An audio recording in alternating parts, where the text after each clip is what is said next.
Good afternoon and welcome to Burlington, Iowa, inside Community Field. The start time for this game has been pushed back to 2:30 p.m. We'll start a pregame show around 2:15, so stay tuned for that. But until then, sit around, enjoy. It's a beautiful day here in Burlington as we get excited for a huge divisional baseball matchup here. So when we return at 2:15, we'll get this party started here in Burlington. Look forward to having you here on the broadcast.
over here. They haven't been touched.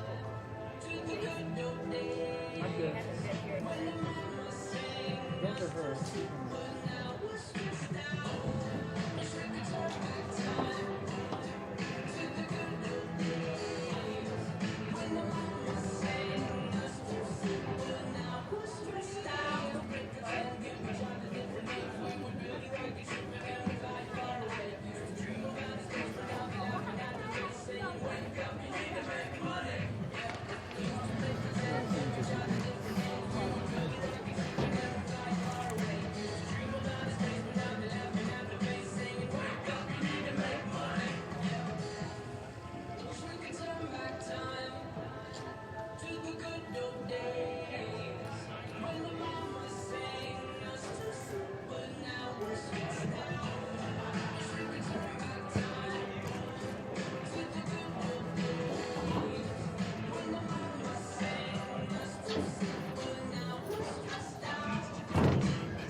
Is it over?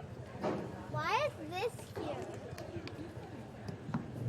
It's probably That's a microphone. Wait. The microphone is, right? Your voice is amplified.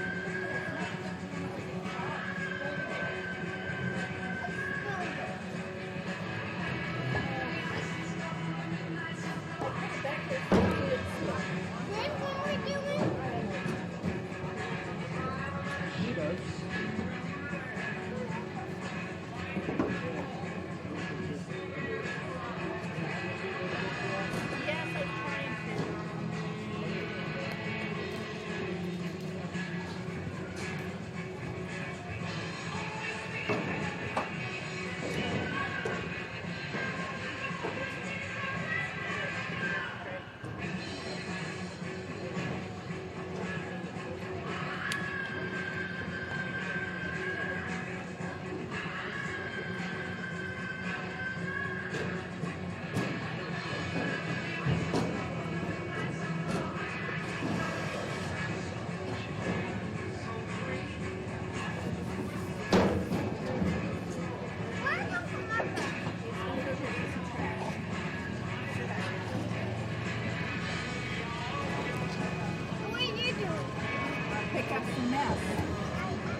drop off on you?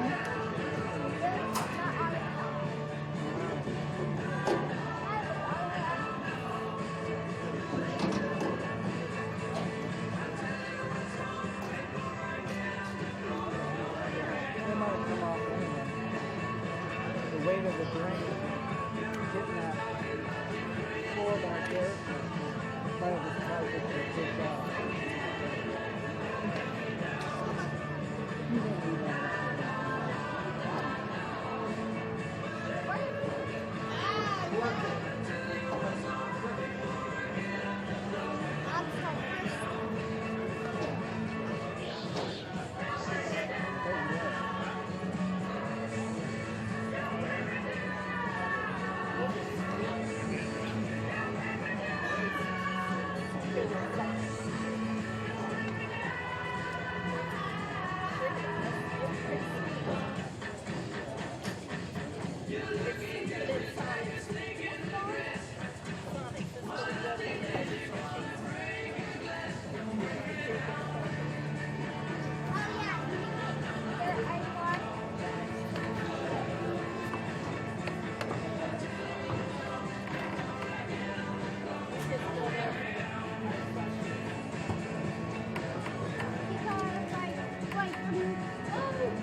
This place is closed. Ah, this place is closed. So there's only a place that's open like that. Because that's close. Very close to us. Only the one in town you can drive.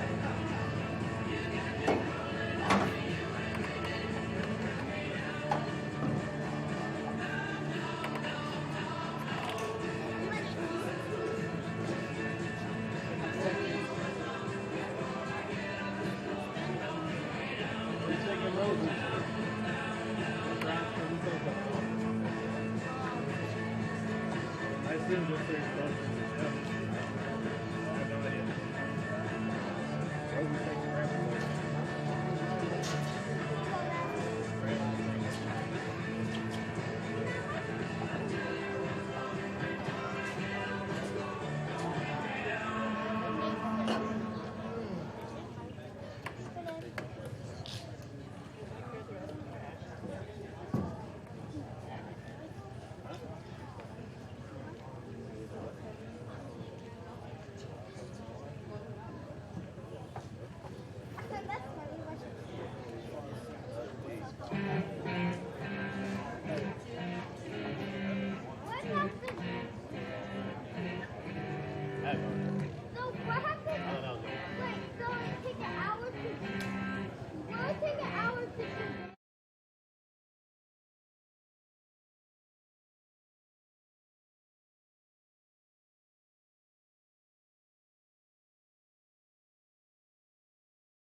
Welcome back to Burlington, Iowa.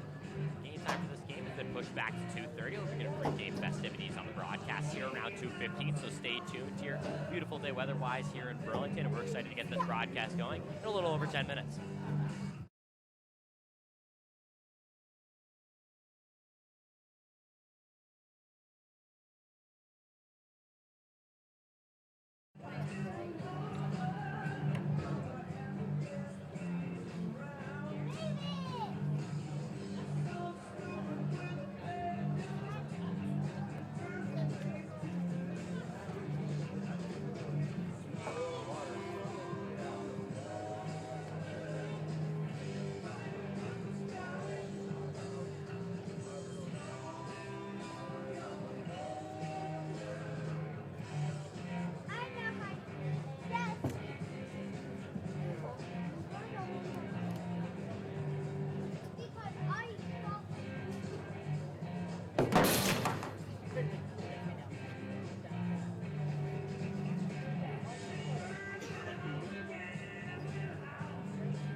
Good afternoon, everyone, and welcome to Billy Sims Barbecue Sunday Fun Day and Educators Appreciation Day at Community Field, the home of your Burlington Bees.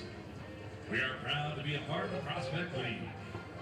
Today's opponents are the Illinois Valley Pistol Shrimp. Bees fans, we want your experience here at the Hive to be safe and enjoyable. Please pay attention to the action on the field. Be aware that bats, balls, and other objects may enter the seating area at any time. Smoking in any form is not allowed inside the ballpark. We ask you to be considerate of your fellow Bees fans. Please refrain from the use of profanity in our family environment. If you have any issues, please seek the help of a stadium employee. Fans, make sure you give yourself an opportunity to win at the ballpark by buying an official Bees program. The program includes tonight's on-field contest entry forms as well as up-to-date rosters for both teams and the potential to win a great prize from one of our lucky ad sponsors. Bees home runs during the game are sponsored by Burlington Blackwater Mini Golf, bringing family fun and second-story apartments to Jefferson Street this summer. Watch us grow on the 600 block of Jefferson Street. Walks during the game are sponsored by Scooters Coffee, and our strikeout sponsor is Matt Rinker State Farm. Fans, experience the power and excitement of live events with Ticket Smarter. You can find seats to more than 125,000 live events on Ticketsmarter.com, including Bees games right here in Community Field. Think smart, think Ticket Smarter. Today is Billy Sims' Backyard Barbecue Sunday Fun Day at Community Field, where happy hour is currently happening at each beer stand, but ends at 2:30 p.m. All domestics are 2 for $8 during happy hour, and all 20-ounce Pepsi products are 2 for $6 until 2:30. The concessions are selling Billy Sims pulled pork sandwiches today as well. Also today, we are celebrating Educators Appreciation Day, where all teachers, support staff, and administrators get in free with the staff ID. All educators can also get a free Pepsi product at concessions with purchase of a sandwich today.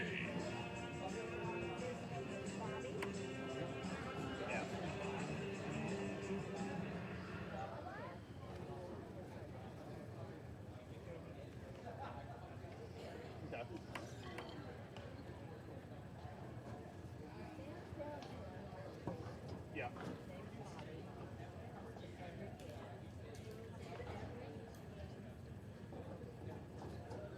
Yeah. Well, I would say the big thing is, I mean, we're not really going to be doing a lot of football stuff. I mean, like on Wednesdays, we'll be over like goal type stuff. So, I mean, that would be stuff that will help out. So, I mean, still, hopefully you get to get the labor and do that stuff, and they'll still come out and do stuff with us. We'll be good. Yeah. Yep.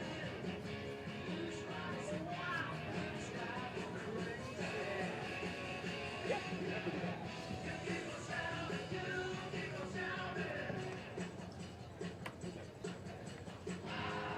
Yeah.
people are fascinating to watch.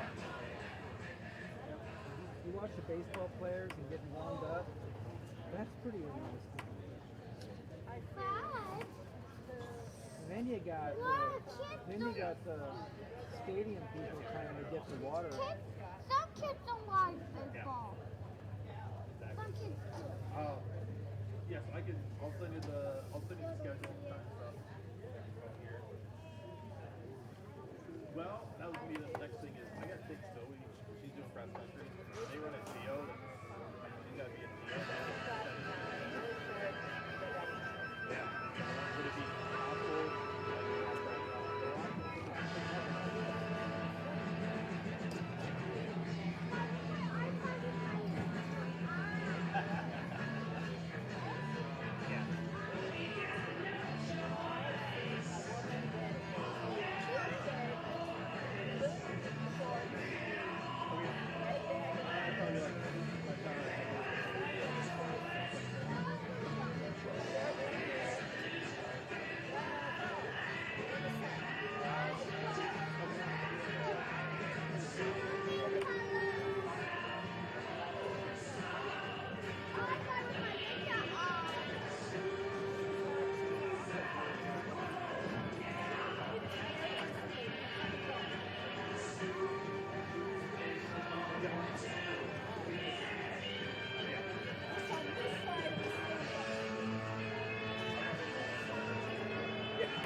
Good afternoon and welcome to Burlington, Iowa, here inside Community Field.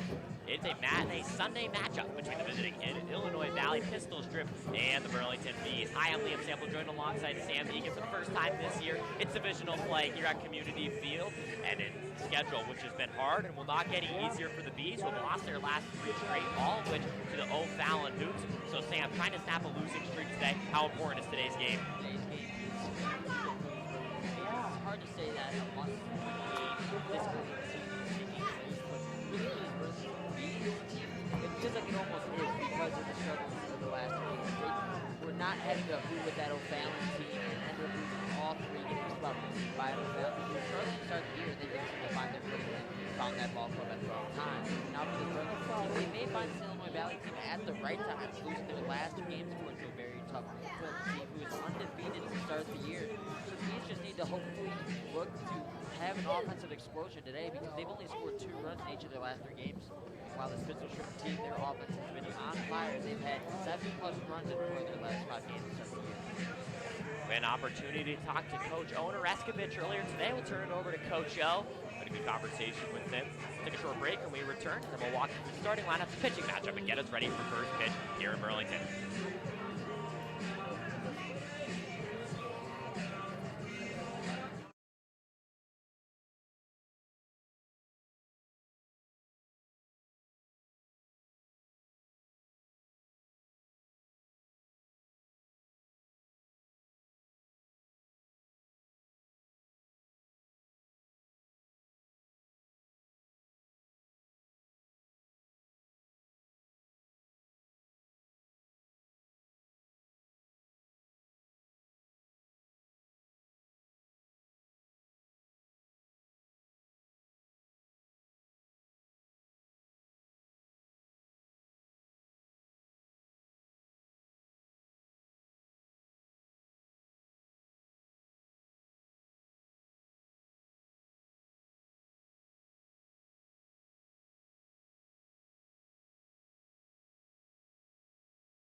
Alongside Coach O, you're back home here for this Sunday afternoon matchup. You had a couple of tough games on the road at O'Fallon. How do you look to bounce back today? You know, it's another day, another challenge, and we get to go out there and play some baseball.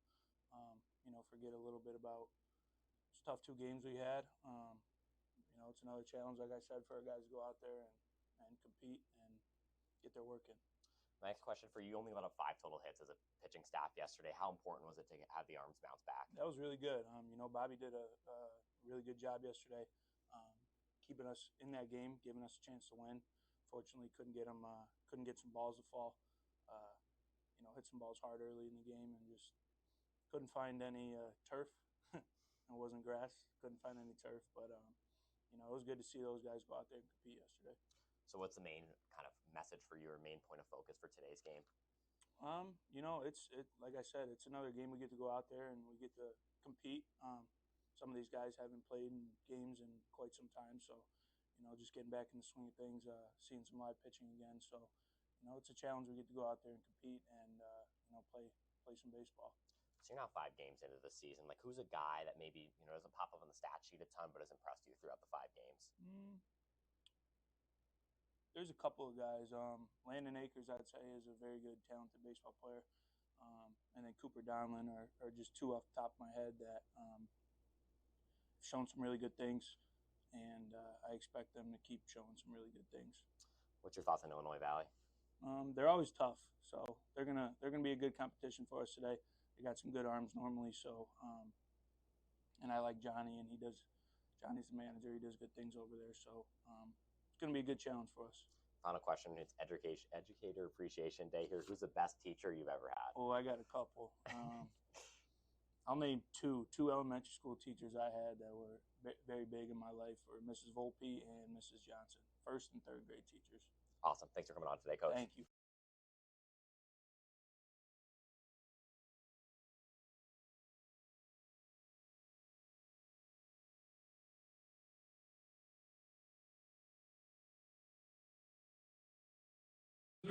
Thank you, Coach Owen Oreskovich, for sitting down and doing that interview with me earlier. Some great insight and obviously fun to be able to ask him who his favorite teacher was as Sam today's Educator Appreciation Day. I want to turn that question to you. Who's the best teacher you ever had?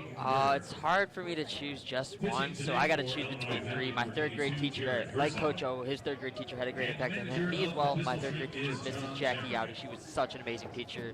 My 6th through 8th grade teacher, he taught me 5th through 8th grade actually, and just did so much for us elementary school. That's Mr. Chris Bettle. Shout out to Chris Bettle. And then finally, my media production teacher all throughout high school, Mr. Gary. Those three educators that just had an impact on me that I still keep in contact with to this day. So I just can't thank them enough for everything they've done as educators.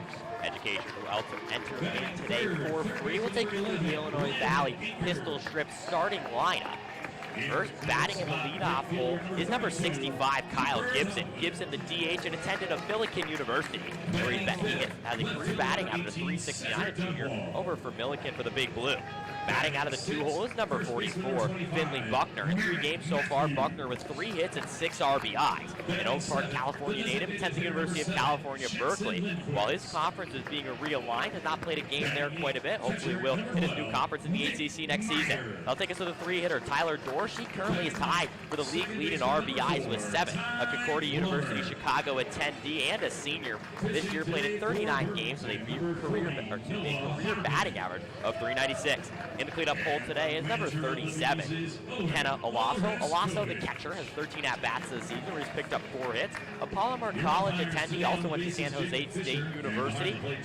So far this season at Palomar, 47 games played, has a batting average of 351 with an on-base of 787. That'll take us to the 5-hitter in the first baseman today, number 25, Will Ashley. Ashley, a San Francisco, California native, attends Middlebury College all the way in Vermont. That school actually had 2 wins in the NCAA tournament this season.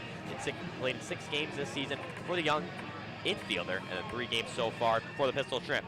The 6th-hitter and the shortstop today is number 6, Jake Ferguson.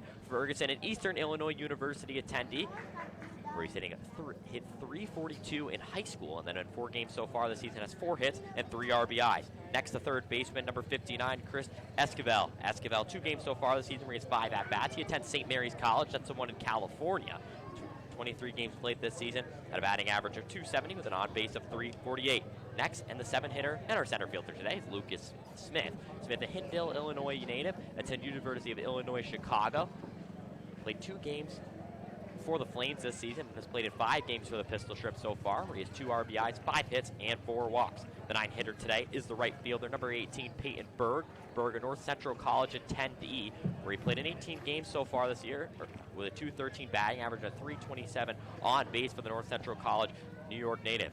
Pretty legendary head coach, and John Jacobic leading this team and putting out this lineup. We'll take it over to the Burlington Bees. Sam, what do you have for the home team today? So leading it off for your Burlington Bees today will be center fielder freshman Jackson Reed, back in the leadoff hole today. Hitting 200 at Chandler Gilbert College this past season. Also hitting 200 so far in this short Bee season. He's 1 for 5 to start the year. Has not gotten a walk yet, but a hit by pitch, and his on-base percentage is at 333. Batting second will be our former roommate Boston Halloran, the freshman shortstop who did not see any time as a Grizzly at Oakland University this year. Last summer hit 333 and 33 at-bats in the Kansas Collegiate Baseball League. This season, not off to a hot start at the plate, 0 for 4 with 3 strikeouts, but a pair of walks as well, so he's seen the strike zone very well in a 250 on-base percentage. Batting third will be the third baseman freshman Landon Akers. Freshman did not see any playing time at Bellarmine this year and has had a rough start for the Bees, at least in this go-around. Hitting 100, 1 for 10 in this start to the year. Also a walk and a strikeout in there. So the good thing for him, he's not striking out too much, so he's making contact with the ball, just has not had too much luck. So they're trying him at the 3-hole and see if he can get something to fall here today. Batting fourth will be one of the best hitters in this Bees lineup, Cooper Donlin, hitting 314 at Hawaii Pacific, and that hot bat has continued in Burlington. He's hitting 2 for 9 this year, good for 222 average. He also has 2 walks this year and 4 runs, so whenever he gets on base, seems to make an impact on the base. Has 3 RBIs and a pair of strikeouts as well this season. And batting fifth is the 4-5 pair. We've seen these guys go back-to-back all year, but no matter where this lineup has fought for the Bees, it's been 4-5 with Donlin and Dunwald, so they are always backing each other up. Dunwald hit only 214 in 14 at-bats at Mount Mercy this year, but it seemed to pick things up a little bit here in Burlington. Is 3 for 11 with a 2.73 average with a couple of runs this season. Last year also played with the Bees, had a 2.39 average and 9 stolen bases, so can really do it all for this Bees offense and looking to get something going in the middle of that Bees lineup. Batting 6 will be the Iowa Hawkeye, Merrick Matthews. Merrick Matthews is another guy who has yet to pick up his first hit in Burlington, but a pair of walks as well as giving him a 250 on base to start the season, and they're hoping he can get that first hit today. Batting 7th for the Bees will be Jackson Lindquist, a guy who had a very hot bat in college and has not gotten that hot bat continued here at the Prospect League level, at least to this point. Hit 172 last year in Clinton in 68 plate appearances. However, that was wrong guy, Hit 415 this year with Rock Valley Community College, a 19th ranked team in junior college, but this year is only hitting 167, but has a pair of walks as well to help boost the on-base percentage to 375 with a run and an RBI so far this year. So moving down a bit in the order, and we'll see if that can fire him up to get some knocks. Batting 8th will be now the catcher, Nick Meyer, who hit 118 at Mount Mercy this year. Played with Clinton last year, had a 172 average there. Not much has changed for him. 1 for 6 to start the year with a 167 average, pair of RBIs, and a 250 on-base percentage. So you see a couple walks with these guys, but the hits have not been pairing out, especially the extra base hits. Then rounding out the lineup will be the freshman, another Iowa Hawkeye second baseman, Ty Plummer, hitting .402 in high school, and they're looking for Ty Plummer to kind of be like a second leadoff guy in that spot here today. Here this season for the Bees, a 333 on base percentage, a couple of strikeouts, and like I said, that speed looking for him to be a second leadoff guy, stolen base as well this season, 1 for 2 on the base paths. Interesting lineup today for both these teams. One will be excited to play out. Illinois Valley coming off 2 straight losses to the Clinton Lumber Kings. That comes from a score of 12-10 and 5-2. It's a home-away split for the Burlington Bees. 3 straight losses, all to O'Fallon Hoots, lost here on Thursday by a score of 7-2. That includes a game where they let up quite a bit of runs in the final inning of the game, and then lost 15-2 on Friday, and on Saturday a loss of 4-2. That takes us to our starting pitching matchup for the Illinois Valley Pistol Shrimp today.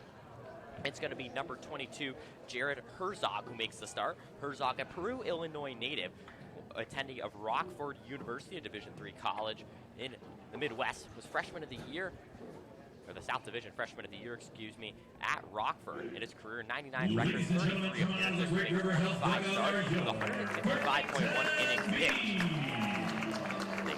Also a pretty lockdown hitter. Isn't hitting today. His career batting average 289, which is pretty impressive. Herzog pitched 1 time this season. That was 1 inning pitch rate, 2 earned runs, and 2 strikeouts. On the other side, a very different looking lineup, very different looking starting pitcher for the Burlington Bees. We'll take a short break here as we turn it over to the national anthem here in Burlington. Oh, say, can you see by the dawn's early light what so proudly we hailed at the twilight's last gleaming, whose broad stripes and bright stars through the perilous fight o'er the ramparts we watched were so gallantly streaming,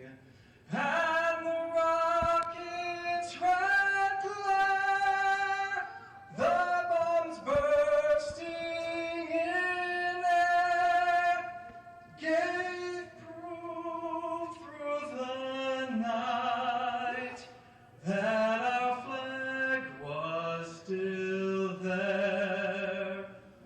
Oh, say does that star-spangled banner yet wave o'er the land of the free and the home of the brave? The huge Don't forget, fans, tomorrow is Fantastic rendition of the national anthem from John. Thank you for that. So we have a senior starting on one side for Illinois Valley, a very different looking starting pitcher for the Burlington Bees. Sam, take us through that. Noah Harbin, the starter for the Burlington Bees here in this ball game out of Maryville University, the junior, so has a little bit of experience under his belt. Last 2 seasons, he's been in the Prospect League, so very familiar with the Prospect League out of Quincy, Illinois. So he pitched with his hometown Quincy Gems. Unfortunately for him, the Quincy Gems are no longer a franchise here in the Prospect League, so had to find a new team in the Prospect League and found his team with the Burlington Bees here this season. His time in Quincy was semi-successful, had a 5-1 record, so when he took the mound, he got wins. However, had a 7.83 ERA in 50 innings pitched, so had some bad luck with runs allowed, but got some run support in those outings nonetheless within his time in Quincy. Was a reliever primarily in his time at Maryville University, was 3-3 with a 4.06 ERA and a 1.65 WHIP, had 34 strikeouts and 16 walks, so did a good job of controlling the walks in 31 innings pitched, so that is a very positive sign for the Bees, and something they need is their pitchers just to be able to find the strike zone. Like I said, this is his first appearance in the Prospect League this season, but a league he's very familiar with. Thank you, Sam, for that insight here on Harbin. Harbin donning the red glove today in what is the first afternoon game of the season here at Community Field. The fans are excited, and what's a beautiful day weather-wise. Temperature currently reading 75, with only 7 miles per hour of wind, and very few clouds in the sky, so these players will have to battle the sun, but I'm sure they're excited to play in such a warm day and also lively environment here at the Hive. Harbin's warming up here. It's going to be Gibson, Buckner, and Dorsch due up here for Illinois Valley. Both these teams on multi-game losing streaks, trying to get back on track here in their first divisional game of the season. Nick Mayer, the catcher here, is everything getting set up here, set up for action here. Both these teams losing streaks actually coming to the same foes. 2 losses for Illinois Valley against Clinton, and then 3 for the Bees against O'Fallon. Bees will next play tomorrow against the Springfield Lucky Shoes. That game place will take place at 6:30. That matchup actually will be exhibition. Illinois Valley's schedule will continue tomorrow against the Normal Corn Belters before both these teams play against Wednesday. One thing I'm looking out for in this ball game here is how aggressive the Pistol Shrimps will be on the base path. 17 for 18 in their stolen base attempts on the year, so already proven so far early on the year they're very aggressive, and Bees have not been able to be very successful in throwing out runners. 21 for 23, in doing so.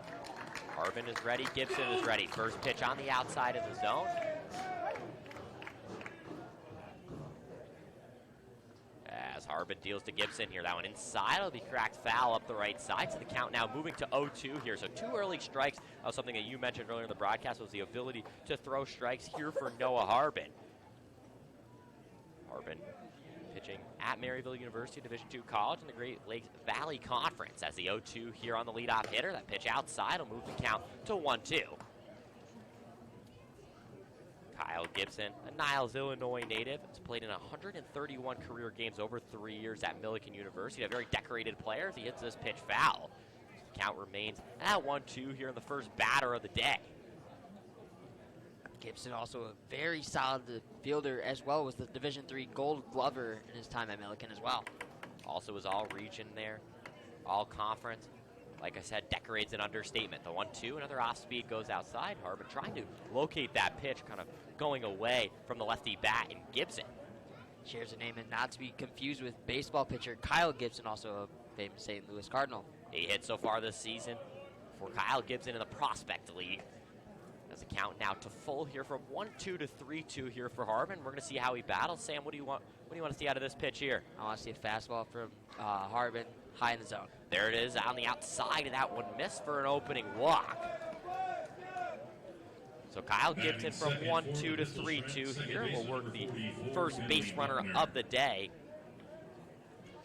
for the Pistol Shrimp. And that'll bring up Finley Buckner, the 2-hitter today, an Oak Park, California native. Attended the University of California, Berkeley. Did not play this season, but pretty impressive to get on a Power 5 team, one that's relocating to the ACC next year. It's a swing and a miss for the first pitch of the at-bat. Great pitch there from Harbin. He's been doing a good job of getting strikes early on in the counts, but we'll see if he can finish out with a punch-out later on. Got a guy on first who's very capable of stealing bases, 3 for 3 already on the young season. The 0-1 here. The stolen bases killed the Bees last time they were here against O'Fallon. Only 1 runner thrown out, 9 stolen bases. As that pitch outside. Called the 0-2. Late strike call from James Cottrell, but he's been calling that outside strike at least on both sides early on all day. Harbin shakes off a pitch, checks the runner. Now winds and deals in a second batter of the day. The swing and the miss getting away from Meyer, but will control and get the big bounce back strikeout there. A 3-pitch K for Harbin at his first of the season. With the runner on first, no drop third strike, so a great pitch from Harbin there and a great job to bounce back after the leadoff walk. Defensive liabilities have been a struggle at the position at catcher for the Burlington Bees this season. That was a good recovery there from Mayer. Didn't even let the runner get an attempt to first. And now another righty bat in Tyler Dorsch. Dorsch currently leading, they're tied for the team lead. The league lead in RBIs with 7 this year. Concordia University Chicago, it's a Division II college in the Northern Athletics Collegiate Conference. Was NAC Conference all-second team in 2023. Now the 1-0 from Harbin. That one will be blocked away from Meyer. Gibson will just jog his way to second. So a pitch in the dirt getting away from Mayer there in the catcher. Now runner into scoring position for the RBI leader in the Prospect League. Couple of pitches have already gotten away from Mayer that have been in danger of getting too far away from letting the runner advance, and that one there finally just got too far and gets able to take second, so a runner in scoring position for, like you mentioned, the league leader in RBIs. 9 hits, 7 RBIs, a very efficient way to lead the league in RBIs for the 3 hitters. The pitch goes up high in the zone. Now count to 3 up. 9 home runs and 35 RBIs with the Cougars of Concordia this season, and all he did was hit. A guy who's also very dangerous on the base paths had 14 stolen bases in his collegiate season this year. Third team all-region when he was in high school. He attended high school in Phoenix, Arizona, so doing it in different regions of the country too, Sam, as the 3-0 from Harbin here will be located on the off-speed. Really nice pitch from the Harbin there, and that makes the count 3-1. Interesting idea there to go with the changeup on 3-0. You know a hitter's sitting fastball in that opportunity, especially a hitter of Dorsch's caliber. So great idea to kind of just fool him there and mix him up with a changeup, and doesn't really know what's going to come here. 4.06 and 30 ERA and 31.1 innings of work for Harbin this year. Now one of his most important pitches of this early inning. 3-1, 1 out, runner on second. Harbin deals. That one swung on, will go foul, and out of the count to 3-2. Go ahead, sorry. Big payoff pitch here to Dorsch. He's a guy who's gotten on base in over half of his plate appearances here, so a walk with a guy who's so dangerous may not be the worst thing in the world here, but of course you want to try and get that punch out. Harbin now in the full count. Worked his way back from 3-0 to 3-2, an off speed and a fouled off pitch with the runner in scoring position. The delivery down low, and that'll be another walk here. Runner will take off for third as it gets away from Mayer, and Gibson able to fake out and now puts runners on the corners here in a dangerous position early here for the Bees. Back-to-back walks. Double play is in order here, but unfortunate situation to let that ball get away and just kind of losing sight of it and letting the runner take third. So Ducks on the pond here with 1 away, and catcher Olaso is at the dish. Kenna Olaso, a Palomar College attendee from Winchester, California. 47 games played this season there, where he batted .351. California Community College Athletic Association School. As the big righty fouls this pitch off. The count now to 0-1. Seems like a fan, judging by the cheers, able to go home with some kind of souvenir here. We know how happy and excited these fans here are at Community Field. Early Sunday matinee matchup game pushed back from 2 to 2:30. Runners on the corners here. Harbin deals the 0-1. Pitch up high. That'll be another delayed strike call there to 0-2. He hasn't had an issue throwing strikes early in the account, huh, Sam? Yeah, he's been doing a good job of attacking the zone early on, and we'll see if he can lead to another punch out here. It did on an 0-2 count last time. Runners takes off. This one for second. Gibson now will come home. That throw will get away from Plummer at second here and go the way to the outfield. So one runner scores here. Still no hits so far. Now an interesting set play there called by head coach John Jacomick. And now with 1 out here, another runner in scoring position as Illinois Valley breaks through in the first inning. Jacomick, one of the more experienced coaches in the Prospect League, has spent all 6 seasons in Illinois Valley, so as long as they've been a franchise, he's been the man behind the bench. As Mayer here will, is it going to get a ball? So we've talked about the issues of stolen bases. I think it's a new glove. I think the glove's the issue. Yeah, threw it to his actual his college head coach, Owen Oreskovich there for Mayer and Mount Mercy at 10D. Now we'll get a backup glove and make his way out. Sam, not sure I've ever seen a glove change at any level of baseball here. Something you don't see too frequently there, but Mayer's going to grab the new mitt and see if he can improve the catching ability. Don't know if it was a hole in the glove or not broken in enough, but either way, the glove's been giving him problems, and ball's been getting away from him, and as a result, key run has already scored in the first inning. It's Dorsch at second, Alazzo at the plate. Now back to a 1-2 count with Illinois Valley with the lead. The pitch from Harbin, swung on, this one in the air to left field. That'll drop in for a base hit. Dorsch being sent home here as it's misplayed in left. Alazzo will stop at first, and that's an RBI single for the catcher. And the score now 2-0 here in Illinois Valley. Great pitch there from Harbin. Unfortunately, just contact maybe went with the front door slider there, and it really did fool the batter, got him jammed, but unfortunately, he hit it too soft and no one was there and dropped in for a hit, and the Pistol Shrimp are already up 2-0, which the Bees haven't scored more than two runs in the last 3 games, so this could be trouble for them early on.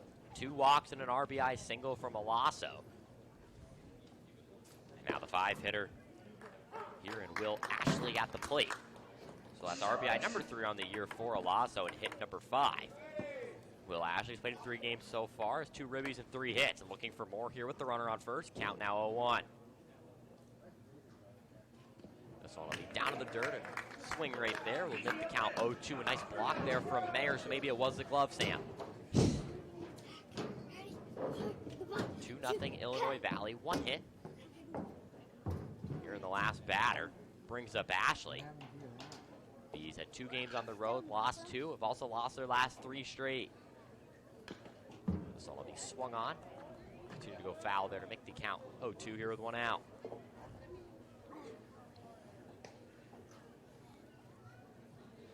Ashley, an attendee of Middlebury College. This is the first time in my Prospect League announcing career I've announced for a player who I've announced for their college. So that I've had some opportunities to call at Middlebury College, a really, really pretty school in the middle of rural Vermont. As the pitch inside, swing and a miss for the big strikeout. Harbin now up to 2 Ks here for both of his outs. Both of his strikeouts have come looking, and he's attacking the inside again on that pitch. And that one was a little bit out of the zone, but after the outside-inside approach by Harbin, it fooled the batter. And on a 2-strike approach, you got to swing at anything close, and got him for strike 3.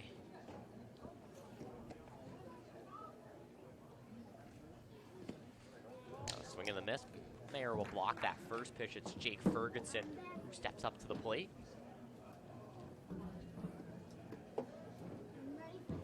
Go over the Burlington Bees defense here. Takers at third, Halloran at short, Plummer at second, Matthews at first with Mayers catching. Dunwald, Reed, and Donlin make up the outfield from left to right. The 0-1, this one swung on, another swing and a miss right there. And the Harbin continue to throw strikes here despite the early adversity. Jake Ferguson did not play at Eastern Illinois University this season. 4 games played for Illinois Valley. Has 3 RBIs and 4 hits. Harbin now in the 0-2. That pitch up high. Make the count 1-2.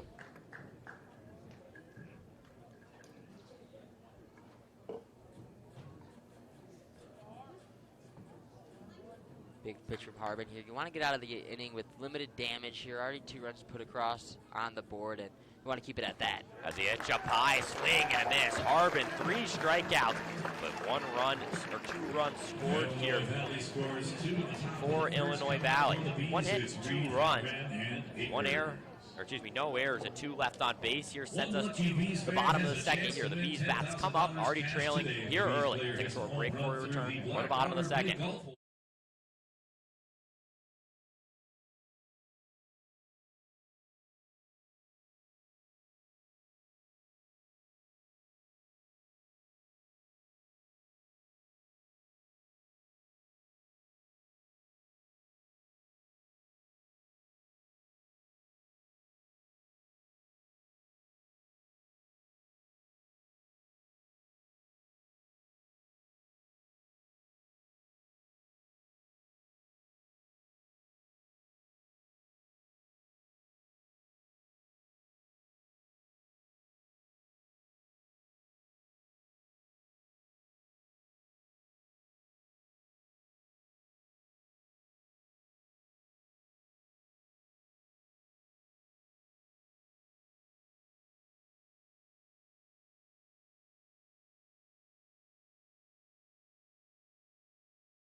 Jared Herzog takes the mound with the lead here. 2 runs on 1 hit. That includes a pair of walks for Illinois Valley in the first inning, giving them the lead here as Herzog getting to pitch ahead. Peru, Illinois native, both a position player and a pitcher at Rockford University with a batting average impressively of .289 over his 4-year collegiate career. Herzog, a 9-9 record in his career, also 33 appearances, has made 25 starts, 2 complete games, and 155.1 innings of work with 67 earned runs and 203 strikeouts. So Herzog, a big-time strike thrower, and the lefty pitcher here set to do the top of the order here in Reed, Halloran, and Akers. What impresses you about Herzog's game, Sam? The experience is his 3rd season in the Prospect League, 3rd season with Illinois Valley, and it's just how consistently he's done things. He's thrown more strikeouts than walks. His strikeout per 9 rate is through the roof. And he's a lefty guy who just deceives hitters. He doesn't have great velocity, but his stuff is just sometimes too good to fail. And when he has control of the zone, he is unstoppable. He has a couple of his games where he's not on top of his zone as all pitchers do, and he has trouble finding the zone, but when he's finding the zone, he paints corners, and he's a tough guy to get hits against. You just got to hope he maybe paints something over the middle of the zone, otherwise you may not be successful against him. As the hitting mindset is 161 hits and 153 collegiate games. Pretty impressive two-way player, to say the least, for Herzog here, who gets ready to deal with the leadoff guy in Jackson Reed. Reed at Chandler Gilbert Community College attendee. As the Coyote here stepping up to the plate, his 6th at-bat of the season, has 1 run, 1 hit, and 1 strikeout here. Herzog's ready, Reed's ready, 2-0 Illinois Valley here as the pitcher deals the first pitch. That'll be inside, and called strike here. Reed hit up and down this order so far this season. 30 at-bats this season for the Coyotes. Also had 1 home run and 10 ribbies and 11 total bases. So a guy who did nothing but bring runs home. And now the 1-1 will be a big swing and a miss on a really nice off speed from Herzog. There's that location that Sam mentioned. 3 strikeouts from Harbin, but 2 runs on 1 hit for Illinois Valley. The top of the first put them up 2-0. These bats have gone cold to open up this season. As he pitch inside, it'll be a swing and a miss there for the first strikeout from Reed, and a K to start it up for the Bees. Not a favorable matchup to start the game for the Bees. The lefty-lefty matchup, and that is where Herzog thrives and gets a quick strikeout here early on, which is what he does best. Boston Halloran, 1 game played so far this season, has worked 1 walk and 4 at-bats. An Oakland University attendee and a Franklin, Wisconsin native here. Now we got the lefty on righty matchup here for the shortstop in Halloran. This first pitch swung on, will go foul to make the count 0-1. Good piece there from Halloran, seeing that fastball out of the lefty's hand really well. So we'll see if he goes with an off speed here to try and mix up Halloran's timing. Now the 0-1 will go outside. Here's the count now to 1-1. We have Division III versus Division II in terms of the starting matchup. It's the fun part about summer ball, Sam, is getting to see all the different leagues and colleges kind of match up against each other. And today we have 2 NCAA pitchers going at it. Oftentimes you'll see in this league NAIA Division III going up against Power 5 guys, and often the smaller school wins those battles. So not always the size of the school that is the winner in these types of matchups. 2-1 here from Herzog, a very successful Division III career as he gets a swing and the miss on a Division I batter in Oakland, in Halloran, who attends Oakland, excuse me. Nasty change up there on a 2-1 count. A dangerous pitch there to throw on the 2-1 count, but Halloran was not ready for it in a beautiful location. Here he goes again, this time inside, and that'll be called strike 3 for the backwards K here, and the strikeout issues persist for the Bees. K and backwards K to open up. We'll bring up another freshman, Landon Akers. Akers, a Louisville, Kentucky native and an attendee of Bellarmine, who did not play in first season. 3 games so far this season for the Bees. There's 2 runs, 3 hits, 1 double, and 1 stolen base. The righty bat here prevents a favorable matchup, and he hits this one in the left center field. That ball will drop in. Akers rounding first here. He will stop. A 2-out first pitch single for Landon Akers, and the Bees with a big hit here in the first inning. Second hit of the season for Landon Akers, looking for a 2-out rally here. Now for the Bees, and big at-bat here for Cooper Donlin, who has been a big batter for this Bees lineup all year, now hitting in the cleanup spot. 4 runs, 3 RBIs, and a home run for Cooper Donlin this season. His home run came in the first game at O'Fallon. That was a very, very small highlight for a very rough day for the Burlington Bees, who lost 15-2. And you got a hit here from Donlin, go a long way with the Bees trailing 2-0. Pitch outside, will make the count 1-0. Donlin with an interesting batting stance, really just moves the bat around before the pitch and tries to just get a good feel of the strike zone and throw off the pitcher's timing. Herzog will check the runner at first, and that pitch will get by. Akers sprints into second. He will round second. Here he comes all the way to third base. So Herzog trying to check Akers. He makes him pay. First to third here and now. A ball in the outfield will most definitely score a run. That is a huge play. We saw that go the Bees' way the other day against Alden, and if the Bees have any chance to get back in this ball game, they need some lucky breaks to go their way. That's kind of how baseball works. And now, like you said, any sort of contact here with 2 outs, and that'll score the run as long as Donlin gets on. Dorsch, Smith, and Berg making up the outfield today. It's Escobar and Ferguson from third and second, and then third and short, and then Buckner at second, Ashley at first.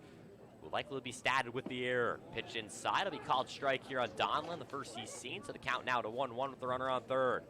Nasty curveball there from more of a slurve there from Herzog, and it started on the inside portion of the plate, and Donlin had to back out of the way of it, and then it moved all the way to the middle portion of the plate. So just a nasty pitch there on 1-0. Excuse me, it's an error that's credited on Herzog there. The first error of this game puts a runner on the last base and just 90 feet away. 1-2 here on Donlin. One of the most effective hitters on this Bees squad. Slid up and down the order, and like Sam mentioned, now falls in the cleanup spot today. Another pitch outside will go to 2-2.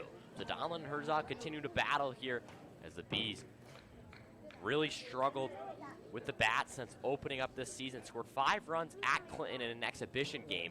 Since then have been rather cold.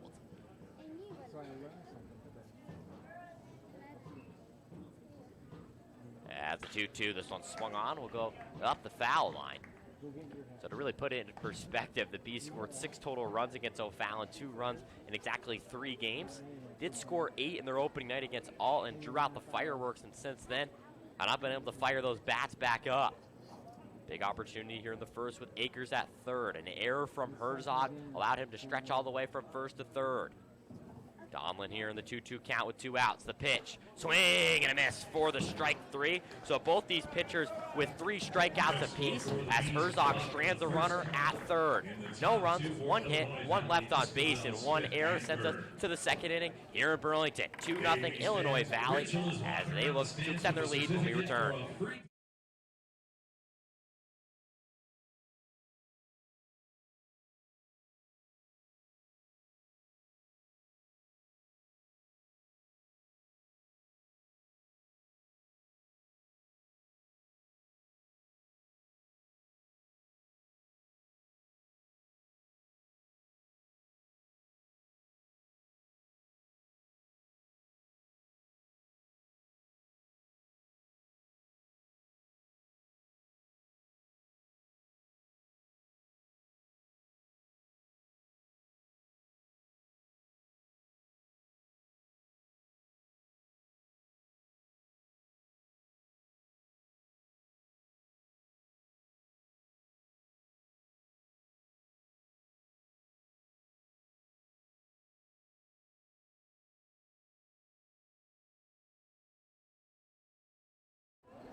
Back here for the second inning here in Burlington, Iowa. Noah Harbin still on the mound here for the Bees. Down 2-0, 2 runs on 2 hits, and an error for the Pistol Shrimp. No runs on 1 hit and no errors for the Bees last inning. So walks are a killer, especially leadoff walks in baseball. And the saying goes, leadoff walks more time than not will always score. And that was the case for the Pistol Shrimp, and they played across another in the second inning. So Harbin looking for a shutdown inning, looking to keep the Bees in this ball game after a struggle of a series against O'Fallon.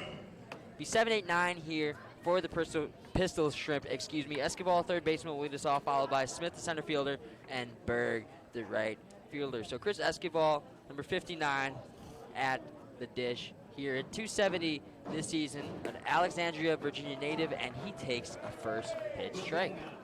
I know we're the Bees announcers here, but I'm not sure I like that call, Sam. It was pretty, from my eyes, it seemed like it was off the plate, but Harbin really benefiting here so far. An interesting pitch rotation from him.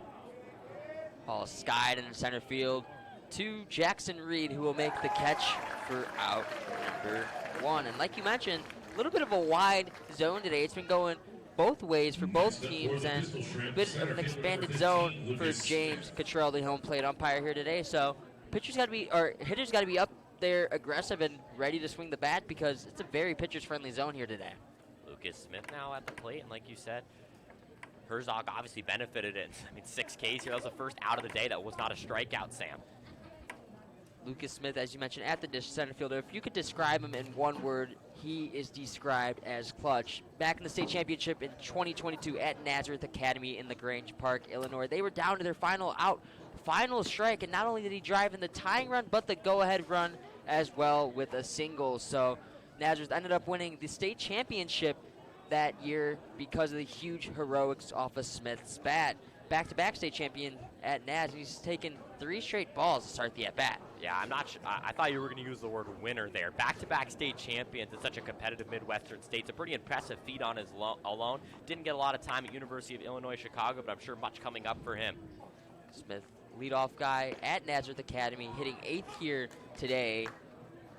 Takes a strike here, and it's 3-1. So one thing I will notice, I can't tell who is warming up in the bullpen for the Pistol Shrimp, but he has overthrown 3 straight pitches in a row that have gone past the catcher and gone in the field of play, as Smith takes a pitch for ball 4, and he will get first with 1 away. So with the speed of Smith, and the lack of ability for the Bees to throw out runners, we'll see if he can take second and be a big run here in the 3rd inning, as another pitch gets away from the bullpen and heads all the way towards Mayer, heading back to his position. So I don't know what is going on in the right field bullpen, but might need to find an alternate location for him to warm up.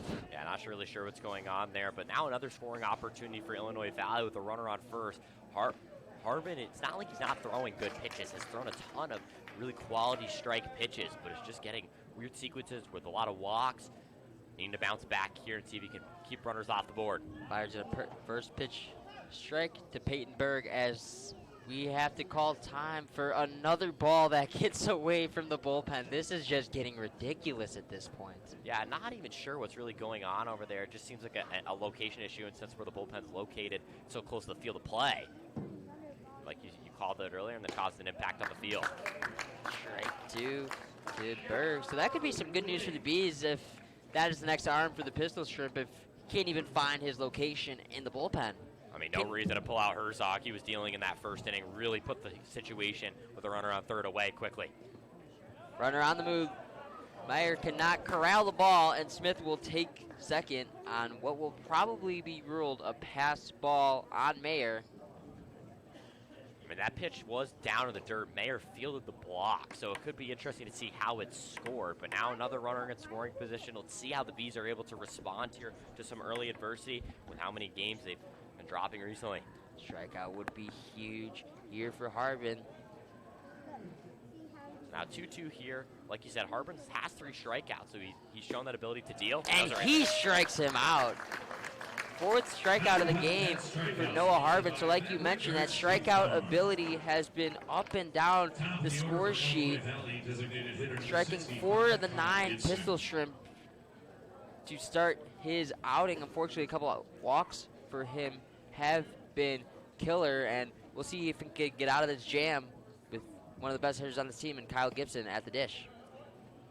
Yeah, I mean, you said 4 of the 9 batters. It's more impressive to me is 4 of the 5 outs have been strikeouts here for Harbin. His 2-2, 3-2, 0-2 pitches have been very, very solid.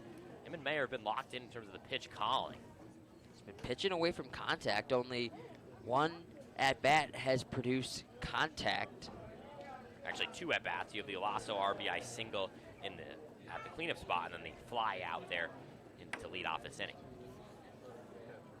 2-0 now to Gibson. Walked in his first plate appearance. The designated hitter here in today's ballgame, left-handed hitter. And he grounds one to second. Plummer fields over to first, and that'll be out number 3. So a walk, but does not get plated across after he takes second.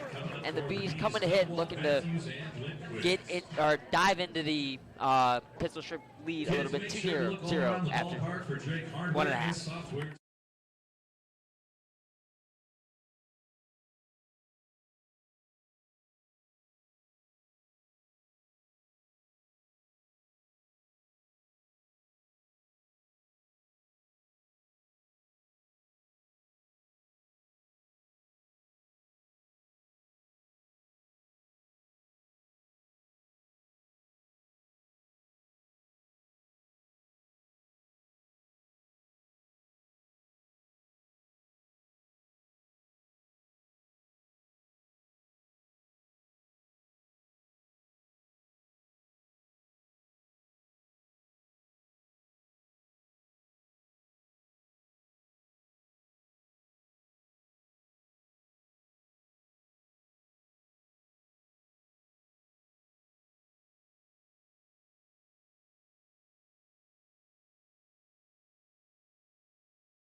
New pitcher on the mound for the Pistol Shrimp, and this may be good news for the Bees, as this was the guy that was warming up in the bullpen and sailing balls left and right, but has not been sailing the catcher, at least so far in his warm-up pitches on the actual mound. That pitcher is none other than Kyle Rossi, a Glen Ellen native. He is yet to see action at University of Central Florida. Of course, the Knights are on a run right now in the NCAA tournament, currently in the Tallahassee Regional. 26 and a half innings pitched in high school, had 40 strikeouts as a senior, was a high honor student as well, so he is very accomplished both on the field and in the classroom. Played football as well with a fastball that ranges up to 92 miles an hour, but as we see, control can be an issue with that much velocity. Has a curveball, slider, and changeup as well. So the pair of righties in the Bees lineup, they take out the lefty Herzog after only an inning, and it'll be 5, 6, 7 with Dunwald, Matthews, and Lindquist for the Bees here in the second.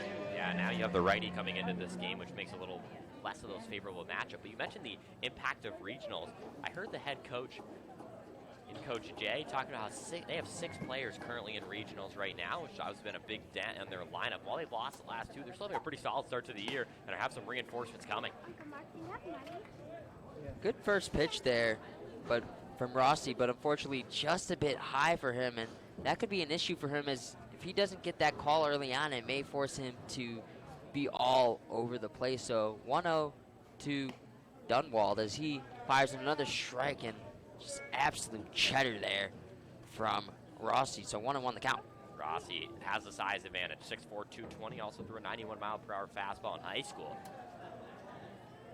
So mass may equal gas. The 1-1 pitch there to Dunwald on the high and inside corner, and it's been only fastballs out of the pen at least so far, and Dunwald hasn't responded to any of them. Baseball runs in his family. His father played baseball at UConn. Not only does baseball run in their family, but D1 baseball runs in their family, so pretty impressive Rossi clan going on. 1-2 pitch from Rossi, and that one is just a bit outside and goes to the backstop, and those looked like a little bit of what we were seeing in his warm-ups last inning. Yeah, so Alasso's gotta know, obviously, what happened last inning and gotta be really aware of it. I mean, that pitch came with some serious velocity. I'm not sure if it's the fastball or the off-speed he's missing here, but control issues plagued his warm-up session and plagued him on that pitch. 2-2 pitch now from Rossi, looking to find the zone here. First off-speed pitch of the at-bat. Go to the slider. That one was a nasty pitch, but just low. And Dunwall working a good at-bat. It's 3-2. Yeah, Dunwall has two runs, one double this season, and one stolen base. So he's a guy who's got the ability to move them legs if he can get on base here. Now in the 3-2 count is an opportunity to do so. Expecting a fastball from Rossi, not trusting the off-speed in a big count, and he indeed does, and it's skied into right field. Going to be a tough play. On the run is Berg, and he makes the catch for out number 1. Yeah, I mean, Berg made that look a lot easier than it was, battling the sun, having to basically go on a beeline sprint directly to his left, and made that catch pretty easily in foul territory. And takes away, we'll give it another decisive 3-2 pitch had it gone foul. So good at bat from Dunwall does not result in anything for the Bees as of yet. So this brings up the Iowa Hawkeye in Merrick Matthews. So a couple of Division I guys who have yet to really see action in their Division I careers facing against each other here. Yeah, this is going to be fun here. They have 2 Hawkeyes in the last 4 batters in the order, and then you have a Division I pitcher on the mound. So these are guys who will potentially have the opportunity to go against each other in their collegiate career, something you don't get too often in the Prospect League. You know, with the expansion of college baseball, no, everybody's really going to be having a chance to play everybody. Everybody's fair game. Everyone's all over the country now. Matthews took a first pitch, called for a ball, up 1-0 in the count. Another pitch, high and inside, so trying to make Matthews uncomfortable, trying to potentially jam him with that high and in fastball, but Matthews doesn't bite, and he's up 2-0. Yeah, I mean, I like this approach from Matthews. You see the control issues in his bullpen session. You see the control issues early here. Let him try to throw strikes, try to beat you with the velocity. I'm sure the Bees saw that bullpen and were like, make him beat you with his stuff. And don't swing at a pitch until you get a strike. And if he doesn't give it to you down the middle, don't swing until there's 2 strikes, really. Yeah, and it's interesting. He hasn't really thrown an off-speed that's been it's necessarily quality for a strike. There was another one dropped in the dirt, so we'll see if he goes back to fastball here, 3-0. Only pitch that he's thrown for a strike so far in this outing. He indeed does go with that fastball, and it's called for a strike. I mean, Sam, I'm loving this approach from Matthews here. Just let him beat you. You don't have to overthink it or anything like that, and that's what he's done here so far. He's just taking pitches left and right. Smart approach there. Automatic take on 3-0, which is the right idea there. So now we'll see, looking for a fastball on 3-1. Does not get it, and that pitch goes behind Matthews, so one of the easier walks he'll take in his career. Yeah, I mean, Matthews took as many swings at that at-bat as you and I did, right? He was just kind of standing there that whole time, and it worked rather effectively as he gets the walk behind his head. So I know baseball is obviously a tough game. I know you're a little bit more familiar with other sports. Do you think you could at least maybe work a walk in an at-bat?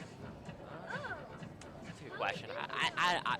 I know my family's watching, so I'm going to just be honest. There's 100%. There's no way I actually could. I mean, like, obviously I call a lot of hockey. I can skate. Not well, but I can skate. But in terms of baseball, I don't think I could draw a walk now. I don't think I'd swing. That's the thing. Like, if I was in a live at-bat in this style of game, there's no way I'm swinging. What about you?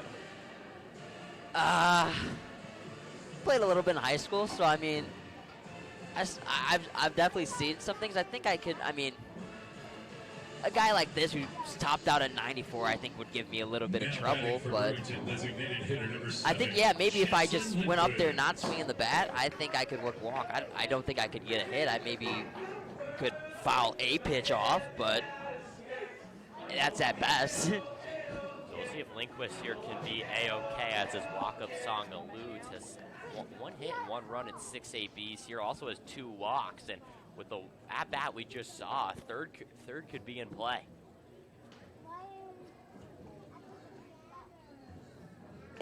So after the mound meeting, Lindquist goes after a first pitch off-speed that may not have been in the zone, and it's called strike 1. Yeah, I don't hate that cut there, but I also don't hate the call of first pitch off speed there, and obviously it worked. Interesting approach there from Rossi. He fires in another off speed, and that one on the front door is called for a strike. So after some control issues and the last at bat, no issues of finding the zone here, and he's quickly ahead 0-2 and can really throw whatever he wants. I mean, Rossi does have 1 inning pitch so far this year. So it's not like he's not had experience. That's just a strange part about what we're seeing break out here. But, I mean, he's got an 0-2 count with 1 out. Nyquist takes a pitch that's high and inside another pitch that goes behind the batter. So as we've seen, the control issues from Rossi are mounting up, and on a 1-2 count, or on an 0-2 count, excuse me, there's a pitch that's not even competitive. So we'll see if he throws one that's a little more towards the zone on 1 and 2. Nyquist drew 19 walks this season. See if we can use those eyes here in the 1-2. It's a very hot bat at Rock Valley Community College, looking to get it going here, and cannot hear as he strikes out on a pitch in the dirt, and that'll be out number 2. Yeah, no matter the pitcher, Sam, strikeouts have been a serious issue for Burlington Bees this year. In a league like this, with how inconsistent the defenses can be, putting balls in play is so important. We've seen that lead to a ton of runs here just despite the early nature of the season. And the Bees are just not putting that ball in play and are striking out like no other. So we'll see what the catcher Nick Meyer can do in the 8th hole here today. His first at bat of the ball game.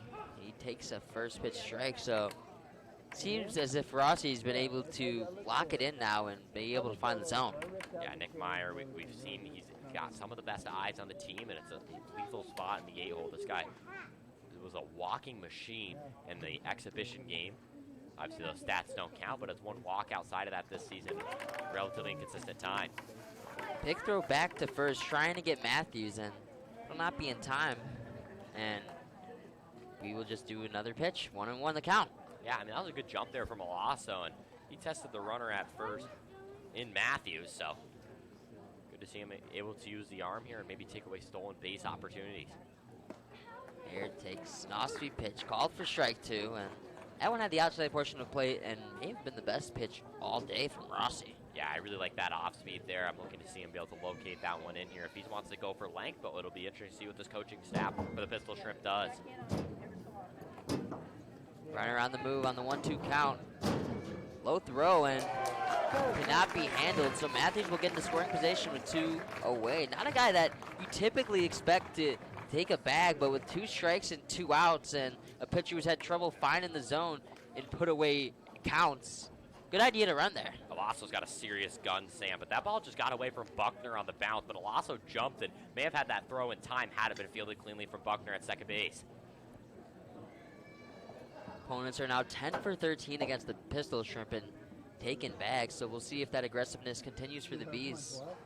Trying to take the extra base. 2-2 now to Mayer, as that one is very high and inside and has to duck out of the way. It'll be a payoff pitch to Mayer, 2 away and a runner in scoring position. Missing severely to his right, Sam. That's an off speed that time. Missed a fastball there to the same spot that drew the walk from Matthews. So maybe trying to avoid throws to his right. He's looking to avoid leaving a runner stranded in scoring position for the 2nd straight inning. Mayer looking to have a say in that. 3-2 pitch. Fouls it off, and the payoff pitch will be done once more.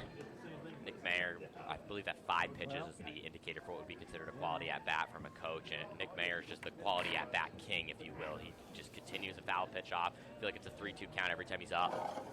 Such an underrated stat in baseball, digging into a pitcher's pitch count and really having to make the other coaches uncomfortable having to look at their bullpen early on because of a guy like Mayer. So having to do a payoff pitch again, and swings at a pitch that is very uncharacteristic for him, pitch in the dirt, and that'll be strike 3. So back-to-back innings for the Bees, leave a runner stranded in scoring position, and that is the difference so far.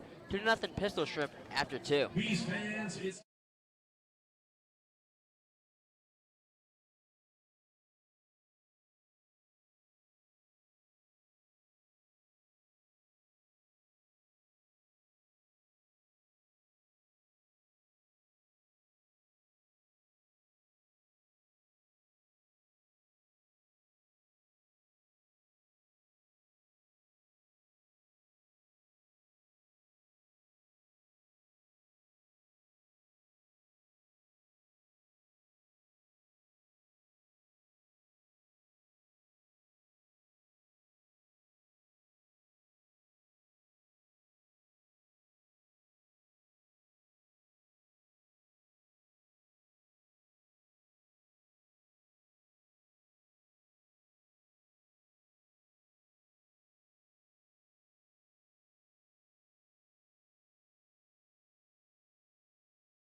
So no pitching change this time for the Burlington Bees. It's Noah Harbin now, who picked up 3 strikeouts in the first inning and then had his 4th in the second. Liam Sample here joined alongside Sam Egan. It's inning number 3 of a matinee Sunday matchup here on a beautiful day in Burlington, Iowa. Sun continues to remain out despite the clouds that have been on the forecast all day. Temperature reading about 77. It's going to continue to get hotter. The temperature high of the day will get around to 80. That'll be around 5 to 6. It's 2-3-4 due up here for Illinois Valley. Buckner struck out his first time, but this guy has raked so far this season. Buckner has 13 at-bats, 2 runs, 3 hits, including a double and 6 ribbies. First pitch here, called strike, good location from Harbin.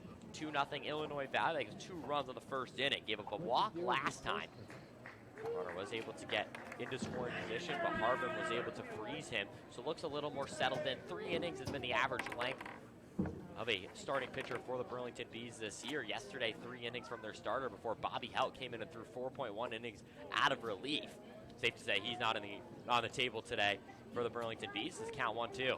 Helt's been a really solid long reliever for this Burlington Bees team. Got the 3-inning save against Alton on Wednesday, and he's been great so far. Another strikeout here, make it 5 for Harbin. A really nice pitch, draws a swing and miss from Buckner. He has 2 of those 5Ks here. That'll bring up the senior in Dorsch. Attending Concordia University, Chicago. Really decorated Division II player. Has been all conference there for the Cougars.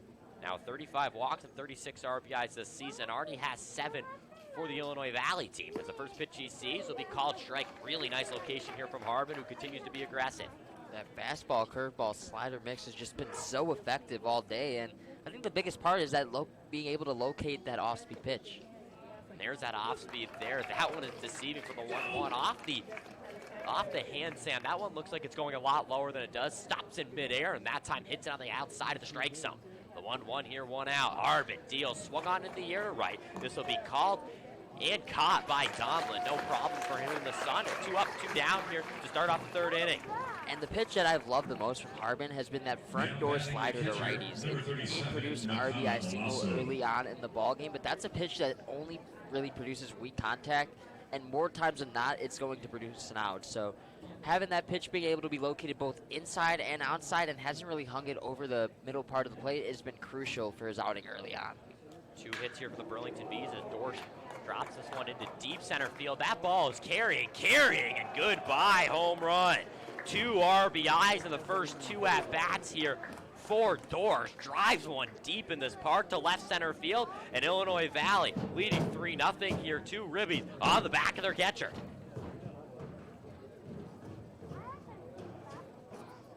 Silence the crowd here at Community Field, and huge impact from this catcher early on. Already a single in RBI and biggest swing in this ball game so far, and that one hit to the deepest part of the ballpark, so it takes tremendous power to hit it over the 403 sign right there. Next pitch will be hit into left. That'll go fair here, so back-to-back hits, this time off the bat of Ashley. He'll stop at first, and all of a sudden Harbin looks like in complete control, and back-to-back hits here bring Illinois Valley up to 4 on the day. 2-out homers are the worst, and it can be really deflating for a pitcher, and that'll get the bullpen up and moving around. Zach Lucian heading out to the bullpen, and we may see him next. Like I said, 3 innings has been the consistent length of most of these starters here for the Bees this season, and Harbin well on his way to not changing that after the back-to-back hits led up here. Interested to see if they will indeed rule it a hit or an error on that last play. Of course, a very tough play to come up with, but yeah, Akers didn't really have the angle there. As that perch worked in here for a ball, so a loss of the home run, Ashley the single, and that'll bring up Ferguson here. A very quick 2-out rally, 4 hits total so far this season, including 3 RBIs. 0 for 1 with a strikeout at the end of the first inning. Now the 2-0. Swung on, that'll go foul here for a big 2-1 count here for Harbin, trying to bounce back. This is a Bees team that really needs to get it going offensively. Yes, pitching has been a little bit of an issue, but scoring 2 runs in their last 3 games has been not a good sign for this offense, and at least early on, they've been getting shut down. in what looks to be a bullpen game for this Pistol Shrimp pitching staff. Both of the first 2 hits for Illinois Valley off the bat of Alasso. Both of the first two RBIs of the game are off the bat of Alasso. Actually, the first non-Alasso named Pistol Shrimp to have a hit here is the Illinois Valley up to 3. Harbin now here in Ferguson, the 2-2 count. He deals, that'll go outside and make this count full.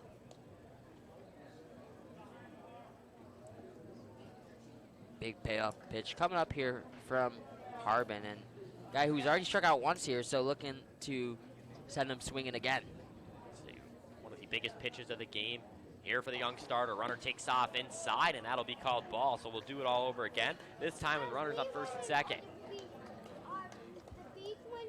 Chris Esquivel, the next guy coming up, he hit one very hard to center field, but unfortunately right at the center fielder read, and that was the first out back in the second inning, excuse me, and we will see how Bees respond to him in the second at bat here. 2 games played entering today is 2 runs, 1 hit, 2 walks, and 2 strikeouts. First and second, 2 outs. A 2-out rally started by the home run from Alasso makes the score 3-0. Pistol Shrimp threatening for more here with Esquivel on the plate. Pitch down to the dirt. Nice block there from Mayer, able to keep the runners in place. Really just tracked that ball exceptionally well, but makes the count 1-0. Interesting about Esquivel is that he has that front foot really far out away from the plate and leads to a huge power swing. You see guys like Eloy Jimenez and previously Aristides Aquino have that type of swing, and it leads to a lot of power, but a lot of swing and miss as well. Big opportunity for the Pistol Shrimp. Runner thought about taking off for third. So it's Ashley at second, Ferguson at first. That's single and walk. And Illinois Valley trying to snap a 2-game skid, a loss to a very good Clinton Lumber Kings team, and a home away set just yesterday in the D previous. 1-0 here will be swung on. This one grounded to third. Akers fields nice play. The gun to first, and that'll be in time. A 2-out rally makes the score 3-0. The Bees do stand on base. Strand 2 on base, excuse me. So 1 run on 2 hits. No errors and 2 left on base here. Illinois Valley leading by 3. We'll see if that'll be all for Harbin. Either way, the Bees coming up here now trailing by another run.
So this whole game, Sam, is going to be a test of coaching here.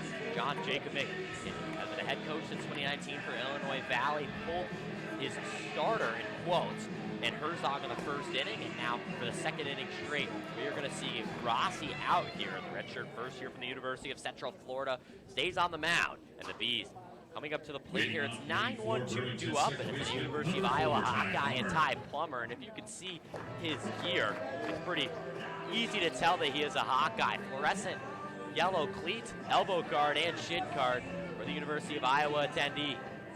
And interesting to note here, the pen is active for the Pistol Shrimp here. So with a couple lefties at the dish here for the Bees, interested to see how long of a leash Rossi has here in the third inning. Pitching coach is Plummer. Bumps this one up the left side, that'll go foul. Pitching coach for the Pistol Shrimp is Mark Sheehan. owns his own academy. He's actually coached with USA baseball guys and experience from MLB guys all the way down to the Little League. So has truly done it all the way for Mark Sheehan. On his bio on the Pistol Strip website, they say he's one of the most desirable coaches in all of America. So good for Illinois Valley to have him on the staff. The guy that has a ton of experience at all different levels of baseball. Now the 0-1 after the attempted bump from Plummer. As Glossy deals, that pitch outside will go high. Nice fielding play there from Alasso to get that one out of the zone. And being able to coach at all levels is so critical, especially in a league like this where you're getting guys from different levels of collegiate baseball. So got guys with different skill levels and different methods of coaching. So to be able to level the playing field with your coaching is huge. As Plummer swings and misses, now the count going to 0-2 here in the bottom of the third. Liam Sample joined alongside Sam Egan. Thanks for coming along today as the Burlington Bees are 1-1 at home this season. Won their first game 8-6 against the Alton River Dragons. Had a tough game against O'Fallon where they gave up a ton of runs in the ninth inning and lost 7-2. And a swing and a miss there from Plummer for another strikeout as the Bees K issue continues here as we go back to the top of the lineup. Strikeout number 6 for the Bees offense. 3 straight strikeouts for the Bees. So you need to have a different approach here at the plate for a guy who, at least at the start of his outing, was having trouble finding the zone, but at least he's found his footing here in his second inning of work. Yeah, he's had control issues, like you said, in his warm-up session, and then did early on, but has locked in here so far. 3 straight Ks for Glossy. Now works as a leadoff hitter in Jackson Reed, the Gilbert, Arizona native. Looks at my schools there as he goes to Chandler Gilbert Community College, the high school at Campo Verde. A good pitch outside here for the lefty bat. 1-0 here in one of those quote-unquote desirable matchups. Glossy deals that one up high. Now count 2-0 here, so the leadoff hitter going to work here early. A couple pitches in a row that miss from Rossi on the outside, so looking for him to try and attack the inside portion of the plate to try and get a strike here. Reed played 14 games this season. Now the 2-0 here from Glossy. As that pitch will be called in there for strikes, so the count 2-1. So one thing that Coach O said before the game is you're dealing with a lot of guys as a coach who have not played or are coming from limited time. You could argue Reed is one of those guys who saw action in 14 games in the NJCAA this season. But now it slides in the leadoff spot as that off speed will be missed outside. Now the count to 3-1. In that leadoff spot, you're looking for a guy to just get on base in any way possible. Right now, in a huge advantage count, looking to get on base here and try and take the extra base via the stolen base here. Only one hit so far for the Bees. Reed has a strikeout. That one worked down low, and that'll be a walk here. The Bees now have gotten somebody on in every game. See if they get into scoring position here for Boston Halloran. Halloran struck out his first time. Strikeout looks got a bit of a questionable call on the inside of the plate. Now comes up here. I'm sure he's going to be told to swing away. The issue for the Bees so far early on in the season has not been getting guys on base. It's been getting them to score. They've been getting them on base and into scoring position and have just been leaving them stranded. So need to have some better situational hitting here. As Halloran will check swing on the first pitch. That'll be called 4 strikes. The count now to 0-1 here for Halloran. He looked impressive in the exhibition game against the Clinton Lumber Kings in game 1. Since then, Halloran has 1 walk, just 1 game played and 4 at-bats. So looking to bounce back here and slot it in the 2 hole.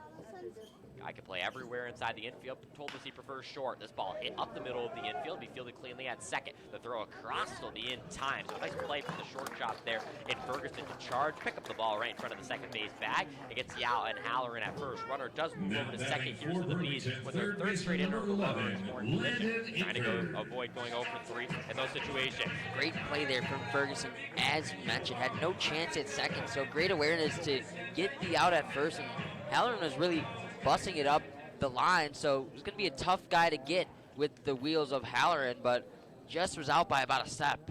Third baseman in Akers has the only Burlington Bees hit so far was a single in the first inning. Pitch down to the dirt will be called ball, so the count now to 1-0. Landon Akers, 2 runs, 3 hits, 1 double, and a stolen base. A lot of different kinds of stats here as he looks to build on that. Those stats are entering today, obviously had the hit earlier. Pitch from Glossy. Be taken inside. That'll be called strike here to make the count 1-1. Yeah, I am not so sure about that strike call. That looked like that may have been a little bit low there, but had the inside portion of the plate and a good pitch from Rossi nonetheless on the off-speed front door slider. Donlin on deck.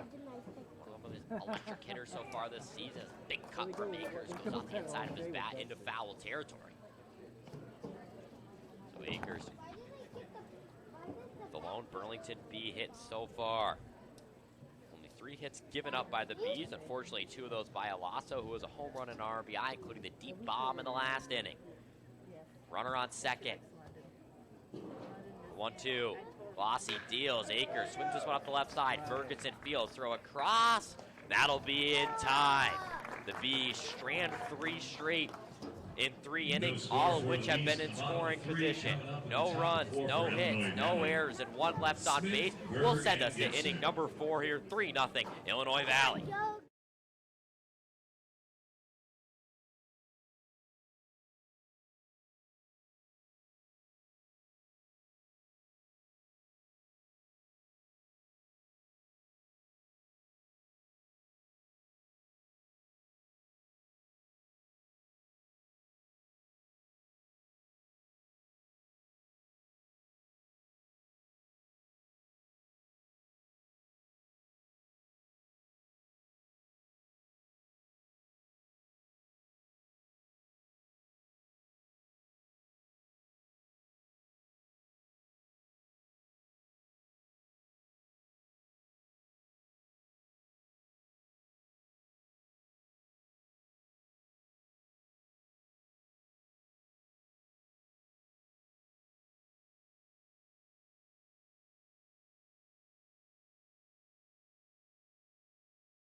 Temperatures at around 80 degrees. A beautiful day here in Burlington, Iowa, as a pitching change for the hometown team, the Burlington Bees, and they are bringing in the hometown kid, Zach Lucian, a redshirt freshman at the hometown school, Southeastern Community College. So a guy who's very familiar with this mound and with Burlington, Iowa. Did not appear in 2023 with the Blackhawks and was a part of that team in their 2024 run to the NJCAA World Series. In that run, he pitched 19 innings, had a 5.68 ERA and a 1.79 ERA with a 2-0 record at 12 strikeouts and 9 walks. Only allowed 5 hits, so he's a big swing and miss guy, and the big issue is whether or not he has the ability to find the zone, and we'll see if he can do that here on his home mound in the 4th inning. Has 8-9-1 to deal with Smith, Berg, and Gibson.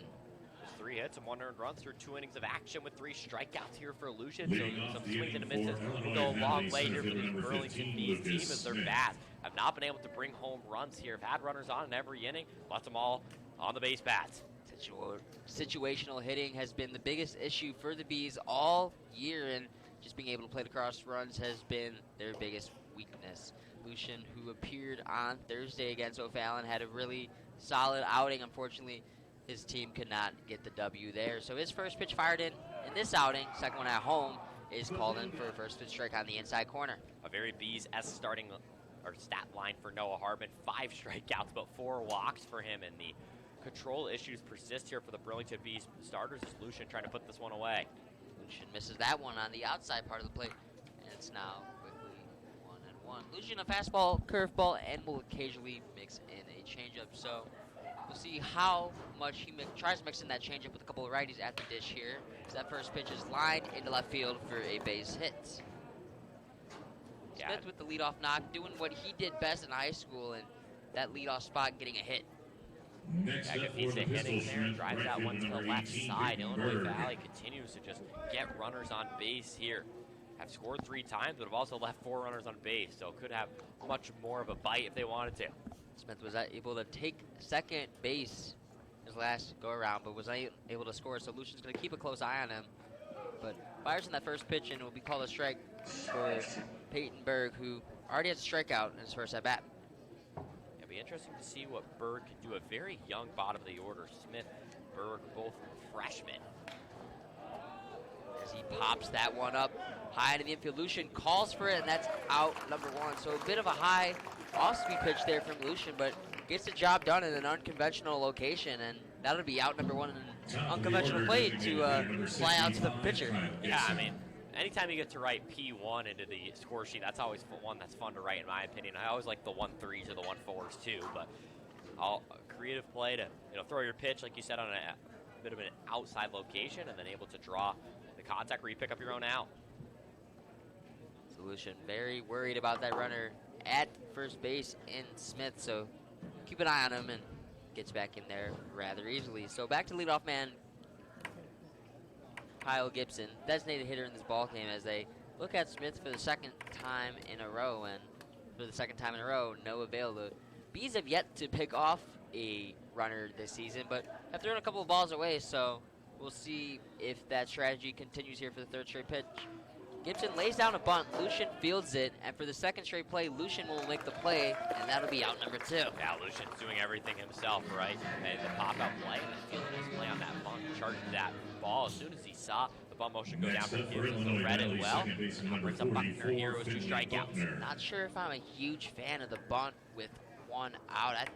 I'm okay with it if there's no outs, but with 1 away and not bunting in the last appearance, not a huge fan of the call, but advantage appearance here for Buckner, second baseman, who is already 0 for 2 with a pair of strikeouts in this ballgame. You got to watch more softball, my friend. Runner on first with 1 out, 100% a bunt coming up every time, and it's rather effective in that sport. Obviously, it's a much smaller distance from each base, so it becomes more of an impact there. But if you don't like 1 out bunt, you got to turn it over to the sport with the big yellow ball. Oh, I'm definitely aware of it in softball. It's just, in baseball, it's something you typically don't see anymore. That small ball approach is something that happens with nobody out, but if you get it to 1 out, you try and put it in the hands of your hitters here, more of a baseball approach. College World Series getting ready to go underway in softball. Regionals underway in college baseball. A lot of Prospect League players competing in the NCAA tournament right now. Yeah, and you have 6 alone on the Illinois Valley squad. So if you're already scared of this Pittsell Shrimp squad, I promise you it's only going to get worse and only going to get harder as they have extra help coming. Lucian fires and pitch inside, grounded to short. Halloran makes the play, throws over, and it's wide. But what a play from Merrick Matthews to somehow apply the tag. I was waiting on the call to see if he actually applied it, and he did. So bails Halloran out of an error and bails the Bees out of allowing a run that inning. So they drop a 0 on that inning, and the Bees offense looks to try and get their offense going. 3-0 after 4.5 or 3.5, excuse me.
Back here for the bottom of the 4th here in Burlington, Iowa. The Bees offense looking to get anything going here. They've left 3 runners all in scoring position in the first 3 innings. So bottom of the 4th looking to get it going against a new arm. That new arm is none other than Daniel Strom, a Geneva, Illinois native, and a guy a little bit familiar with. The redshirt freshman began his career at none other than Ball State University, the home of the Cardinals. Did not play in his time with the Cardinals and then transferred to Regis University where he appeared in 9 games. He's a guy who's very familiar with the Valley, though. Third season in Illinois Valley, had a 10.5 ERA back in 22, had 9 strikeouts in 6 innings pitched, and last year had an 8.21 ERA with 40 strikeouts in 34 innings pitched. So he's a guy who doesn't really like pitching to contact too much, but has obviously had issues finding the zone. Only 4 2/3 of an inning at Regis University. Had a 17.36 ERA, a 2.78 whip. So guy who's looking to find his footing and find his control here in the Prospect League. Favorable matchup start off with Donlin has 4, 5, 6. Donlin, Dunwald, and Matthews to start off. What a day from Glossy. 2 innings pitch, no hits, no runs, and 3 Ks. So he came in, does his job, and the mind games, bullpen games from Coach Jay continue on the other side. First pitch, or second pitch strike, excuse me, from Strom. And it is quickly 1-1 to Donlin. After taking first pitch ball, next pitch is in for a strike in the lefty-lefty matchup. Pitches away from Donlin, it's 2-1. I mean, the Bees, Sam, have stranded 5 runners on base on their own, so this could be much worse for Illinois Valley. They're keeping it a game here, and they just need a big inning from the bats, and all of a sudden, they're welcomed right back. As Donlin looking to get that going, lines it into left field the opposite way for a base hit, so off the glove of Ferguson, but that ball is hit too hard to be ruled an error, and leadoff knock, looking to get the Bees going. For the Bees, left fielder number 18, Take a look at the Cedric standings. Dunwall. Sam is playing in Illinois Valley, who have really opened up a gap on the Bees. Clinton 3-0, Illinois Valley 3-2. How important this inning is, or really this game is, and then now how important this inning is with that leadoff single here becomes so much more of an impact. Bringing up the Iowa Hawkeye in Merrick Matthews. So we get a big swing of a bat. Walked in his first plate appearance, and he's looking to signal for a bunt here. I mean, what a tag from Matthews at the end of that inning. He's got to be feeling good about himself, and we'll see if that translates to his position at the plate. Matthews more than likely saved a run in that last inning. Now trying to see if he can help plate across a run in any way, shape, or form. Already had in the count 2-1 here, so with 3 pitches already thrown in the bat, I'm curious to see if he still tries to lay down bunt. Indeed, he does, and pulls away, and now 3-1, and now it gets really interesting for Matthews, who is 1 pitch away from getting on first base and bringing the tying run to the plate, and he's been signaling bunt this entire at-bat. Yeah, pretty stacked day across the Prospect League. 7 games going on, lots of divisional wins up for the line, and obviously one here.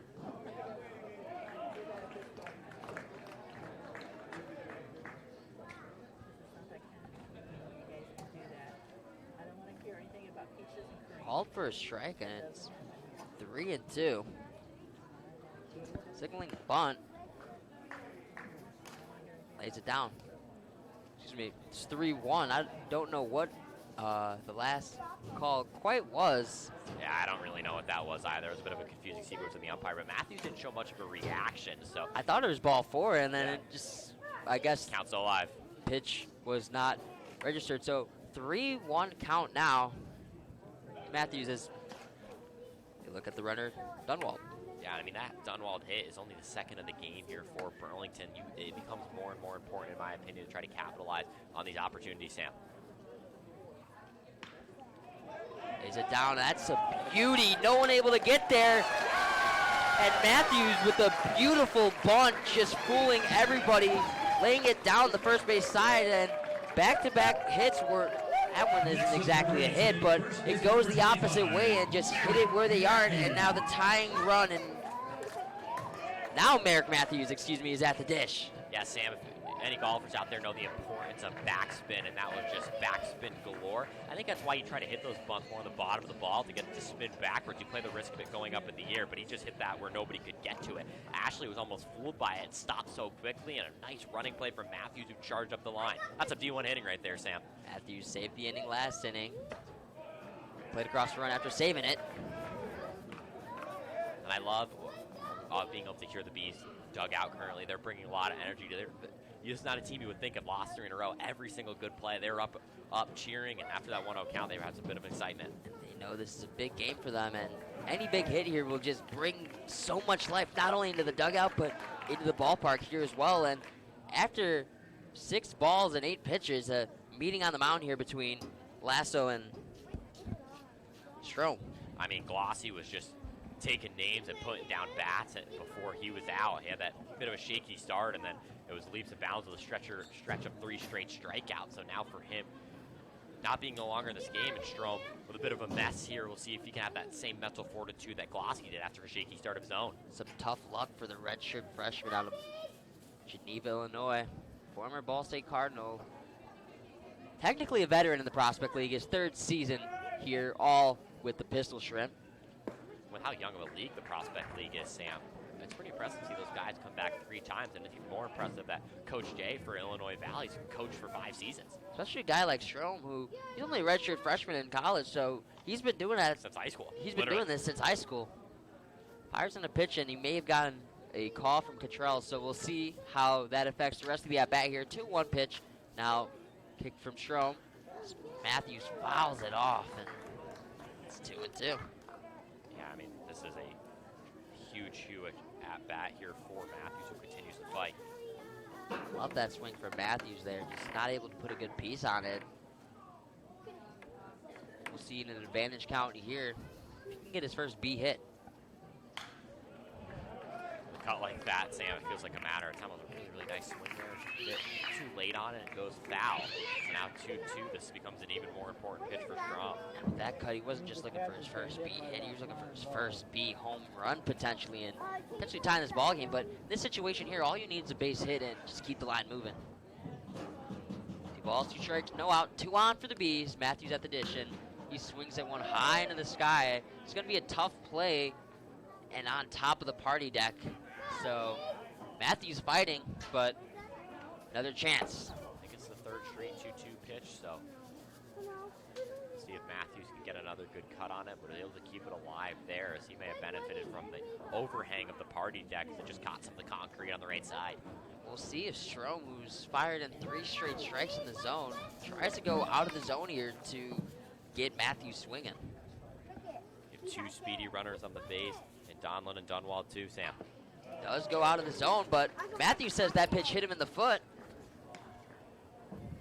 But it does not, according to home plate umpire James Cottrell. Discussion between him and base umpire Jacob Fisher, and they decided that that ball indeed did not hit Matthews. So Matthews trying to buy his way aboard, cannot do so, and has to do it himself on a 3-2 pitch. This is an all-time at-bat. Got to be one of the best ones in the game in such an important situation. Payoff pitch to Matthews. Hits it the opposite way. Tough play. It'll get the runners over, but ground out for out number 1. So Buckner, who had to range all the way to his right, that was going to be a tough play, and if that got through, that definitely would have been a run. But gets the job done is Matthews, and a couple guys in scoring position with only 1 away, but we know the Bees have been in this position before where they have had guys in scoring position and unable to capitalize. I mean, you got a 1 left on base in every single inning. Now 2 on, both in scoring position. Brings up Mr. Eyes here and Nick Mayer. While he struck out his first time, Sam, 3-2 at bat, of course. That's what you expect from him, right? So see if he can kind of draw that lengthy at bat here as they're just running up Strom's pitch count. Already the 3rd pitcher of the day here through 4 innings. Was the designated hitter, hitting 167 on the year. Had tremendous average and was a Gold Glover at Rock Valley Community College. He's yet to see the field defensively for the Bees. He's quickly down 0-2 in this count. And with losing 3 straight, a hit here would go so far for this game, the season, the energy. The Bees need it so bad here, Sam. Lundquist needs this hit himself to get himself out of this mini slump that he's been in.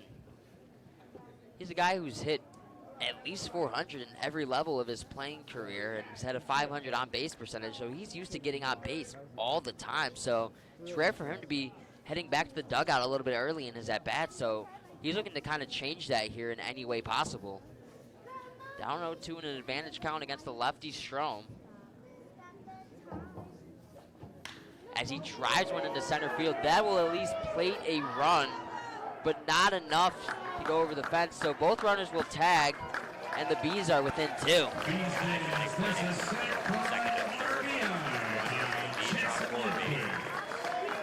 Lindquist with a good swing there, and that is a very promising sign for both the Bees and Jackson Lindquist, that he's able to get a piece like that and make good contact like that. Unfortunately for him, hitting it to the deepest part of the ballpark and just hitting it just a little bit under the ball, and resulting in an out instead of what would be a tie ball game. Yeah, it's RBI number 1 on the year. Like you said, promising is an understatement to get extinguished, draw that much contact, and one of the hardest parts of the ballpark to get to, and he did successfully and was able to move 2 runners over. Now a big spot for Nick Mayer, who, like you mentioned before, probably the best eye on the team, and worked the full count in his last at bat before striking out.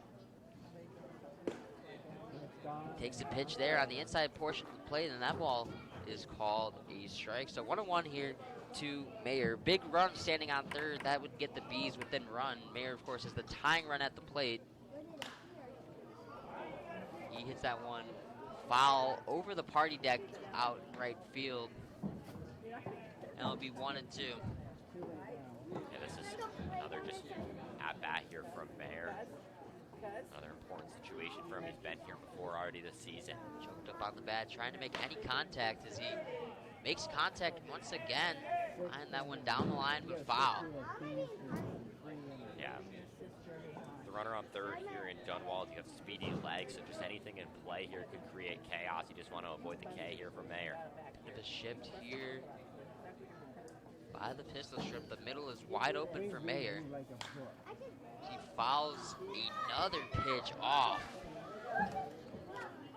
That one is going to be a souvenir. Yeah, he's loving that right side of the play here. So now you want to turn your eyes maybe towards right field. Say he does make good contact with the ball because he's going there every time. Try and take one the opposite way. Like that point, just trying to hit it where they aren't, but see if he can get a little earlier in his approach. Takes a pitch in the dirt. Yeah, I think Strong thought that was a strike 3 call. He was already getting ready to make his way towards the dugout here. He's got to throw another pitch. That low strike's been called a strike all game long, but not in that situation there. So another pitch for Strom. That one's lined to the shortstop. Ferguson has to make the throw and gets Mayer for out number 3. So the Bees get one in what could have been a lot more. They are within 2, 3-1, heading top 5.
One fun thing about community field here, Sam, is getting to see all the great on-field promotions they have. A lot of kids getting involved with games on the field here, hope to inspire a next new generation of Bees fans.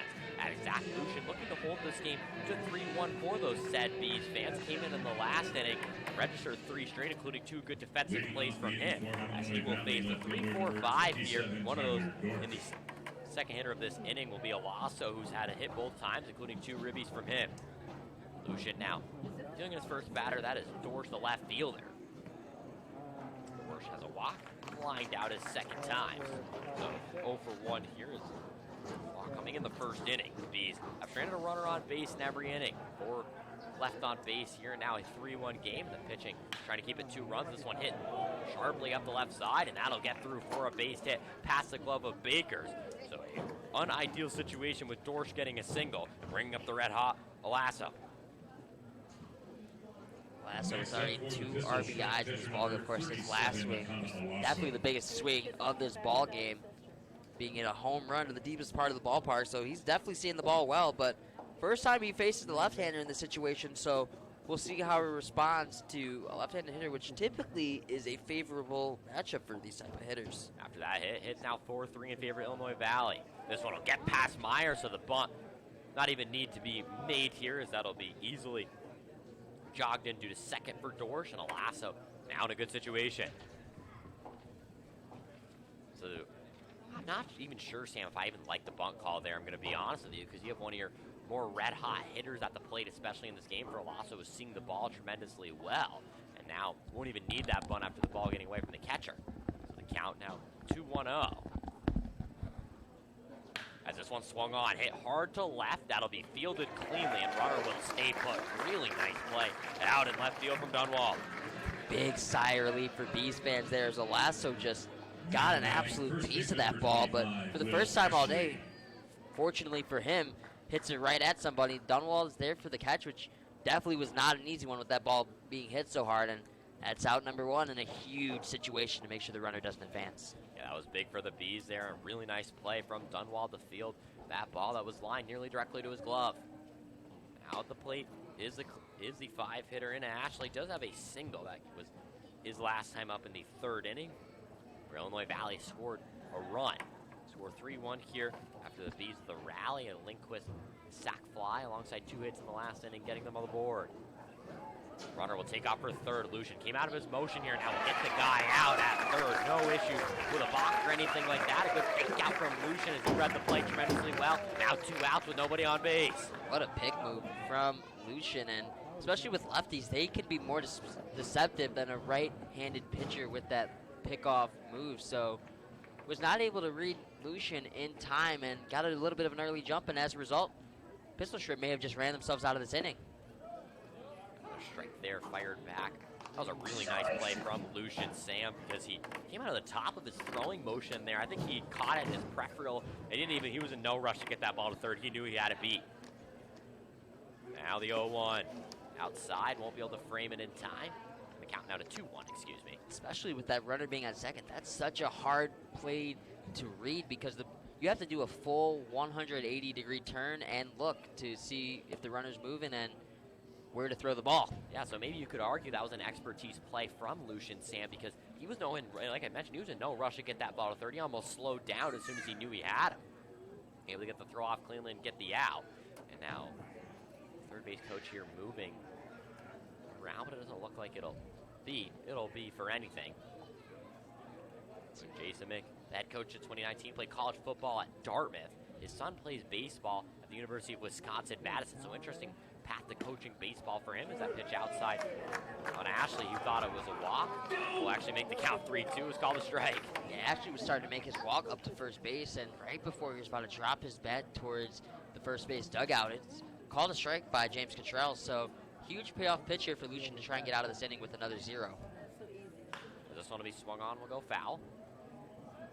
Jason Mick coaches high school and travel baseball, co-owner of a player development academy in Naperville, Illinois.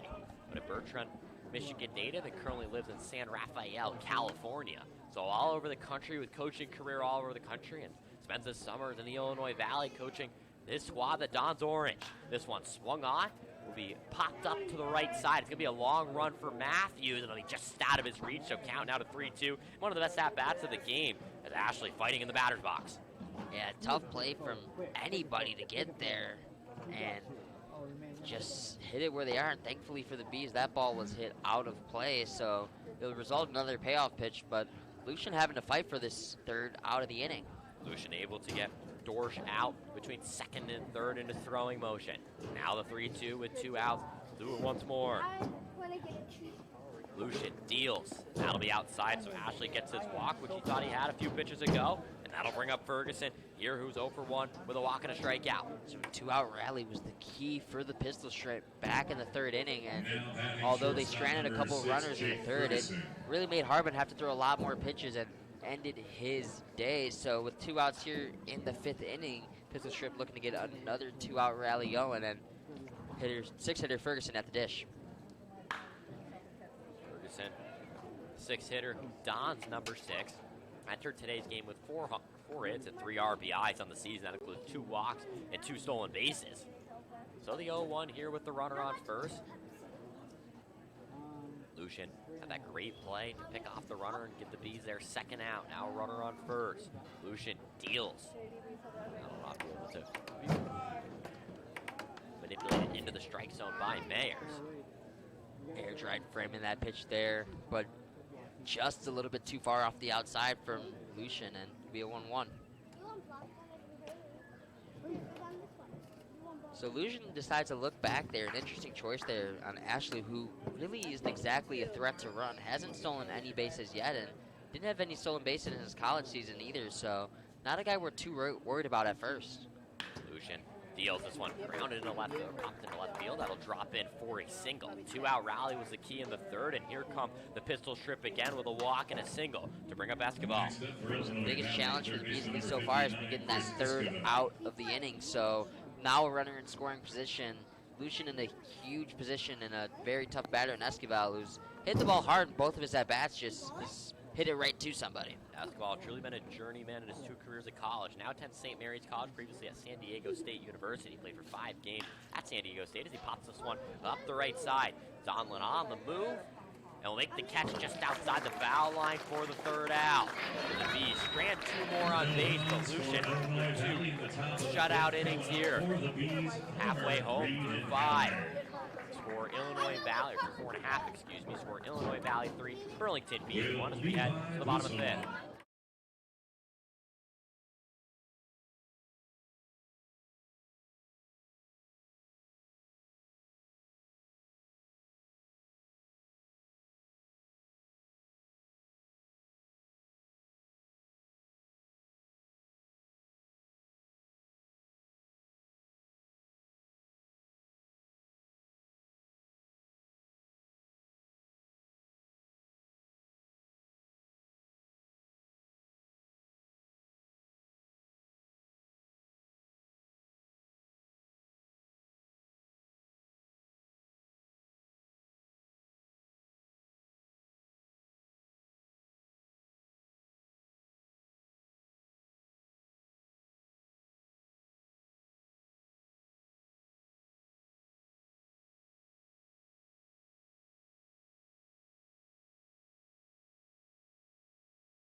Back here in the first divisional game for the Burlington Bees, a critical one at that for this Bees team. After losing 3 in a row, standing at 1-3.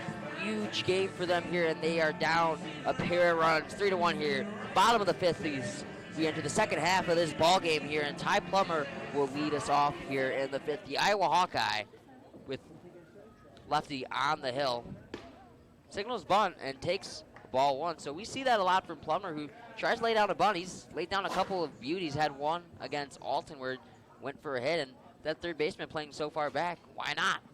Yeah, Plummer's got some serious jets. You said in the pregame show you want to see him act as a second leadoff guy, and I think that is the vision here from Coach O, to try to bring a lot of speed before going to another speed guy, and Reed who's on deck. 2 quick balls here fired in from Strom. Strom, the left-hander, has a couple lefties to face in this inning. I'm pretty sure that will be his limit with a righty warming up in the bullpen for the pistol strip. Plummer lines that ball up the middle. Tough play, and it's made by Ferguson at short. What an effort from Ferguson, and Ty Plummer is absolutely robbed of a base hit, and that would have been a huge one for Burlington. He had a nice play from Ferguson to get the ball into his glove stand, the turn, the throw, and for it to be on the money. Really, really nice show of defense here from Ferguson, and a huge out for the Illinois Valley pistol shrimp. How Plummer got a pitch he was looking for and was looking to drive and hit it right up to middle. Unfortunately for him, Ferguson with an even better play on the defensive end, and that's out number 1. Is now Reed is looking to bunt, and that one was right to the pitcher. So 2 quick outs for the Bees here in their home half of the 5th.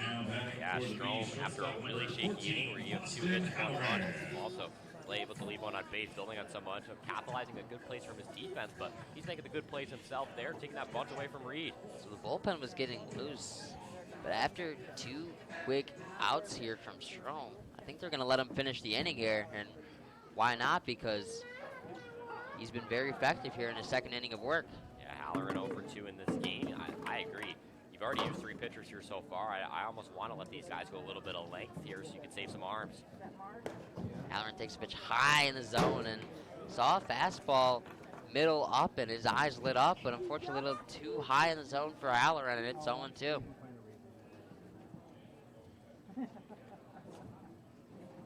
Halloran rounds one to second base to Buckner, and it will not go through Buckner, and it'll be a 1-2-3 inning for the Bees. They go down in order. Pistol Strip coming up to bat here in the top of the 6th.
There was that exhibition.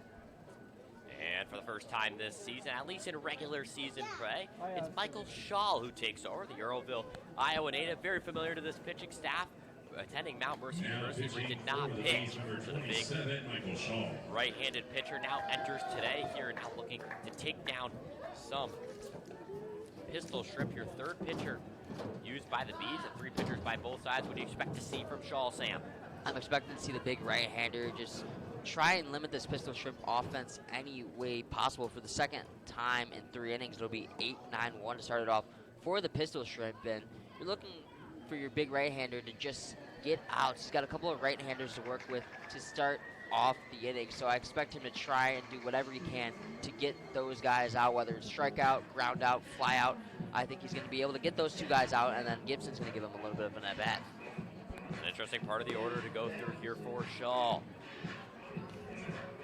Shaw looking to keep this game right where it's at. This Burlington Bees offense has been very lackluster the last 4 games. They've only scored 7 runs in their last 33 innings. So it's a team that's looking to just find their footing on the offensive end. And only 1 run in this ballgame and only 3 hits. It seemed like the 5th inning was their best chance to do it. No strikeouts, but no runs let up. For Lucian, who went 2 innings of work. Now Scholl trying to pick up where he left off against the 8-9-1, and Smith takes the strike right there. Smith singled his last time.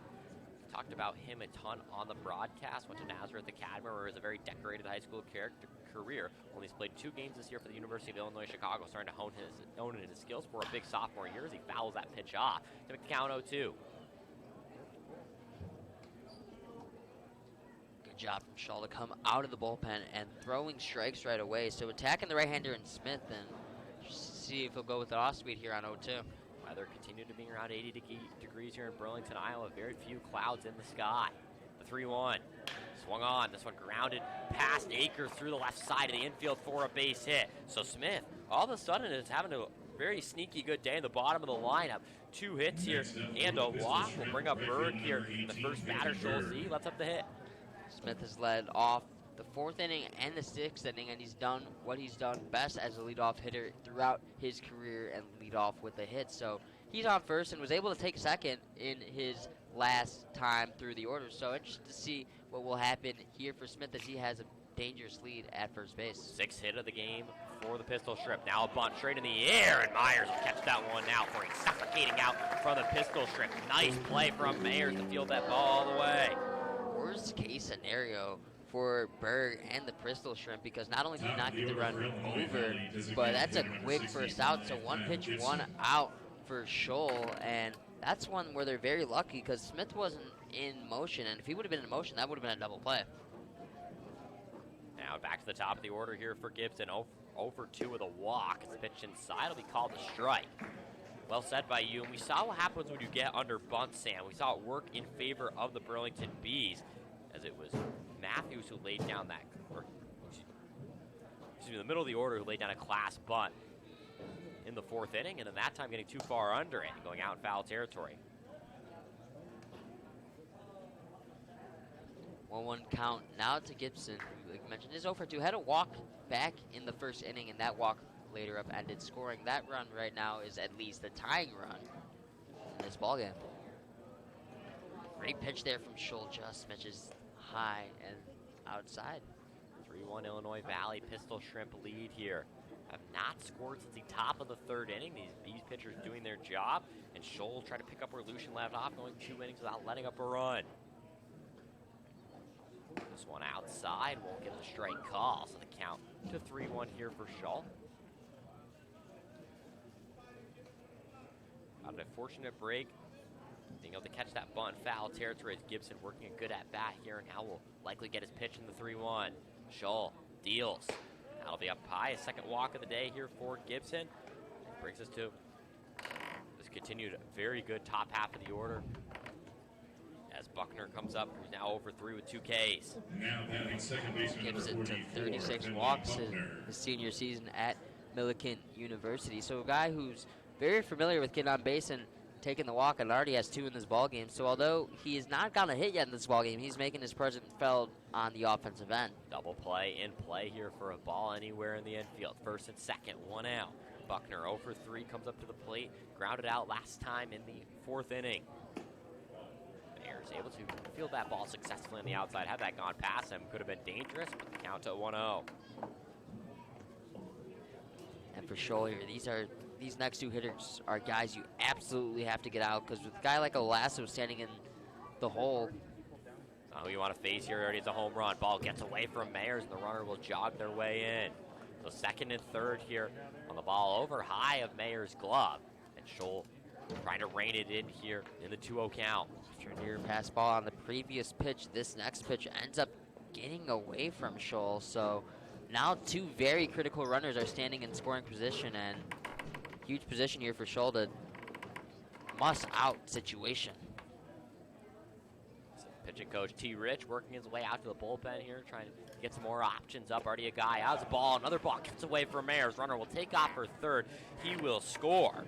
So Smith able to score on the ball that gets away from Mayers. Gibson now on 3rd, and the score 4-1. The first time Illinois Valley has scored since the 3rd inning. That one going to be ruled a wild pitch, and Bees are just letting the Pistol Shrimp stay in this ball game and extend their lead. They have not been able to cut in the deficit, and as a result, that's a huge run for the Pistol Shrimp, and another one just standing 90 feet away. Pitch here on Buckner will go inside, and that'll clip enough of him to make a hit by pitch here. So 3 of the 4 last runners have reached, only 1 out here. They came out of bunt situation as T. Rich will go out there and try to settle down his pitcher. What do you think he's going to try to say, Sam? Well, he's thrown 7 straight balls, so I think it's, just trying to relax him and settle the zone.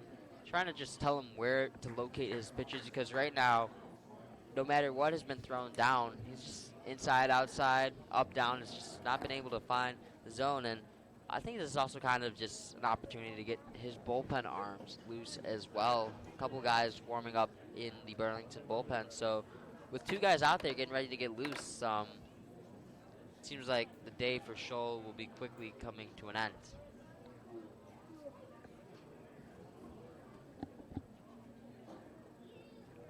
Dorsch singled his last time. Chuck comes up here trying to bring another runner home. Has first and third with just one out. Messy situation here for Scholl. Does the Bees doing anything trying to remain in this game? Pitch. Outside will be called strike. The count to 0-1. Really nice pitch there from Scholl. Bounce back, able to get the outside of the plate on Dorsch. Dorsch leading the Prospect League, tied for the team lead, or excuse me, the lead in RBIs. He swings and misses with that pitch. Count to 0-2. Huge pitch there from Scholl. So after struggling to find the zone, last two batters here, he's been able to find his footing here and find the zone, and quickly in an 0-2 count, looking to get a huge strikeout. T. Rich worked with Scholl at Mount Mercy this season. Richard, the assistant coach there, or the analytics coach, excuse me, for the NAIA Board of America winner this season. Now the 1-2 with runners on the corners. Pitch from Scholl. Swung on, hit hard up the left side, but it'll go just foul. Single pop out walk hit by pitch has led to this bit of an awkward rally for Illinois Valley. Now Scholl will deal with the 1-2 count. Big lead on third from the runner. They'll pop out of Myers' glove. Everyone will stay put. So got to keep an eye on Gibson here. He looks ready to move for the leadoff guy. Gloves seemed to be an issue all day for Bayer. Had to swap out gloves back in the first inning, and at least so far, balls been popping in and out of his glove all inning. Myers comes across to field this one. Count now to 3-2 from 0-2. So a big pitch coming up here for Dorsch, who singled his last time, and a single here would most definitely put him potentially atop the Prospect League in RBIs. Runners take off. This one popped in the air to left. It'll be out of play. Go foul. As the count remains here, and one of the bigger at-bats of this game. A single or extra base hit here could potentially put this game maybe out of reach for the Burlington Bees. Scholl went from 0-2 to 3-2, and now is in a very desperate situation to throw a strike, so huge pressure situation for him here. And the pitch. Swung on, popped in the air to center field. That'll be called and dropped in there. Caught by Reed, excuse me. Runner will come across to score. So a sac fly there on the low catch from Reed, and the score now 5-1. Not the prettiest play there from Jackson Reed in center field, excuse me, but was trying to throw off the runner in his tag for home, but could not do so, and pistol strip played across another. But if Scholl can limit the damage at this and can hopefully try and get back in the dugout, that would be huge, and hopefully his offense can finally get something going after a stagnant last 4 days for them. 2 RBIs for Lasso, a single and a home run. Now comes up to the plate here, red hot. Last one, he's flying down a very hard hit ball. Honeyman's task has been to get him out now. 0-1 there on a great pitch from Scholl. Runner on first is Buckner. With Gibson who scores another run for the speedy leadoff guy. Now the runner takes off. Now let me swung on and go foul.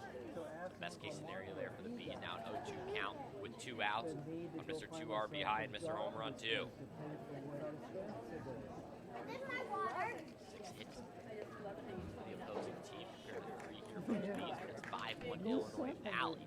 So second 2-run inning for them. Since the first inning. Lasso had 308 coming in the day. There's a swing and miss for the strikeout. So Scholl bounces back with the K. 2 One runs left for on Illinois base Valley here. in the top On of the one 6th. hit, Coming up for the run. Bees, Akers Illinois dominant Valley ahead level. 5-1. Burlington Bees need to chip away at this lead, running out of innings to do so. See if they're able to in the Will 6th.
pitcher out on the mound here. It's Finn O'Mara, the Illinois native, pitched for DePauw University, Division II college, or college North Coast Athletic Conference. We had 7 appearances.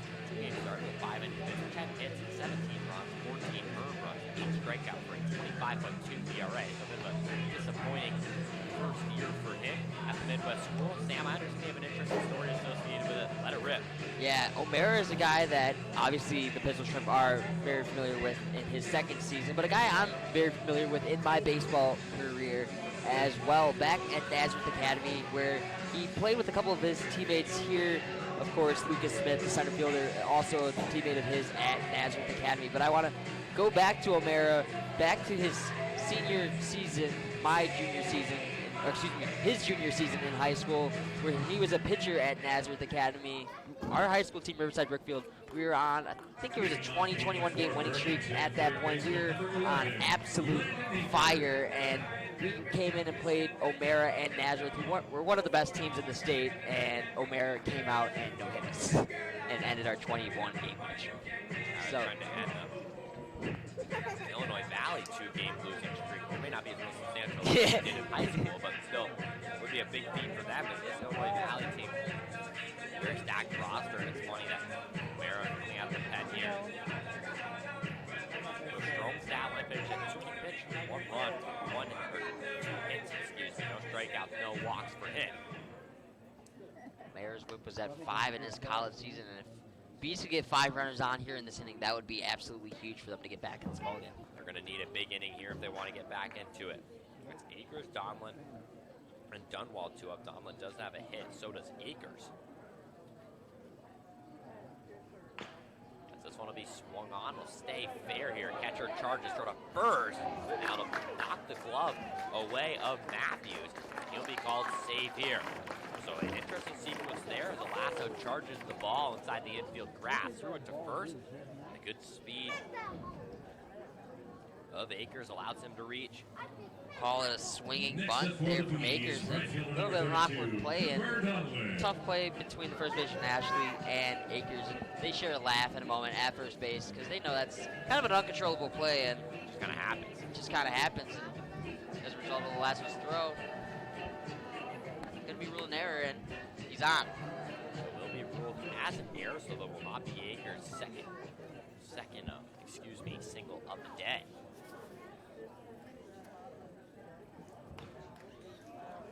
Donlin at the dish. Big time hitter here, and they're looking to jump on O'Mara to jump into this deficit and get back in this ball game here. Cooper Donlin has been so important for the Bees here. Got the shout out in the pregame interview from Coach O himself. 3 RBIs, a home run, and 2 hits this season. The 0-1 delivered. It'll be a pie. The Bees return to action tomorrow against Springfield here in an exhibition matchup. First pitch will be at 6:35. One you want to tune into. Broadcast will start at 6:15 Central. Me and Sam will have the call here. We look forward to having you. If you can't make your way out to Community Field. Now the 0-1. Swung on. Will go directly foul. The 0-2. Mayor fastball, curveball, slider, changeup mix. So he has 4 pitches. Was also a kicker on Nazareth's football team, where they were also a football powerhouse as well. Produced now NFL quarterback and number 10 overall pick in this year's NFL draft, J.J. McCarthy. O'Mara was a state champion as a kicker back in 2023. Some clutch moments with his leg. Now trying to find a clutch moment with his arm. Drops that pitch down the dirt to make the count 1-2.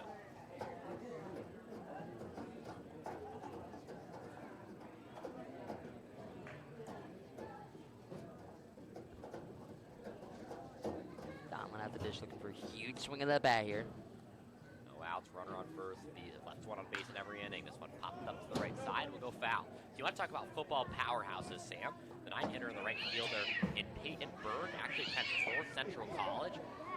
And they're the 2022 National Football Championship runners-up, or winners, excuse me, and the runners-up in 2021 and 2023. So North Central, a serious powerhouse for Division III football. The only reason I know that is because they were the runner-up to SUNY Cortland, a fellow SUNY school to where I go, and SUNY Plattsburgh this year, who made a really unprecedented run all the way to the Division III Natty. So Berg potentially attending a school where football might take the precedent in terms of eyes over football, but still having a very young good career there. He appeared in 18 games this season, now starting at right. 2-2 here for Donlin.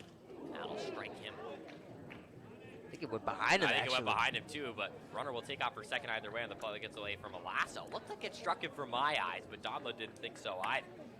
So Akers now in scoring position here. The Bees have stranded 4 on base. Or excuse me, the last inning was their first 1, 2, 3. So stranded 4 on base in the first 4 innings. Fouls are starting to come here. And Donlin's starting to see the ball really well. He's fouled off or taken every pitch in this at bat. So I got a feeling he's going to lean into one here. And that'll actually hit him. So there's the hit by pitch there at 3-2. I guess I manifested it. We'll bring up Dunwald here. He's already been on base today. 2 on, nobody out here. The Bees have been in this situation once before, back in the 4th, and we're only able to get a run out of it. And O'Mara, who is struggling in his 2nd year with the Shrimp and his 2nd outing with the Shrimp, is looking to find his footing. So meeting on the mound here, and this may be the end of his day. Donald's actually statted it as a walk. So for first and second here, after 2 batters faced. For O'Mara, looks like they're taking a second to discuss it over. No ball has left his hand currently. The RGM coach Jay, but their assistant coach Justin Friday is in his 6th season also. Played at Juliet Junior College, where he's a captain and all conference here. He actually holds a stolen base record at 2 different colleges. And now is currently the head coach at Oswego East High School. Runners currently meeting with Coach Oak here as a meeting on the mound continues. Mark Sheehan, the pitching coach, talked about his ability to coach at different levels earlier in the broadcast. They're going to lead young O'Mara out there on the mound. Bears stayed in the ballgame, but bullpen's starting to get loose for this Pistol Shrimp team. Henry Rauch, the incoming freshman, currently playing at Evanston High School, is warming up in the bullpen for the Pistol Shrimp.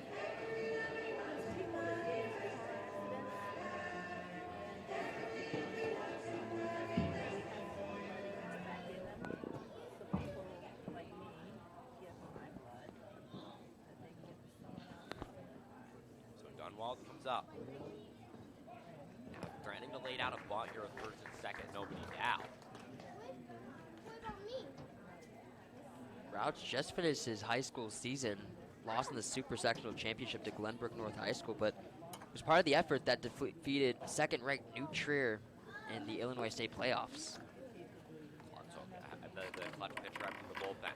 Got the bunt. This one played to the left side field cleanly at third. Ball nearly bobbled with the throw to first. Will be in time, so runners moved over here. Successful bunt from Dunwald.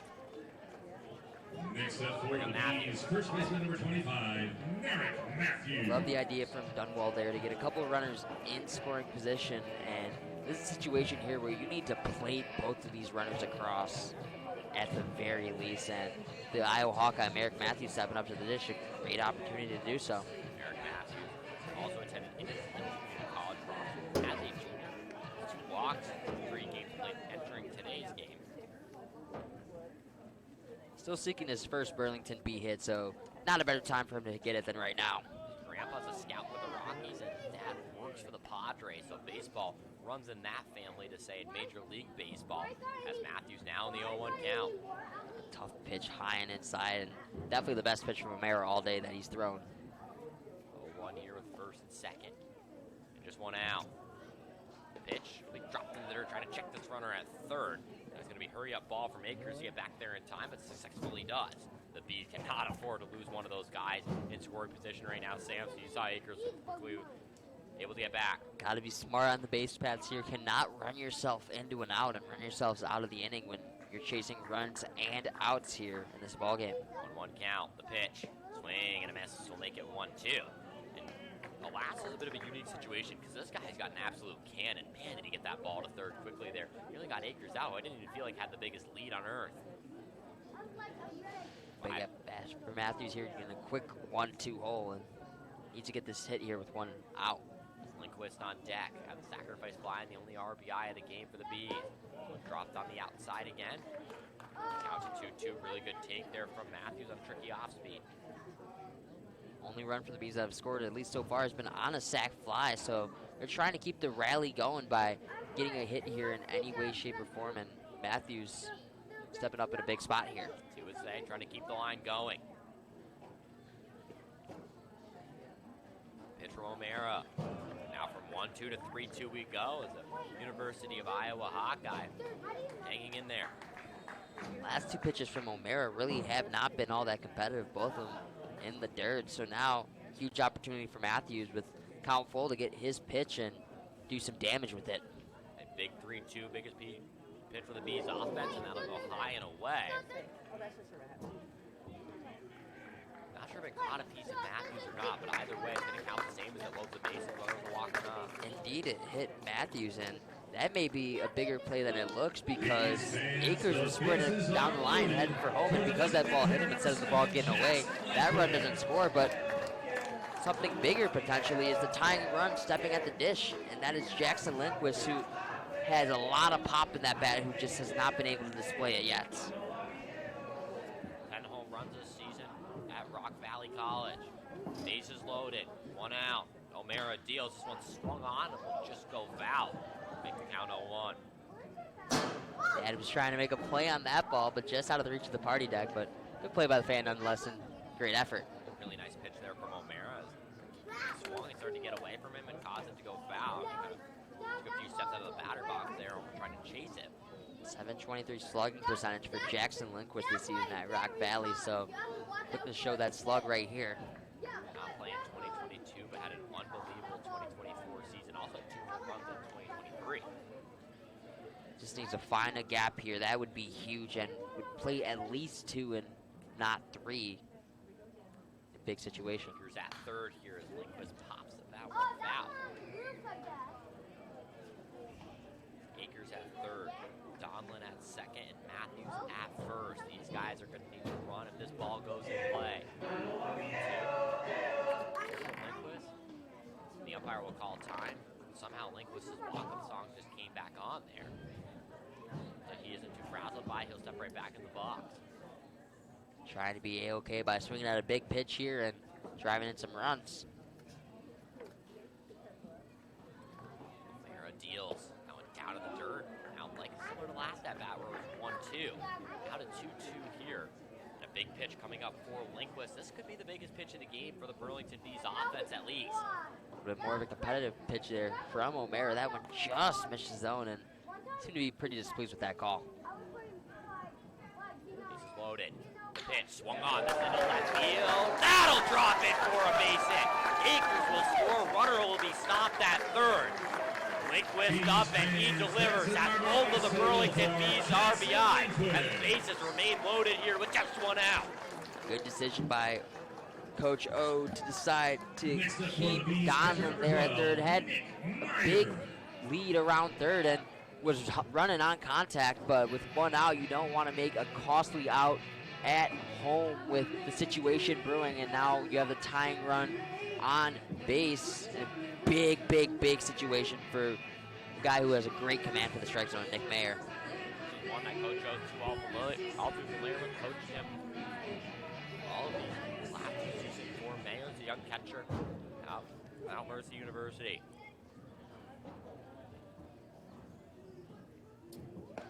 First pitch will be a huge cut from there. Swing and miss to make the count 0-1. So Lindquist was a sacrifice fly last time he was up, and then the RBI single here. You said earlier in the broadcast, maybe moving him down the lineup, try to fire him up, and boy, has it with 2 ribbies here so far. Mayer trying to get a big piece right there, trying to get every piece of that fastball from O'Mara right there. It's a big hack and a miss, and right now just trying to make contact and put it in play. The pitch dropped down in the dirt. Donlin on third, Matthews on second, Lindquist on first, 1-1 count. So the Bees getting to the 4th pitcher in O'Mara. Playing him in on the corners.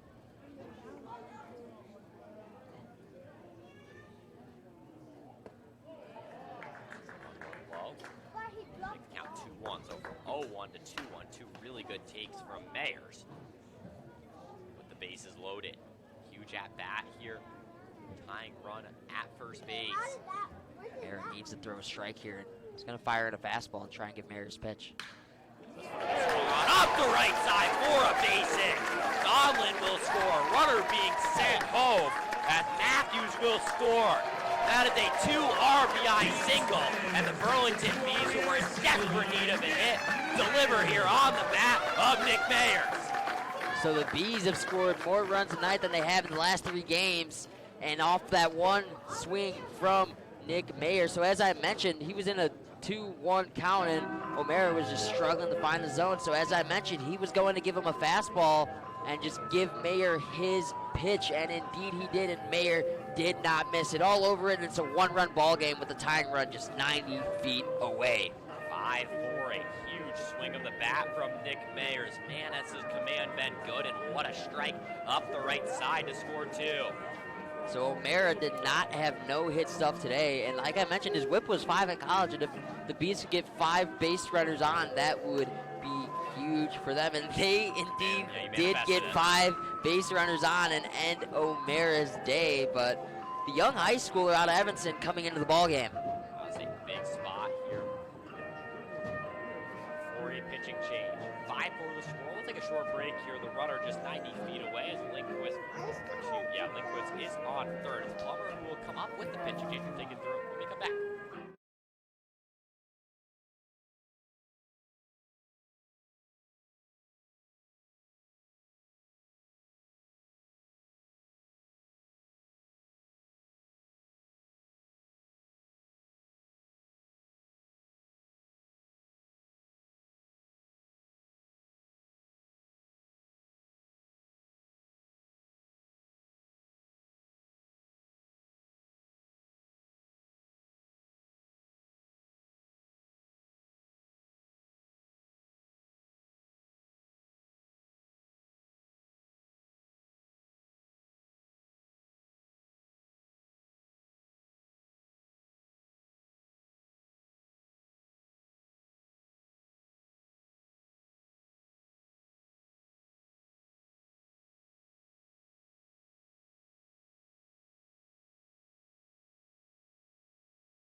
Final line from O'Mara is 0.1 innings pitched, 3 hits, 3 runs, 1 walk, and no strikeouts as the Bees hit him hard, and that'll bring up the 5th pitcher of the game in Daniel Castro, a pitcher at St. Mary's College and a junior where he appeared in 5 games of 3.2 innings of work, 10 hits, 8 runs, 7 earned runs, 6 walks, 2 strikeouts. Formerly pitched at Canada College, where he was second team all league, 63 strikeouts and 95.1 innings of work there. So O'Mara trying to get it out of trouble after Lindquist and Mayer coming up with singles. One out by Plummer. Bees just 1 run away, and that runner being at third base with just 1 out. Ty Plummer now up in a huge situation against a new pitcher. Castro with an interesting start to his career. He started his career over the border in Canada. Canada College had 95 innings pitched and a 4.83 ERA while he was out there. Also at over 60 strikeouts as he deals. Plummer after the first pitch. That'll get past the first baseman. 1 runner will score. Plummer will stop at third as Lindquist will go all the way to third. A tough fielding play at first, and we are tied here in Burlington. Huge swing of the bat there from Mayer. Looked like that was going to be a tough one that could have potentially been to get fielded right, but just took a lucky Burlington hop there. And we saw because this game had to be delayed because of the field conditions, they are not the greatest today. So it took a little bit of an interesting hop there at first base and got into the outfield. And Plummer with his first Burlington RBI and could not have come at a bigger time. Because now the go-ahead run is 90 feet away as Plummer ties the ball game up. Unbelievable inning of action here in Burlington. Now first and third with 1 out. Sends us to Reed, who has a walk and is 0 for 2. Pitch outside the little ball, like you mentioned, over the glove of Ashley. As the Iowa Hawkeye with an unbelievable RBI in this inning, and all of a sudden we're tied at 5. Both teams at 6 hits. 4-run inning for the Bees. They were down 5-1 at the start of the inning, and they score a run here. They would match their run total from all weekend against the O'Fallon Utes. inning that this team so desperately needed, Sam. Momentum, the ability to get balls on fast, they prove it to themselves. Runner now takes off at Plummer. The throw to second will be not in time. That'll get away and score another run. Plummer makes it into third, so a tough throw to second, and all of a sudden, the Burlington Bees with a 5-run inning as they lead 6-5. And if you would have told me after the weekend the Bees have had, they would have a 5-run inning, I would be shocked because they couldn't even get 5 runs on the board. But a huge, huge inning from the Bees, and that steal play works in their favor now as they take the lead.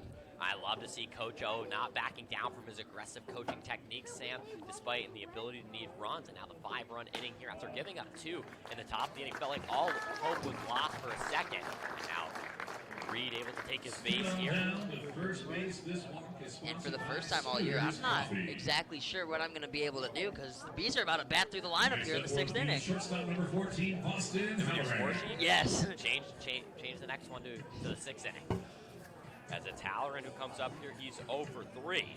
Like you said, this will send us through the order with runners on first and third. It's Reed on first and Plummer on third. So Meyer able to score.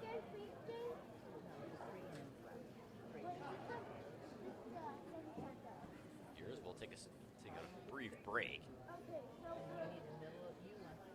As this first pitch will be swung on and popped up. It'll be called and caught by the third baseman in Escobar. That's a huge second out here and freezes both runners.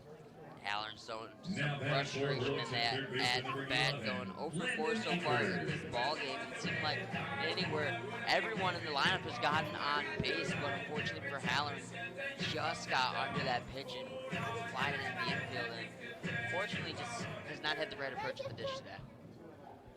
So 6-5 the score, some big hits and some small ball antics. Runner still on the corners here. The guy who started it all in Akers led off with the single. There's some small balls to start off the inning for Akers and any way on, and that sparked a huge rally and kind of rattled O'Mara because that one little hit off the weak contact turned into a 5-run inning. Mayer with the hit that made it. That scored 2. Plummer with an RBI. And then now at third here in the 6-5 game, runner will take off for second. The throw will be not in time. So just second here, a stolen base from Jackson Reed. And the rally continues here with 2 out, now in 2 in scoring position. Great jump there from Reed. You could tell off the pitch that he was going to go, and surprised after the last play from Olaso that he decided to throw that ball, but now they're 1 strike away from getting out of the inning, but a multi-RBI chance here. Big pitch here for Akers. This one will be inside, swung on, that'll be fielded at second. Throw to first will be not in time, and will score another runner. So the Bees not only get their first lead of the day, make it 7-5. A wild play from Akers, who's able to reach on a dribbler from short to first, and it could not be fielded in time. Looked like that ball was just going to get right through the middle, and great effort from the shortstop Ferguson to stop that ball from getting through, but that definitely saved a run. But Akers able to beat that one out in a second infield single of the inning. But doesn't matter how you do it, it all looks the same in the scorebook. It'll look the same tomorrow in the stat sheet.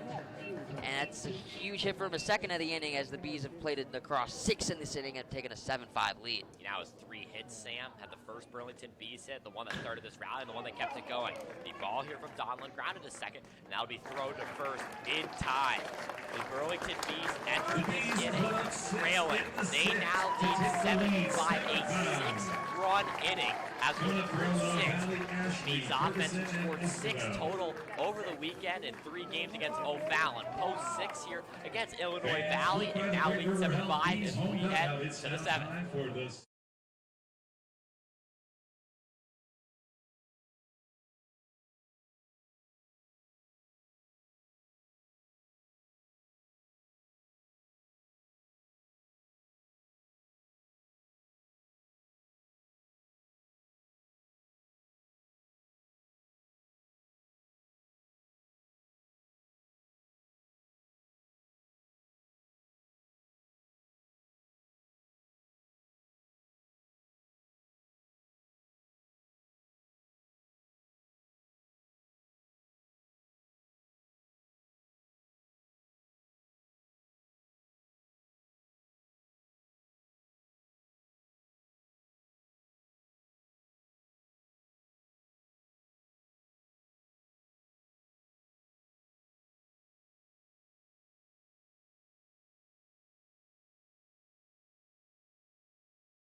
back here for the 7th inning here, and after a huge inning from the Burlington Bees offense, they're pitching, looking to get it going on the mound here.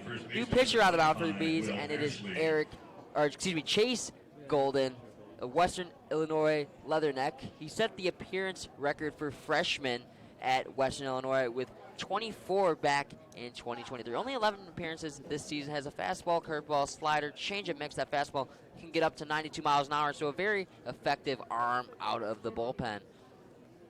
Welcome to the top of the 7th here. Chase Golden, actually, I ran into him earlier. He mentioned he actually entered the transfer portal today, Sam.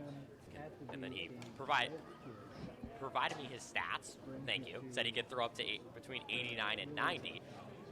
His dad right now, and Scott Golden, actually watching this broadcast. So love seeing all the parents tune in, and obviously a lot to celebrate with his son entering the portal today, trying to go to a new institution. And also today, he was bringing in one of new B teammate and former Western Illinois teammate Jack Duncan. So new B pitcher. He may be seeing action today, but first day here as a B for Mr. Duncan, and it's being taken around by none other than Chase Golden, showing him around the clubhouse and everything. So Golden, great teammate, team guy first, but has been struggling to find the strike zone in his outing to start off. 3-0 count here to begin. He's got Ashley Ferguson and Esquivel to deal with. 6 runs on 5 hits with 1 error and 2 left on base.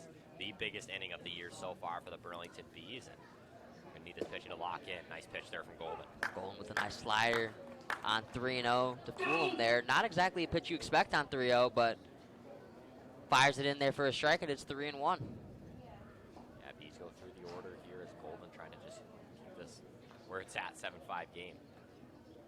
Fires another slider. That one's going to be line in left field for base hit. Ashley not going to test the arm of Dunwald, and that'll stay a single, but a leadoff knock for the Pistol Shrimp, and that is huge for them to try and get back into this ballgame after a 6-run inning for the Bees. Yeah, I mean, they're coming off an inning where they scored 2 runs, so it's not like their bats have gone cold or anything along those lines, and they're still very much in this. And a 2-run inning would tie this ballgame up, and you mentioned this was a huge inning for the Bees, the biggest inning of the year, but an offense that has still struggled to get anything going, at least for the early part of the season, so looking to see if they can build upon that next inning. Gold fires in a first pitch fastball and a first pitch strike to Ferguson. Ferguson is 1 for 2 today with a strikeout, a walk, and a single in his last at bat back in the 5th inning.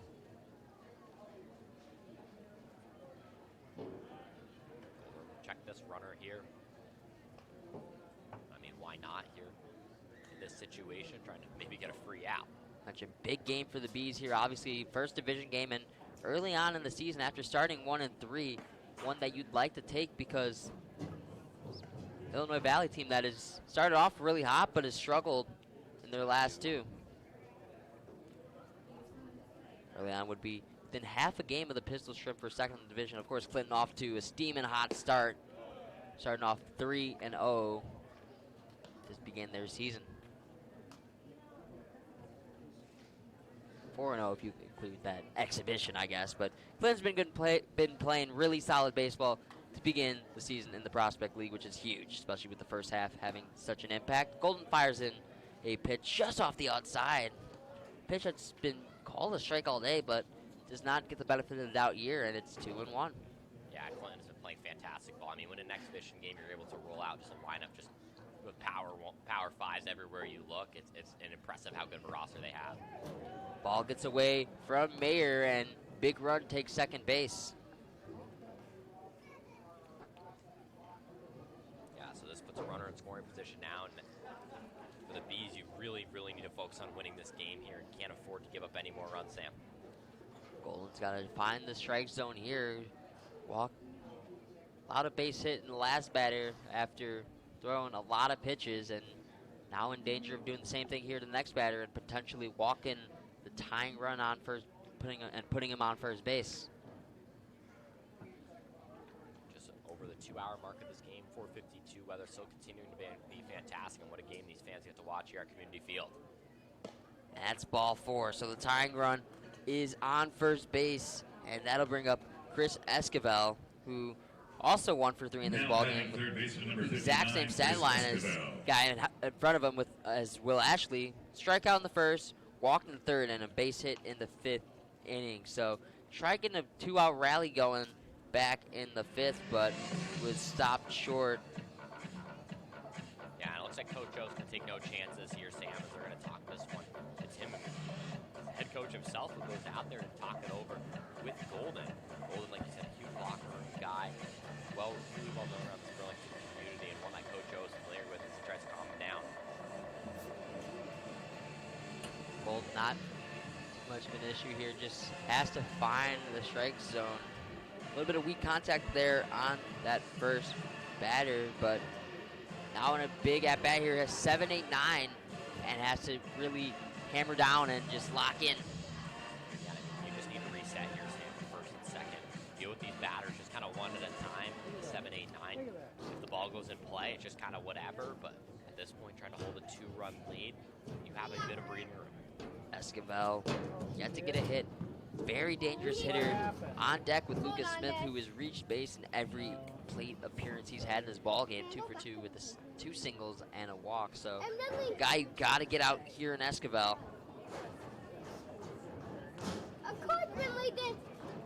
Where's number 59? Not too many players you see spot that number 59. So, rare number there for Chris Esquivel as he shows bunt, but Golden's going to pick over to second, and a little bit of a soft toss throw, and that still almost goes into center field, so that could have been disastrous for the Bees.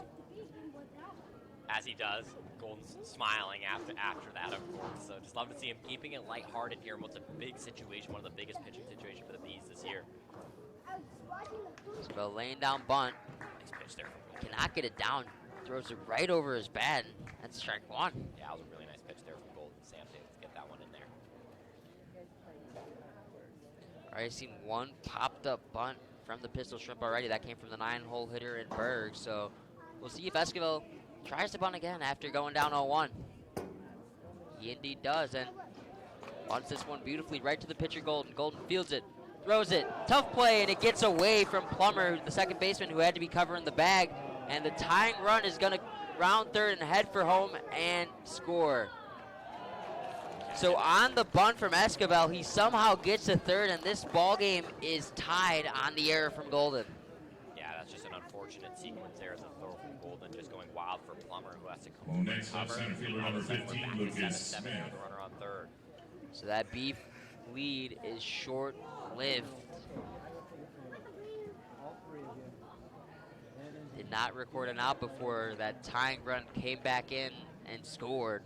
Still no outs here too, so you have to try to, if you want to keep the tie game these two, you got to try to hold this runner at third, and that's going to be very, very difficult to say the least with that runner just 90 feet away. Runner 90 feet away, and a guy who has gotten on base in every plate appearance here in Lucas Smith. So big at bat here.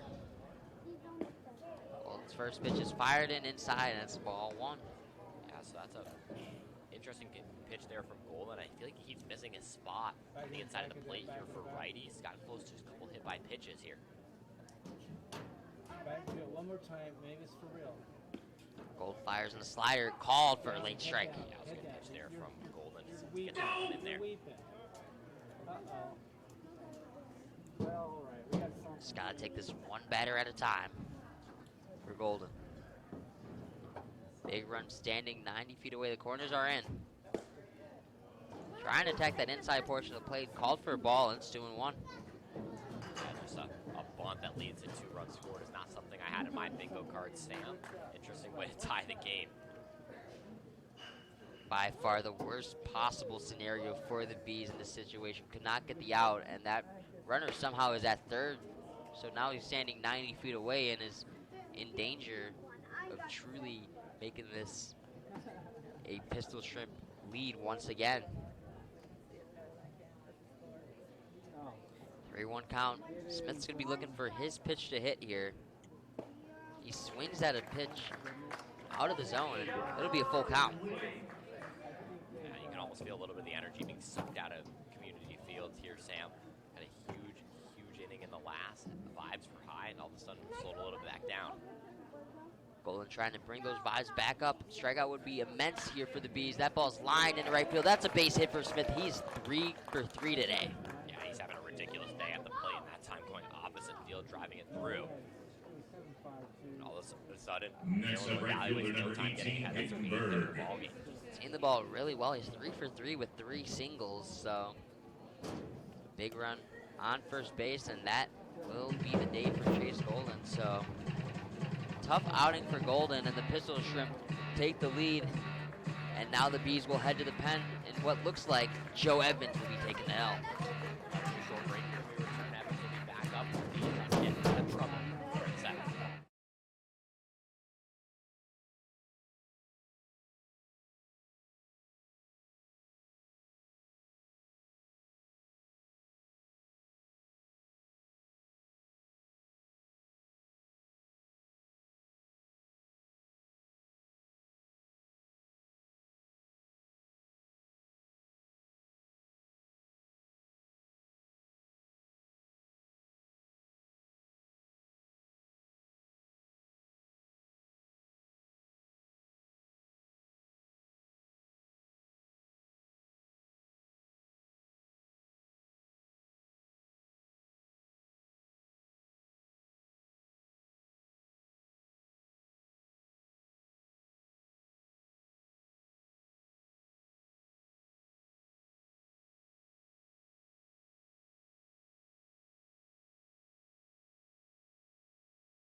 Back here at Community Field, where the Pistol Shrimp have scored 3 and have yet to record it out here in the top half of the 7th inning. So Bees fans have had to wait a while to stretch, and after a 6-run, 6th inning to take the lead after being down 5-1, Pistol Shrimp answer right back and fire back with 3 of their own, and force a new pitcher on the mound. That new pitcher is none other than Joe Evans.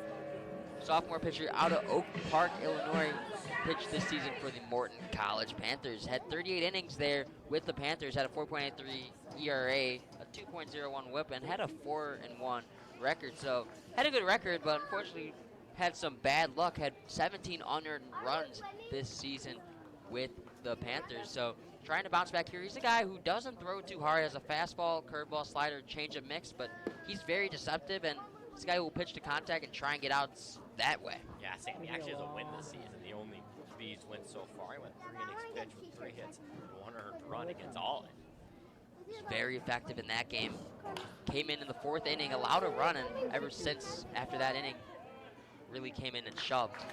Gets the first pitch out right there, so he's doing what he does best and comes in and gets weak contact. So as I mentioned, Top of the order for Illinois he had that Valley, 4th inning designated where he hitter gave up number a run against 65, Alton, Kyle and then the Gibson. next 2 innings just back-to-back zeros from Evans, and he's now going to become a guy who's going to be a huge high-leverage situation arm in this Burlington Bee bullpen. I agree with you more, Sam. And it's a lot about Evans that Coach O's trusting him, and probably the biggest situation in the game for Burlington Bees pitcher trying to hold it a 1-run game. Or from Mayer, that ball gets into right field, so another base running error, or fielding error, excuse me, from the Burlington Bees allows the base running to continue for the Shrimp, and a runner in scoring position with only 1 away. Yeah, messy play there from just a little sequence all around. A strange hop out of the dirt. And it gets away from Mayers here. Now runner in scoring position. How do you know? Because we didn't have a door lock. Look at me. Pitch from Evans, a breaking ball that finds the outside portion of the plate. A beautiful slider there from Evans, and it's 1-1. Yeah, that is a nice pitch to have in your catalog. Good one to use in that situation.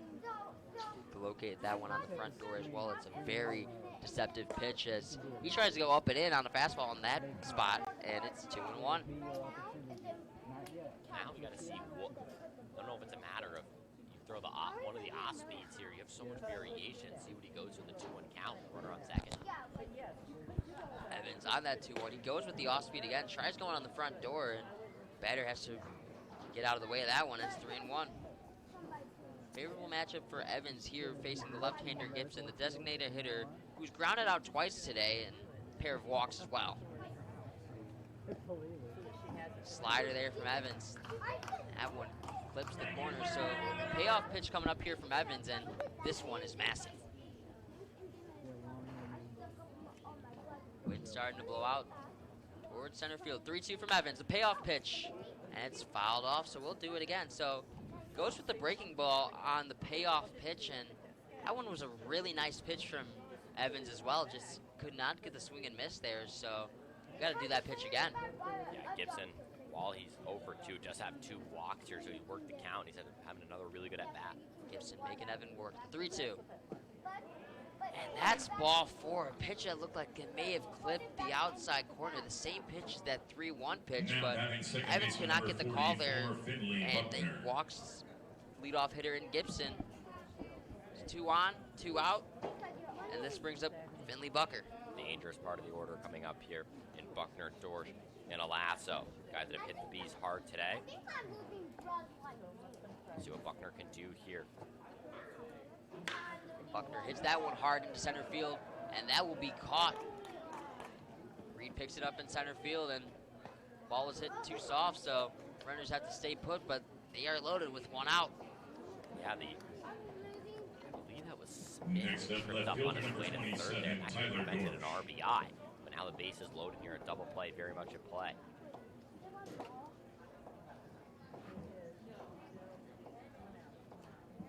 Indeed. We'll see if that slip up has any effect.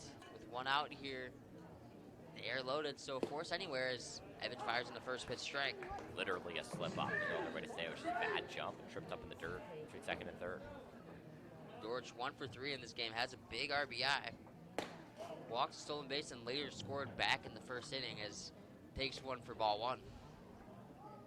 So Evans moving quick here, trying to get everything situated. This is a huge at-bat here, and the defense need to come up clutch. Evans works at a really fast pace, and that usually works out to his benefit, not allowing there's enough time to get it in the box and get settled. We've seen 10 total pitchers here, Sam, so far, and Evans got one of the more unique styles of the 10. A lot of off-speed, moves quick. 1-2. Off-speed pitch. He strikes him out. So big strikeout there from Joe Evans in a much-needed situation. And bases are still loaded, but an out in any way, shape, or form prevents the run from scoring and gets the bees out of this inning. But brings up the toughest hitter in this pistol shrimp lineup, in Alasso. Yeah, Alasso's the guy you don't really want to face in this situation, Sam, because of the home run and the RBI single his first time up. And Alasso, as you mentioned, he's 2 for 4 today, but he's not been great in the lefty-lefty situation. He was 0 for 2 in the 2 appearances that he faced the left-hander. 0 for 1, excuse me. Biggest inning scoring-wise for Illinois Valley, 3 runs in this inning, and trying to make it more now to base and juice. Evans fires a low strike, and he gets the call, 1-1. So big at bat here. He just stay even in the count and not give hittable pitches. That ball's driven into center field. Reed back on it, and he will make a catch. So a tremendous job from Joe Evans, and he showed some emotion because of it. So a bases loaded jam. Evans gets himself in and out of, but the pistol shrimp score 3 off of Golden, and we head to the bottom half. The Bees down 1 and needing to get it back.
back here for the 7th inning in a high-scoring affair here in Burlington, Iowa. 8-7, your current score here at Community Field. 8 runs on 9 hits and 2 errors for the Pistol Shrimp.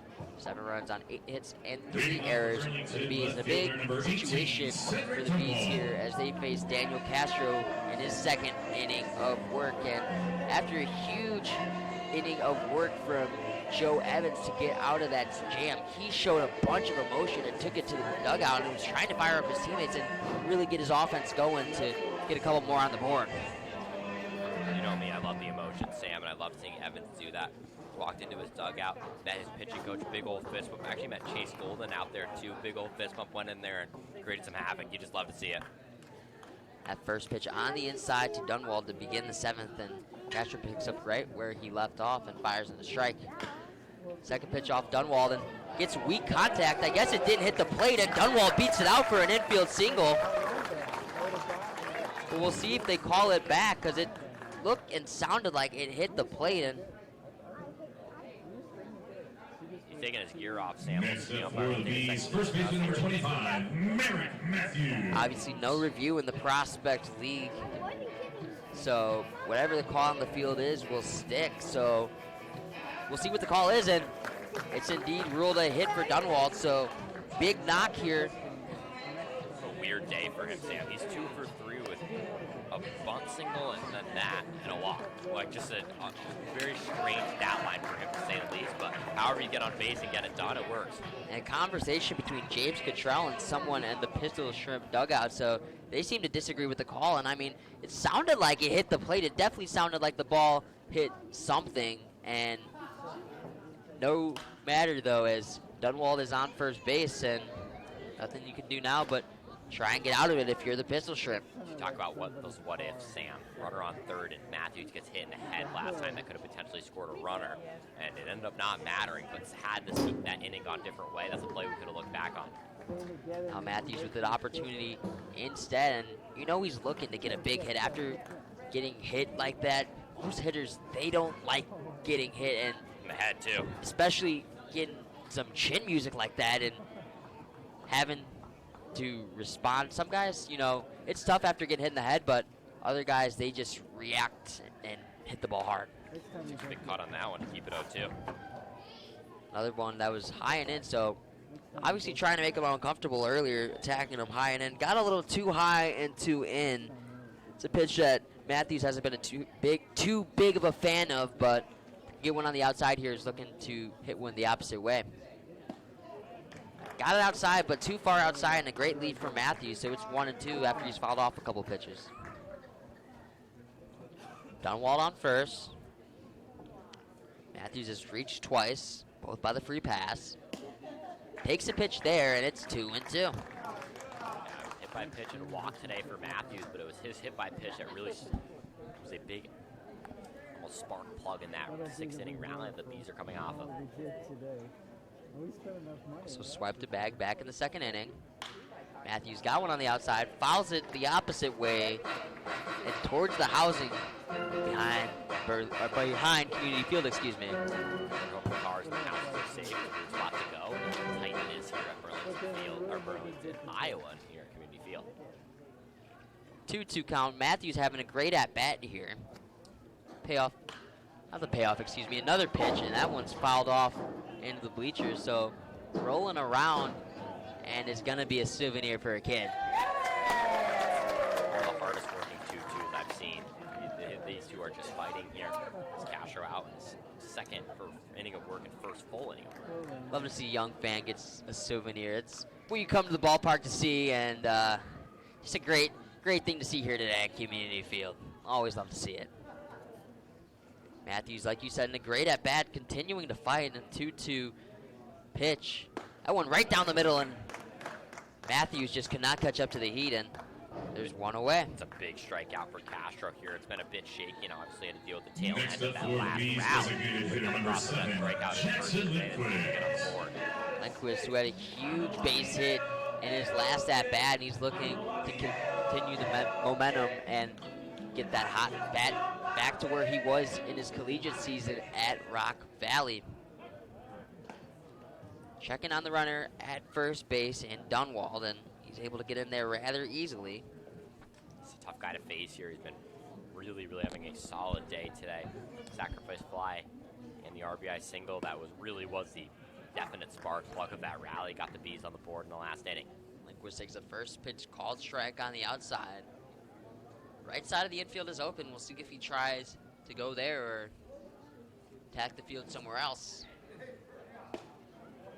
Swings at a tough pitch, and it's 0-2 quickly. So after the leadoff guy gets on for the Bees, the story outside of that sixth inning was the Bees were able to get guys on, but not able to score guys after they get them on base, and leadoff runner Dunwald gets on, and he has not been able to move since.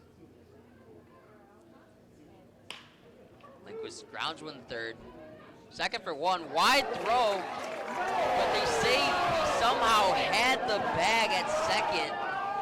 Much to the chagrin of many Burlington Bee fans, Finley Buckner somehow was able to have the base there. In what might be one of the worst calls I've seen in a while. It looked like Buckner was clearly off the bag, and that's out number 2, and Coach Owen Oreskovich is having a discussion. I mean, he didn't give the explanation. I don't know if anything will change since the initial call. But now both umpires will get together here and see if we can get a change. This is so big for the Burlington Bees. I mean, that puts the go-ahead run at first in the tying and scoring position for another hot back in Nick Mayer. Taking that away, we'll just leave one at first and 2 outs. Akers is still standing at second base, and he's now jogging back to the dugout as Jacob Fisher, the base umpire, is on the call there, and that was not a good one. Batting catcher number 12, Nick Meyer. Nick Myers comes up here in another situation where they need him to deliver big. He had one of the biggest swings of the year in the last with a 2 RBI single. That was followed by the Plummer RBI. Great opposite field approach.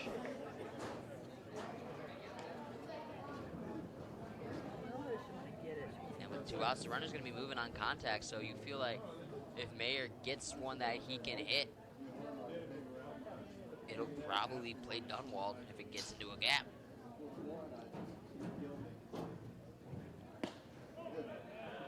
Really good take there from Mayers. That could have been a strike and put him down 0-2, but he held off. You know, obviously you're talking earlier about the what-ifs in baseball, and that last call at second base might be the most decisive call of the game, because not only does it take a runner out of scoring position, but it gives the Bee an extra out.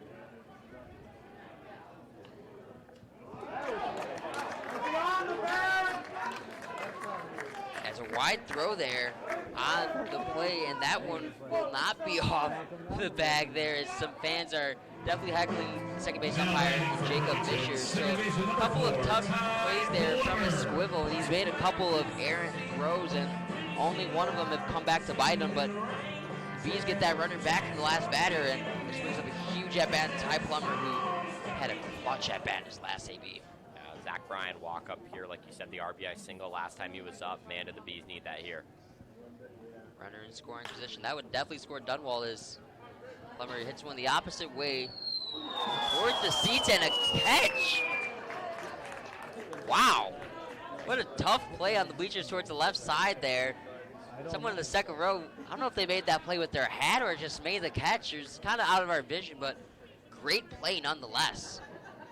Yeah, nice play there. What's something the Bees need is a nice swing here with first and second, 2 outs. Shift on for Plummer. Left side of the infield is open for him as he hits it to the right side, grounds it to second. A tough play, has to corral it and make the play is Buckner. So the Bees strand a couple, and definitely could have been a couple more on a questionable call on a Lindquist grounder, but the score will stick where it's at, 8-7, heading to the top of the 8th.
Who else would be sent out in this inning, Sam? Joe Evans continues his work here after that masterclass of a 3-inning play. And when you look at last inning, Sam, you think, what an unsuccessful inning. We gave up the lead, 3 runs on 3 hits. But that Evans pitching performance draws a ton of life for this Bees team. They rode that in the last inning when they were able to pick up 2 hits. And now we're going to need to hear if Evans could pick up that same energy. The Bees have been known so far in the early part of the season for these long pitching stints out of relief to close off games. We saw Helt do it yesterday. We saw Helt do it in Game 1 against Alton. And could it be Evans in this game? I don't know, but here he is sent out for the 8th. Evans was also a starter at Morton College, so he's a guy who has use of length, the ability to go a long ways and out, and like you said, use his length. So we will see how long Evans is able to go. Didn't throw too many pitches in that last inning, only 14. So definitely on pace to get through another inning here. 9 batters faced in the last inning will bring up the same leadoff guy in Ashley. And I'm curious to see with how the momentum shifts after a call doesn't go the Bees' way, and if they continue to keep fighting or they kind of like this one it's a struggle into left field. It'll be a run from Dunwald, but he'll jog in there and make the easy catch for the first out. So 1 away here on Ashley. Next up for the Pistol Shrimp, shortstop number 6, Jake with 1 for 2. Ferguson. So Ferguson a walk. There are 2 walks and a single. His one over per se is a strikeout. Evans the only winning pitcher for the Bees, and he's looking to get the win here. Of course, needs some run support from his team in order to do so, but the way he's been throwing on the mound, at least so far, he's trying to get his team back in it and get himself in the W category for the 2nd time this season. He pitches with so much confidence. Sam moves so quick. I love that nod there after missing a pitch up high. And then just cycles in an off-speed like that. You can see why he's confident. Early on, Evans is one of the guys on this team who I've gotten to become closer with due to the fact that we honestly grew up 5-10 minutes apart from each other. He's a big White Sox fan as well, like myself, and he just talks about how he even prides himself that he doesn't throw the ball that hard, but it's about getting outs and just making his location. And so he gets a strikeout right there, his 2nd strikeout of the outing, and gets him looking right there. What a couple of pitches there from Evans. Those last 2 off-speeds were utter disgust as that'll bring up Escobar here. He's making quick work here in the Bees and punching him a 1-2-3 inning, and Escobar over 3. Really nice stuff there from Evans the last time up. Yeah, but as I mentioned, Evans really prides himself on taking everything 1 pitch at a time and just finding his location, and instead of worrying about how the rest of the at-bat is going to pan out, he just goes 1 pitch at a time and just focuses on getting that pitch affected. 3 straight off-speeds, 3 straight strikes, and he hits this one on the inside of the plate for the left of the righty bat, and Escobar. Another pitch inside, a big swing and a miss here from Evans. Look at him go. And now he's just in his zone, painting corners. That one's just a changeup on the outside portion of the plate. He's just in his zone right now. And Escobar slides in an off-speed, and will not get the strike there. Evans was ready to go, but no frustration expressed from him as he'll reset his ability back in the mound as they don't get the call. The entire Beast dugout was starting to take a step towards the dugout. As a pitch, this one inside, and that'll be missed here to make it 2-2. Evans moving really fast here, but thought he had a strike on that last one there on the back door. A beautiful pitch, just could not get the call there from Cottrell. Now the 2-2. This one swung on hard in the air to left field. Dunwald tracks to the warning track and will make the play. Much needed 1-2-3 here from Joe Evans, who continues to deal a masterpiece. Now getting talked to by the umpire here. Looks like everything's okay. I was looking toward the Illinois Valley dugout. So 1-2-3 from Evans keeps it an 8-7 game. The need 6 runs, or excuse me, have 6 outs to make up 1 run here. We'll see if they're able to do it in the bottom of the 8th.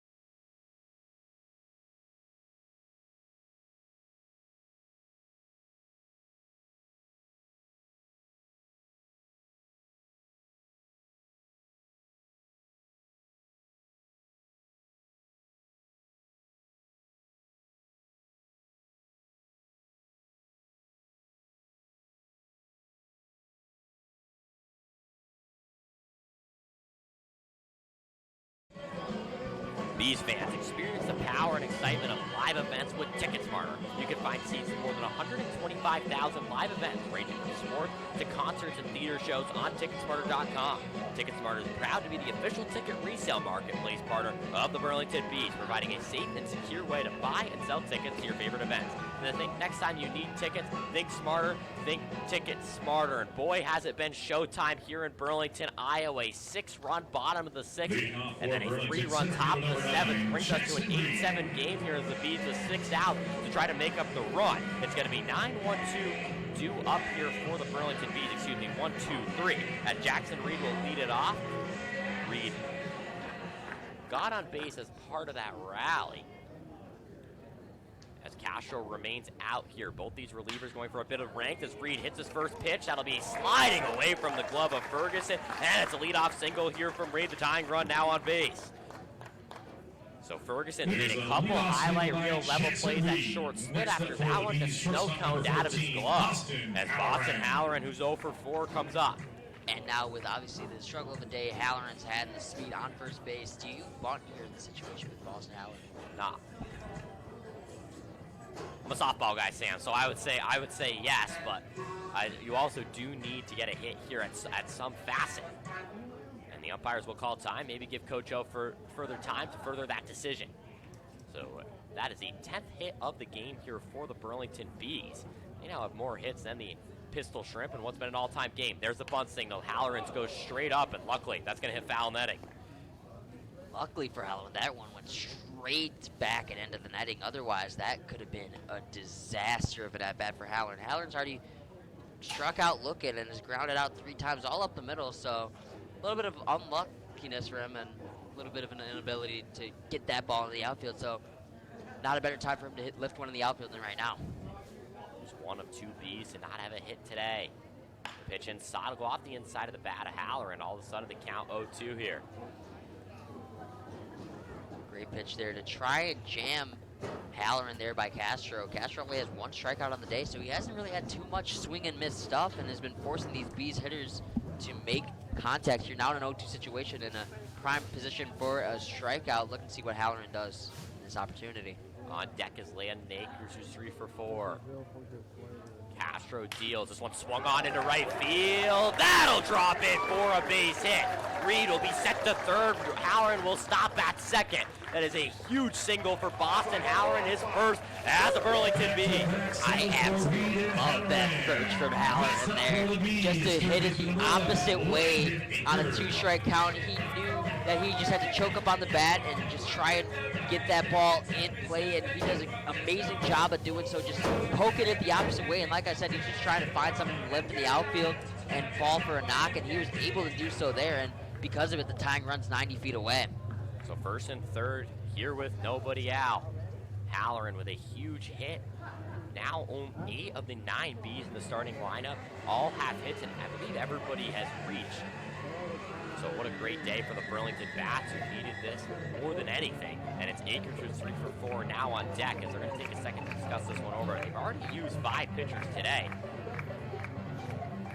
And you're indeed right, Liam. Every Burlington Bee has reached base. The only one who hasn't got a hit is Merrick Matthews, but he's had a walk and a hit by pitch. So excellent point there from you, Liam, as this has just been an absolute slugfest here. And the tying run 90 feet away and the winning run at first base. I mean, your thought obviously as a Bees fan is you want to try and get the winning run plated across in this inning, but at the very least, you got to get that run that's just 90 feet away back in. Bees trailed 6-2 entering the bottom of the 6th inning. Now 8-7 with the tying run on third, and it's Akers who's 3 for 4. What a day around the Prospect League today. Obviously, you've had fireworks here, no pun intended. What's been an excellent game, but 9 games currently going on right now. Illinois Valley did not win a game here last season. 0-5 in Burlington, 3-6 against the Bees overall, and in danger of losing another one in Burlington. First pitch up high here for Landon Akers. Speaking of baseball history, Sam, Sunday, June 2nd is actually Lou Gehrig Day. This is the 4th annual Lou Gehrig Day, created to raise ALS awareness. It's also a Another historic day in baseball. It's to celebrate a really good cause for one of the most historic base figures in baseball history. I know you're a Yankees fan yourself, Liam. Lou Gehrig, one of the greatest, not only Yankees, but baseball players of all time, and of course had his amazing, illustrious career, unfortunately, abruptly ended. As a swing and a miss from Akers there makes it 2-1. So that's celebrated across the MLB. Now first and third here with no one out in the 2-1 count. 10 hits for the Burlington Bees with everybody having reach in their lineup. Akers now in the 2-1. Swung on. That'll go foul. Make this count 2-2 here. And one of the biggest at-bats of the day for Akers, who's already had 3 hits. He got the shout-out in the pregame interview by Coach O. And look at Coach O's insight here is Akers being one of his biggest drivers of this big offense for the Burlington Bees. Great decision by Oroskovich to put Akers in the 3-hole, a guy who hasn't seen much playing time at Bellarmine, but 3 hits today and now in a big spot here. Now there'll be not a called strike. What a take from Akers to make the count 3-2. Not sure about that call, but Akers benefits Akers either way. Full count, and with the setup of Olaso there, I definitely thought they were going to call that pitch a strike. Somehow does not get the benefit of the call, and now a huge payoff pitch here to Akers. Full count.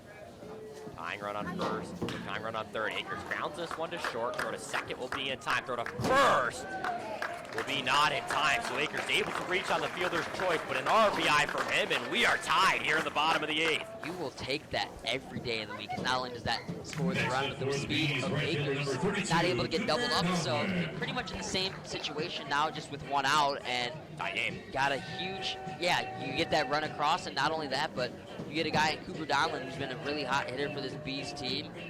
1 for 4 in this ball game, also has a walk. So before he gets a chance to get in the righty-lefty matchup, gonna have a meeting at the mound, and that'll likely be Castro's day. Akers 3 hits, 1 RBI. 8-8 in the 8th. So we have an absolute slugfest here in Burlington. 8 runs on 10 hits and 3 errors for the Bees. 8 runs on 9 hits and 2 errors for the Pistol Shrimp, a team who has not gotten a win in Burlington since 2022. The team has just failed to close out games here late and close against the Bees. Castro makes his way out. New pitcher in will be Henry Rauch. We'll take a short break before we bring in Rauch when we return.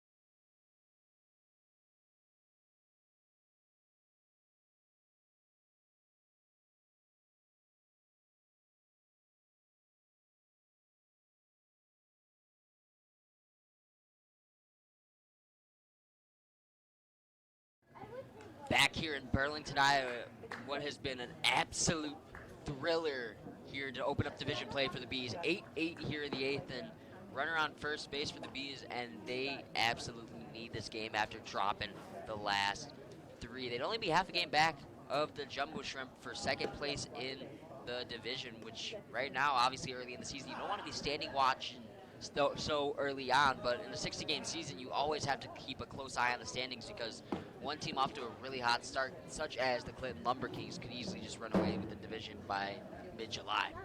6th pitcher into this game, Sam. It's Henry Rauch. What do you know about the recent high school graduate? Yeah, Henry Rauch, recent high school graduate, just finished up his season 2 short days ago at Evanston High School in Illinois. Had a tremendous run, lost in the Super Sectional Championship to Glenbrook North High School, but before that was a part of the winning effort against second-ranked New Trier High School in the state of Illinois. So he's faced some tough competition, and for the most part has been a tremendous pitcher for Evanston High School, obviously the same town as Northwestern University, but big spot here, an absolutely massive spot for the incoming freshman who is not decided on a college yet, but he has a fastball slider changeup mix, and he has been very successful as a high school. 6'4", 195. I believe he's actually decided on Lafayette College will be his school of choice when He enters college as he dings Donlin. The runner will get past here on a pitch that gets past the catcher. Donlin does not get strikeout. Does not get struck, excuse me. So the runner quickly to scoring position here on the pitch. First pitch, that route throws. So Alasso can't field that past him. And now scoring position here with just one out. A ball in play would be huge. Incoming college student in his first pitch, just a little bit of rattle here, placing a guy, Donlin, who's 3 years older than him, and fires in a ball right behind him and moves around into scoring position. As Donlin hits this one into left field, this ball will be caught on the run. Runner will move off for third. This is a big throw, and that'll be dropped by the cutoff. So beautiful. I guess you could call it sac fly as Akers gets moved over to third. And Dunwald comes up 2 outs, and the leading run 90 feet away. Risky decision by Akers to go there. He even went a little bit late there. Obviously, you don't want to be last out at third base, but was able to get in there nonetheless. Great contact from Donlin there, but just hit it hard enough for it to find less than a field gap. And instead of this being a 9-8 Burlington lead, go ahead run, stand 90 feet away, and you need Cooper or Cedric Dunwald to get a massive knock here to give your team the lead. 2 hits for the Iowa City native in this game.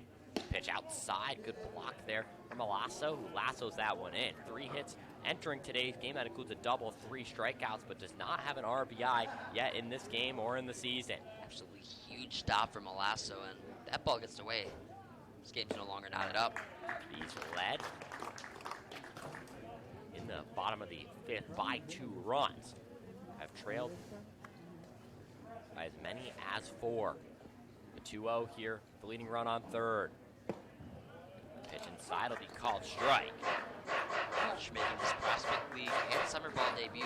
First time playing against any collegiate talent, so a huge opportunity for Rouch to find himself in here in his debut. The pitch dropped down to the dirt. A nice block there from Alasso will make the count 3-1. Akers on third, has some speedy legs. It's a huge pitch coming up, knowing he might get his pitch here in the 3-1. The Bees already have 10 hits, 2 of those coming off the bat of Dunwald. 5-hitter today. He's been a monster this season, played in 3 games so far. The 3-1. And that'll be called strike and make it 3-2. A bit of a delayed call for Dunwald. Goes to go back and now get his bat. 11 at-bats and 2 runs. A stolen base and a walk for Dunwald entering this game. Has only played 1 game at Mount Mercy University, but it's his coaching staff trusting him in one of the biggest situations of the season up until this point. Was ready to take first base and put it in the hands of Matthews, but now has to have a big swing of the twig here on 3-2.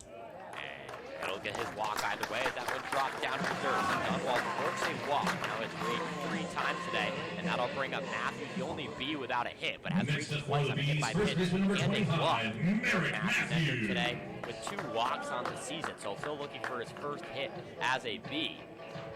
Now a pair of ducks on the pond here for Matthews. Obviously the biggest one standing 90 feet away, and that's the one you want to get in, but obviously no lead has been proven safe, and Bees just need to get at least 1 across here. That one dropped down in the dirt, nearly lost by Alasso, but he's able to track it just in time. Luckily had some check on it as it stopped right below his shin guard. Akers was ready to go too there, and Alasso couldn't quite find that ball. It went directly behind him. He's lucky that ball didn't score it away any further, or otherwise Akers would have been home, and that would have been the go-ahead run. 2 big stops here from Alasso already in this inning. The pitch. And that'll be a strike called here on Matthews. Count now moves to 1-2. Cloud cover completely over Community Field. Now wind blowing straight out to center field, and it's a beautiful day. Just could not ask for a better day of baseball. 8-8 the score here in a wild back and forth game. The 2-2, this one swung on. That pitch will be fielded at second. The throw to second will stop the rally. So the Bees get one back and tie the game, but strand 2 on base as we head to inning number 9. 8-8 through 8 innings. Stay tuned. It's showtime when we return in the 9th.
critical 9th inning coming up here in Burlington, Iowa, and none other than Joe Evans is remaining out there for the 9th. Already 2 shutdown innings for the Bees to keep the Bees in the ballgame. While he was pitching, the Bees have ended up tying the ballgame. So right now on pace for the no decision, but if he completes this inning and the Bees get one across in the bottom half of the 9th, not only do the Bees win, but Evans gets the win and improved to 2-0 on the year and being the only winning pitcher for the Bees so far this season. So he's a guy who's been huge in high leverage situations, and they let him go as far as he possibly can. Why can you not? He is just taking names and going right down this shrimp order here, and should be sent out here for the 9th in his biggest inning of work. Now first pitch, that ball's drilled in left field. And have yourself a day, Lucas Smith. He's going to round first and stay there, but his 4th single of the ball game, and he's just been incredible. Yeah, he has been nothing short of incredible. Like you Next said, up for the Pistol Shrimp, on right base field, number machine. 18, Peyton Bird. Also had a walk to begin the game, so he's got on base 5 times in this ball game. And he's led off 3 innings here in this ball game, and has led off with a hit in all 3 of them. And it's a big run standing on first base with a lot of speed. I mean, what a game we've had here. That big comeback from the Bees in the bottom of the 6th, and now 8-8 after it all. What's been 19 total hits, 10 total pitchers. Berg looking to bunt there. He popped out to the catcher in his last plate appearance on a bunt, so trusting him again in a bunt situation, and squared there on his first pitch, and that ball went behind him but swung anyway. And on the second pitch, he's up there swinging away, skied to second base, and that'll be caught by Plummer for out number 1. So huge out there from Evans after the leadoff single to get a big out here, and for the second time we'll be facing the left-handed Gibson. Designated hitter number 65, Kyle Gibson. That ball.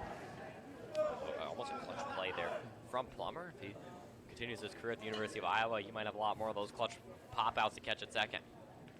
Lefty-lefty matchup here. Evans going to look over at the runner Smith at first, but he's not going to have a contest. Yeah, this is tough now. Top of the order, which has been good for them today. Look over again, nothing doing. Can you? Back-to-back walks for Gibson in the 6 and 7. Brings him up in this situation. Low pitch, Mayer throws down. Great throw from Mayer, and he's out of there. Nick Mayer with his best play by far behind the dish gets his pitcher Evans out of a jam after allowing the leadoff single, and now Evans is just 1 pitch away from getting out of this inning. Really, really nice throw there from Mayer. Not a bad decision to go there, but Mayer's at the absolute cannon and getting the out. Mayer's had trouble all year as that ball skied into center field to Reed. He will make the catch. 3 shutdown innings from Evans. He is fired up trying to get that dugout going. The Bees are looking to walk it off here in the bottom half of the 9th.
So after a huge inning from Evans, if the Bees played across 1, he's on pace for his 2nd win of the year. Welcome back to Community Field. Sam Egan alongside Liam Sample. The Bees need 1 to walk it off.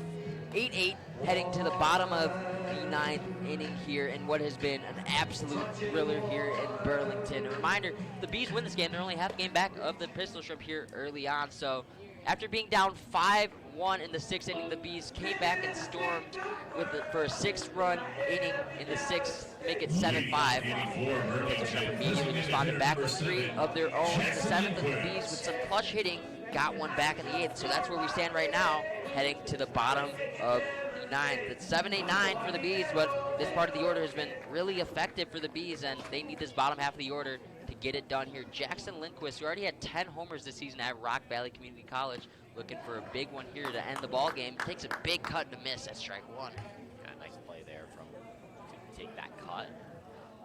Or excuse me, a good pitch there, sorry, from Rouch. Able to draw the strike there on the first pitch. Big spot here from the kid who just graduated high school a week ago. Yeah, pretty emotional week for him to get all the way to Illinois, settling with likely a host family, and now on the fields here. One of the biggest situations of the season for both these teams, and keep in mind that they play again just 2 days from now on the road.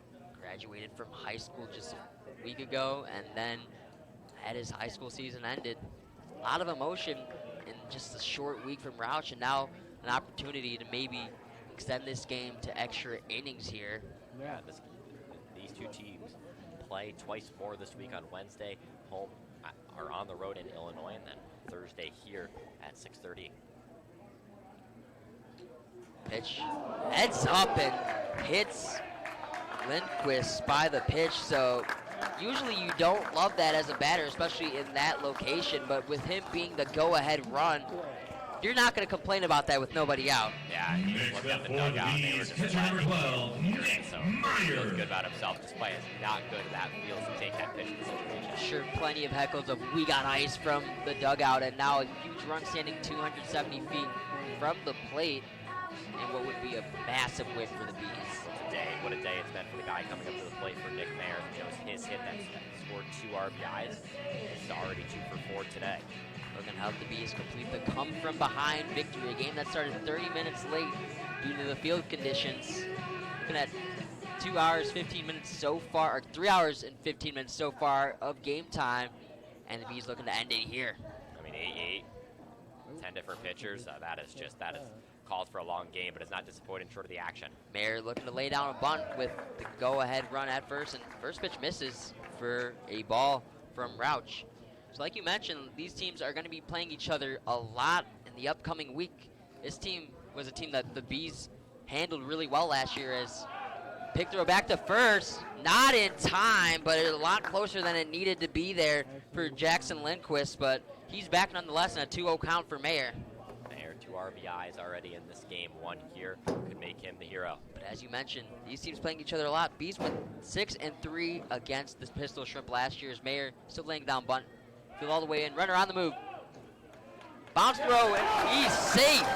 Lindquist takes second, and he's going to head for third. A risky decision, but he's in there anyway. So he takes second, and the errant throw allows Lindquist to get into third, testing the arm of center fielder Smith, who's had a phenomenal day behind the plate. And now with the winning run only 90 feet away, a huge opportunity for the Bees, and the Pistol Shrimp are gonna move their infield in. Yeah, you need this ball. If this ball's in play, it's 100% going home. So you gotta be able to move. Infield in, outfield in, any ball over the head is likely over. And it's a 4-pitch walk for Mayer. That walk is sponsored by Scooters Coffee. Righty-lefty matchup. No one in the bullpen getting loose for the Pistol Shrimp, so this is Rouch's ball game to finish, at least for right now. Ty Plummer. Ty Plummer, he's a new Hawkeye. He's playing at D1. He can certify himself as a hero here at Community Field with just about any kind of ball in play, Sam. Ty Plummer looking for his first B hit coming into the game, and got a big one back in the 6th inning. As he lines this one into left field, but that will be caught. And with the outfield playing in, not enough to make the runner tag. So great contact from Plummer. In a normal situation would probably be a base hit, but with the outfield shifting so far in, that's a catch. So now a chance for another left-handed bat in Jackson Ray. I'm not gonna lie, Sam, that was ice cold from George out there. That's a high pressure catch to have to make there, and one that you're not really positioned. You're not used to being positioned to make, like you said. And he kind of made the true step, made that catch look very, very easy on what was a ball that was whacked from Plummer. A single on his last at bat. He's 1 for 3, has a pair of walks as well. Runner on the move for second, and there's going to be no throw, so first base is open. That takes away the double play opportunity here, at least for now. Yeah, and that's what I was worried about, was the double play, right? That could potentially end the game without even getting a shot at home. as they're going to intentionally walk Reed. So obviously with his run not mattering, the only one that matters is the one at third.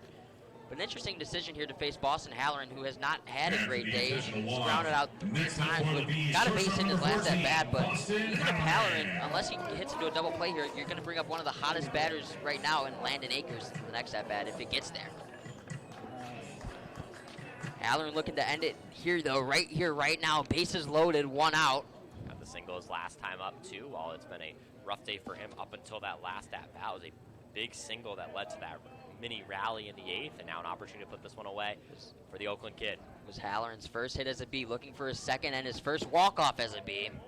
Takes a low pitch, called for a strike. Used the clutch situation to play at a D1 school, was a starting quarterback at Franklin, sat behind the Gatorade Player of the Year when they went a state championship run. He was 14-0 as the quarterback, as the backup quarterback, in high school. Now looking for a big screen here. 0-1. Halloran lines this one to short, goes to second for 1, over to first in time.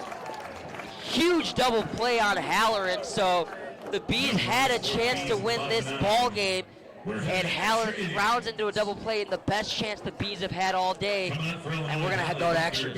Yeah, high school double play there. Sammy 6-4-3 in just a matter of inches as Halloran can't run it out. How fitting this game goes to extras, 8-8 after 9. We'll see you in the 10th, see you in the 10th inning, excuse me.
Suffocating rally for the Burlington Bees. Bases loaded and not able to strike as the double play ends the 9th inning. The first time this season for Burlington, we're heading to extra innings as Joe Evans sent out there for another inning of work. And why would you not? How incredible he has been mowing down Pistol Shrimp, and they're going to need him to do it if the Bees want a chance to steal this game away. It's a game where the Bees trailed by as many as 4 runs in the bottom of the 6th inning. Had 6 runs stormed all the way back. Responded to a 3-run top of the 7th with a big run in the 8th, and here we are through 9 innings as the Bees strand 3 on base, and now Evans' job to try to keep it at the 8-8 game.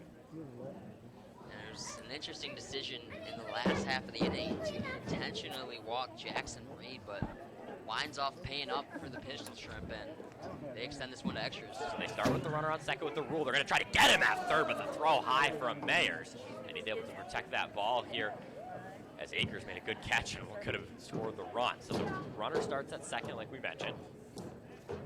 The at-bat here will be taken by Buckner. So what the advantage is that Gibson was your last out. So you start with a speedy guy on the bags, and they're going to waste no time on the first pitch of the inning. So Evans now will deal, and off-speed works in for the first strike, so make the count 0-1. No action in the Burlington bullpen, so they're letting Evans stick this one out as long as possible. Some action in the Jumbo Shrimp pen, however. We'll see what they do coming out. Nice speed there from Gibson as Evans deals, pitch up high, and that'll be called ball. Make the count 1-1. Trying to ring him up and in. There's a great pitch from Evans, just could not get the swing and miss, and now going to go 1-2, where I could see a backdoor slider here on the outside portion of the Big play. pitcher on Buckner, who has a hit today. Count now to 2-2. Sun starting to peek back out here in Burlington. Shadows may be a factor here as we get into the afternoon hours. Nearly 6 o'clock here in Burlington. Iowa game started at 2:30. Off speed, that'll be hit up the middle for the base hit. So Buckner comes across with the RBI, and it's the Illinois Valley Shrimp who are back ahead here in extra innings. Next up for the Pistol Shrimp, left fielder number 27, Tyler Dorsch. So 9-8 the score here as Buckner with the single. He'll start on he'll be on first here as they score the runner who began on second. Dorsch now comes up. Struck out his last time. Does have a hit today and an RBI. What happened? 9-8 the score. Hits 12-11. Pitch slot in the inside of the strike zone and called strike. Nice work there from Evans. Evans just needs to get out of this inning with where it is. Obviously, the Bees will start off with that runner on second as well. The way the last inning ended, they're looking to bounce back. This one ground to third. We'll go foul, so count now 0-2 here for the aggressive Evans. No reset here. So obviously, the run is not earned since it began on second, so Evans still without an earned run as he continues to try to work his way through the lineup. Great job of finding the zone here. Now slotted in, grounded sharply up the third base line. Kept in by T. Rich, the analytics coach. The count will be kept to 0-2. He'll be trying to get the double play here, obviously, with the runner on first, and Evans, who's a big pitch to contact guy, looking to do so here. This one will be fouled back once more. Evans is just drawing contact like no tomorrow right now. 0-2 still, 9-8 game. It was a single from Buckner.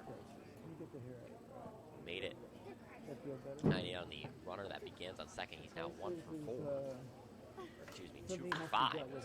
Evans loses the half, but the sight of that pitch that goes foul. So the count's still the 0-2. It's 12-11 in favor of the Bees. What a wild game we've had here in Burlington. Is not disappointed. Sometimes it gets really hot. That sun will kick around right over there. Where's your hat? Beat. Illinois trying to extend their one-run lead here in the top of 10. Check the runner at first. Will be held, so Evans is set to go again with the 0-2 count. Know. That's awesome. It's Buckner at first. Gibson with the run. Get an autograph. I'm gonna ask. And now the pitch from Evans. This one will be hit to second, fielded in the ball or glove of Plummer, and they'll call that it was caught for the first out. So a line out right to Plummer's glove. That'll bring us to Alasa, who hit a home run today. Number 37, You'll take that, but sometimes you just wish that ball may have taken a bounce and you get 2 on that play instead of just the 1 out. And a very dangerous hitter at the dish. Started the game off really hot, 2 for 2, and then a fly out and a pair of strikeouts in his last 3 at bats. Evans deals this one inside, and that'll strike the big catcher for a hit by pitch. So Ashley.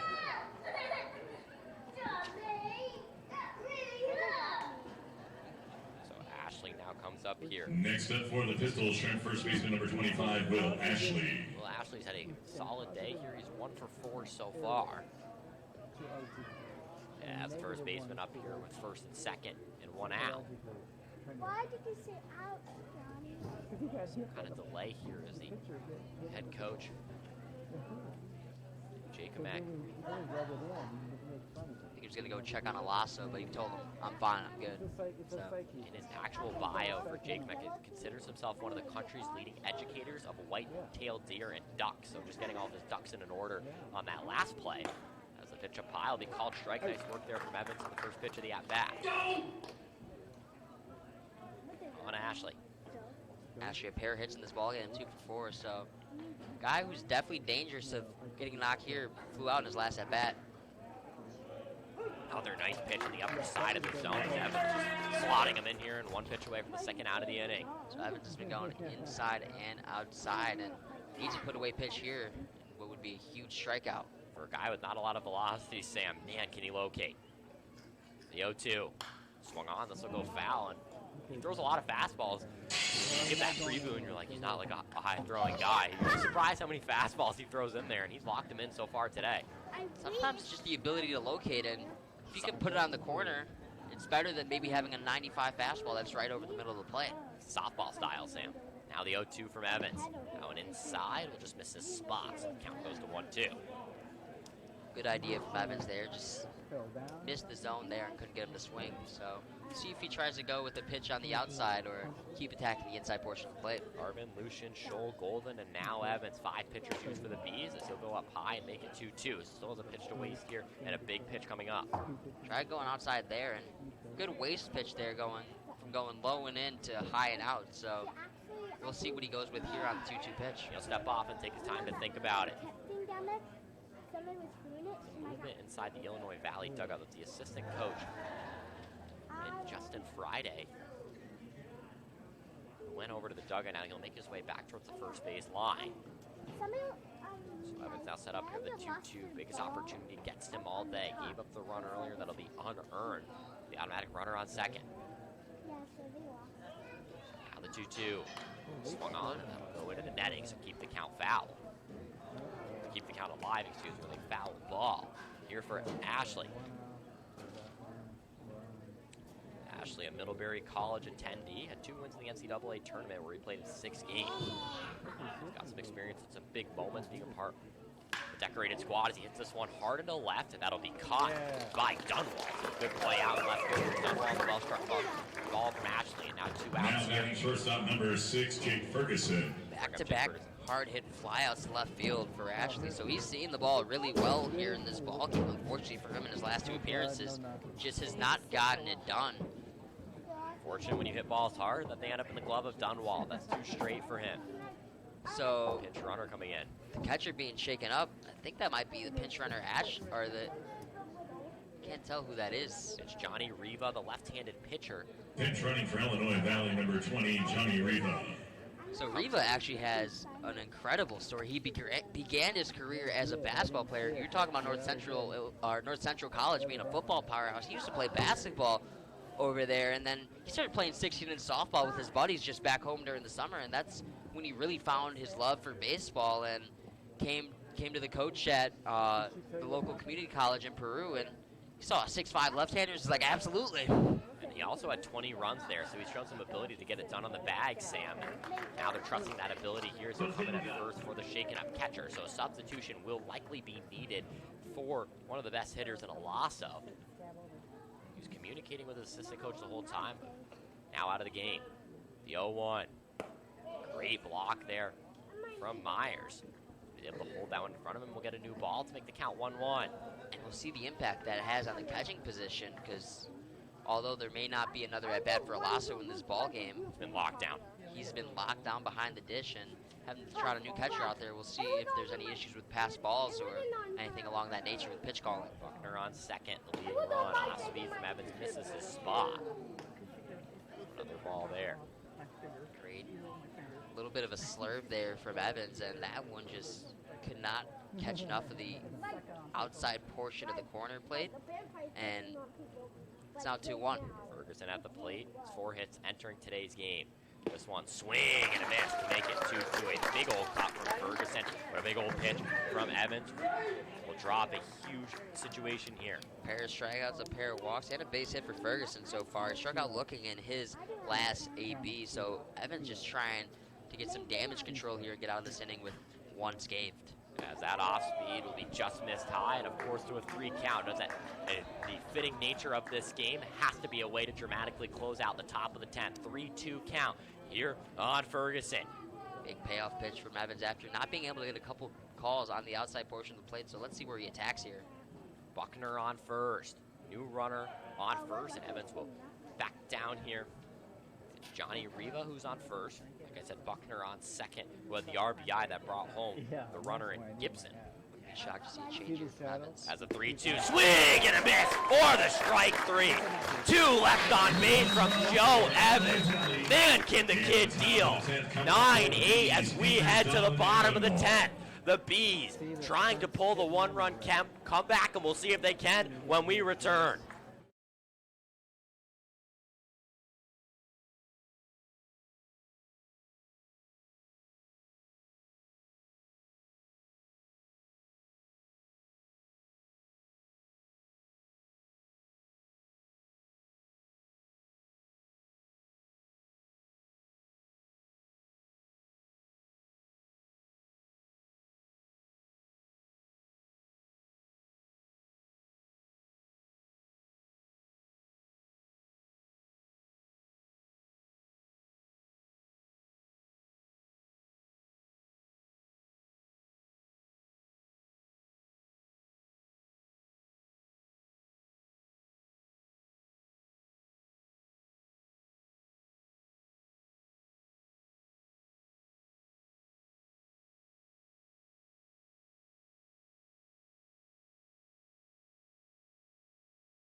New pitcher here for the Pistol Shrimp, trying to hold the 1-run lead here in the bottom of the 10th inning.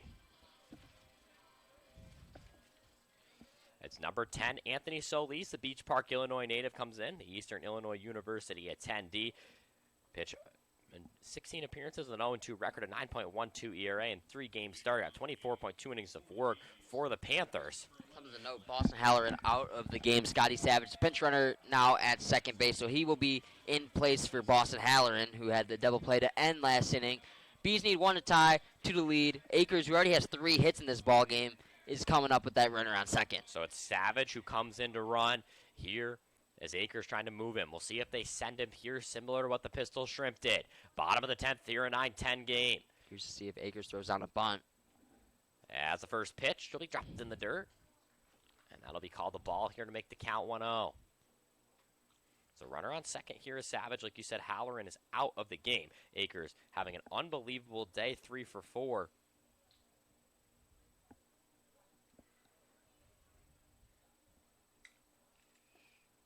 As the pitch inside, it'll be called a strike to make the count 1-1. Sun's starting to poke out here as the game, or the time now reading 6:05 here in the bottom of the 10th, a near 4-hour game.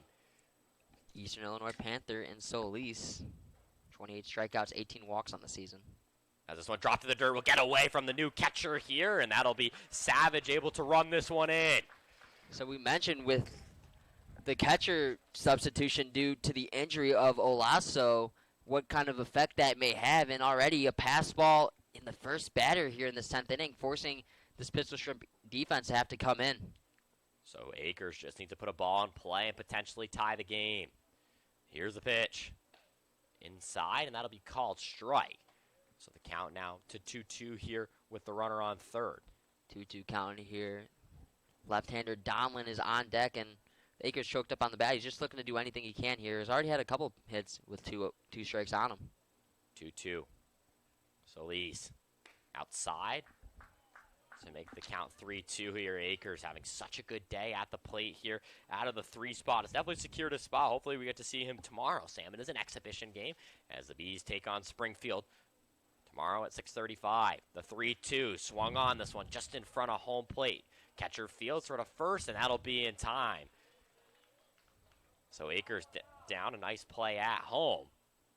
Looked like the second base umpire might have called that ball foul, so another chance for Akers. We saw that call go the Bees' way. And now Akers will strap on the equipment, and it's bombs away here with 3-2. That call went the same, like it went differently, but the Bees' way back earlier in the game on a Dunwall base hit. Now the opportunity for Akers to tie this ball game up once again after getting a second chance at life. So the 3-2 coming up. 3-2, Akers back in the box, thought he was out after a good play catching. Savage at third here, the tying run. 9-8 game, this one swung on and will go foul, and Akers still alive here, having such a great day. As we mentioned, 3 for 5 currently. Akers a little late on the fastball from the hard-throwing Solis. Solis, a fastball slider, curveball mix, so looking to see what he whips out here on a 3-2 count. Now the pitch from Solis. This one swung on. It'll be fielded high at short. That will score the runner. So Akers gets the job done, and it's 9-9 here in the bottom of the 10th as Akers with the RBI and on the ground out. So Donlin now comes up in the 10-10 game. A nice field, or nice sequence there all around. Akers thought his at-bat was over and was able to come home and score. Are able to bring a run home to score, excuse me. Sorry to interrupt, but despite the infield being in there on Akers with the runner on third, he was able to somehow, some way, just get the right swing on the ball and just chopped it in the perfect position as the ball went too high and the runner, Savage, was able to score and knock this ball game up at 9s here in the 10th inning. So Donlin now comes up as had a sacrifice last time he was up. As the inside pitch on him will be called strike, so the count now to 1-1. Donlin 1 for 4 today for the lefty bat. Now is a favorable matchup here, trying to get anything going to for the Bees. 9-9 game against a divisional rival, first divisional game of the year is a swing and a miss from Donlin. Make it 1-2 with nobody on the bags. It's Dunwald on deck, Matthews in the hole.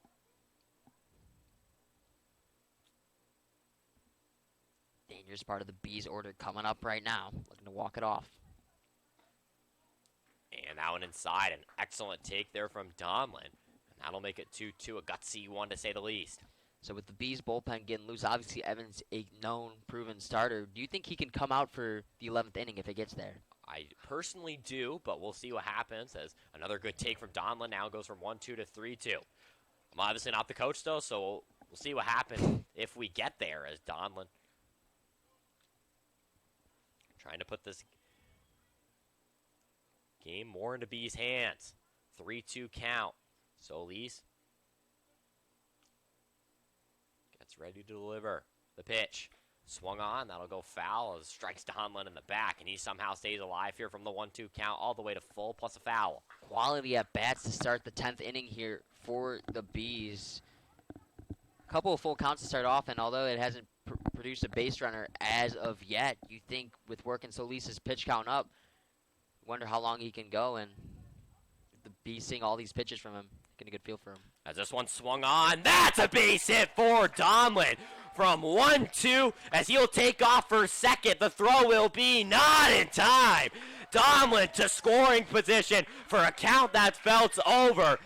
And the Bees, a single away here as that brings up Dunwald. Second time Donlin's done this year where he's hit one the opposite way and has just shown off his wheels, and in a huge situation knows that he's got to get in scoring position any way possible. Testing the arm of left fielder Dorsch, and Dorsch just could not make the play in time. So with the runner in scoring position and 1 out, huge opportunity for the Bees, but obviously they had bases loaded, 1 out last time, and obviously we saw how that ended. So nobody's up here, so Coach Jay will make his way out, just trying to get everything set.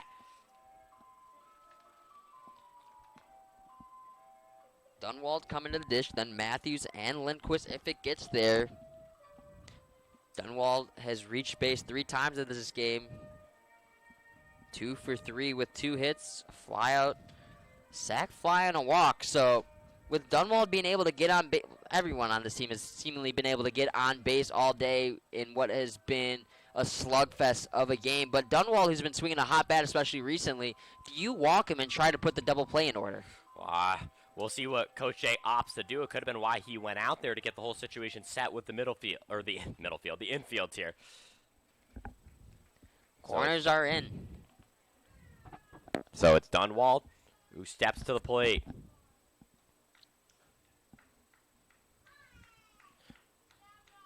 As the runner on second here with just 1 out, the winning run. First pitch swung on, and that'll just go foul here up the left side. Dunwald knew he saw that ball well and reacted to it, but he also knows that ball probably should have been one he turned on a little bit more and potentially could have plated the winning run. So Donlin's great running moves a single to a double. Now Dunwald at the plate for the biggest at-bat of the game here for the Bees. Donlin looks to jump. Dunwald swings and cuts on that one to make the count 0-2 here. Dunwald 2 for 3 in this game. Matthews on the deck, who's 0 for 3.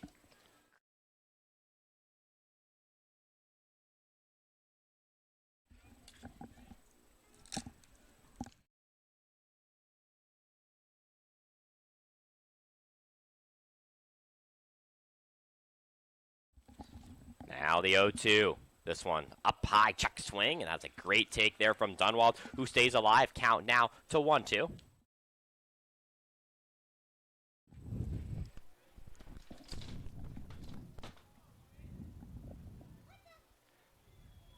So 1-2 count here on Dunwald. Another off speed on the inside of the play. He's able to hang on once more, and now works from 1-2 to 2-2. So you said the phrase, Sam, quality at bats in the last inning, and that has really been the theme here for the Bees. They've done it so excellently here. Another good one taking place. Dunwald already has 2 hits so far. The pitch, swing and a miss for a big strikeout. So Solis comes across with the K, and they're down to their last life, which will be the Iowa Hawkeye and Merrick Matthews. Matthews has reached today, but is 0 for 3 statistically. Matthews still looking for his first hit as a B. And this could be a big spot to get it in with 2 outs in the bottom of the 10th. emphasis on huge strikeout there from Solis, and now just one pitch away from getting out of this inning and heading to the 11th inning in what has been a thriller so far. Like you mentioned, Matthews looking for his first B hit. Pitch over, will get over the glove of the catcher, and Donlin now 90 feet away as he's able to run this one to third. That's a big, wild pitch there, and these new catcher into this game, and these substitutions hurting the team right now. And now with the new catcher in the game, wild pitch, pass ball. Obviously, any sort of contact that falls from Matthews will win the ball game. The only B who has not gotten a hit in this ball game yet today is Matthews, so not a better time for him to get it than right now. The 1-0. Swung on. This one popped in the air to left. That ball's carrying, looking up, and it's gone! Iowa Hawkeye delivers a walk-off jam. A 4-run comeback capped off by the bomb from Merrick Matthews, and the Bees steal victory in their first divisional game of the season. Begin buzzing, Burlington. Bees win as the dog pile begins at home plate. Merrick Matthews, the Iowa Hawkeye. I had just mentioned he was looking for his first hit of the ball game, and as a Bee, and no better time from the Hawkeye to get it done as the Bees win a huge one at home. Walk-off home run from Merrick Matthews. That is hit number 14 on the game for the Bees. Down 6-2 entering the bottom of the sixth, and they don't back down as it's Merrick Matthews with the walk-off home run in the bottom of the 10th inning. And the Bees snatch victory from the Illinois Valley Pistol Shrimp and snap their 3-game losing streak. So the Shrimp have lost their third straight, now fall to 3-3. The Bees move to 2-3, 2-1 at home. An electric victory capped off by the bat of Merrick Matthews. Every starter today with a hit for the Burlington Bees. 14 as a team, 11 runs, and it's the Iowa Hawkeye who delivers the fatal blast here in the bottom of the 10th. What a game, the best so far here at Community Field, and it's Merrick Matthews who gets it done.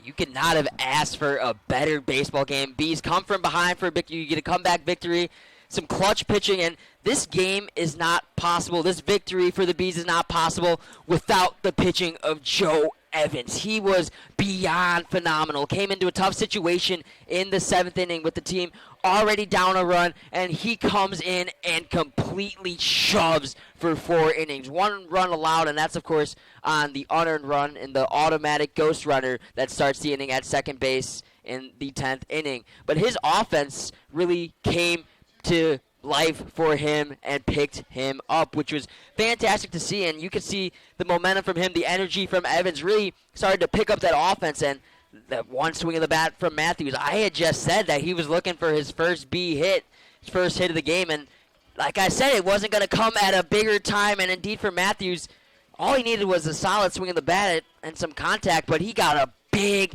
big swing. His first B hit is a home run and a walk-off home run. Huge win for the Bees at Community Field as they have another one tomorrow in an exhibition, but they're only half a game back of the Pistol Shrimp for second place early on here in the division race. What a way to snap your losing streak, a game that fell all but over, but the Bees come up and deliver. So many different contributions today from this Burlington Bees offense. Starting off with Linquist, who had the opening RBI of the game, finished with 2, Mayer with 2, Akers with 2 on 3 hits. Merrick Matthews comes across with a walk-off home run. He also has 2 RBIs, 14-11, the final tally in hits. Illinois Valley, a lot of different big games today. That includes an RBI from Dorsch, 2 from Milazzo, ended up leaving the game. And then, like you said, 5 different pitchers for the Bees today. And it was Joe Evans who came in and shoved 3 innings pitched, 2 hits with no earned runs and helped the Bees to victory as Merrick Matthews with his first hit as a Bee. So looking towards tomorrow, the Burlington Bees now the 2-3 record. We'll keep a 2-3 record as they play exhibition versus the Springfield Lucky Horseshoes. That is Pups and Pints night here at Community Field. The game place will take place at 6:30. Along the tune, we'll have the call here starting at 6:15. It'll be versus the normal Corn Belters back at home for Illinois Valley. So Valley losing their 3 straight as the Bees with a walk-off home run take this game in extra innings by a score of 11-9. Sam, got any final thoughts before we send this one out? What a game. Definitely the best game of the year for the Bees so far. It's going to be hard to top that one. But Prospect League is filled with such thrilling results and really proving that no game is over no matter how the score looks. So a great game from the Bees and a huge momentum boost for them to get back into the swing of things. They're only game under 500, and for this Bees team, this is a kind of win that kind of like shapes your season, a game where you think you're out of it and you come back and win it. And that hopefully fires up this offense who only scored 6 runs in the last 3 games, scored 11 here today. So hopefully that gets the offense in a little bit of a groove and starts to get everyone in a little bit of a momentum boost and keeps the hot bats and hot momentum going into tomorrow and the season beyond. The Bees continue for tomorrow, but for today's game, the Burlington Bees buzz their way to an 11-9 victory in extra innings. Final score, Illinois Valley 9, Burlington Bees 11. Liam Sample joined alongside Sam Egan. Thank you for joining us for today's Prospect League action here at Community Field. We'll see you tomorrow as the Bees resume exhibition play against the Springfield Lucky Horseshoes. Thank you for tuning in for today's broadcast, and it's Liam Sample from Burlington, Iowa saying have a good rest of your weekend and rest of your night.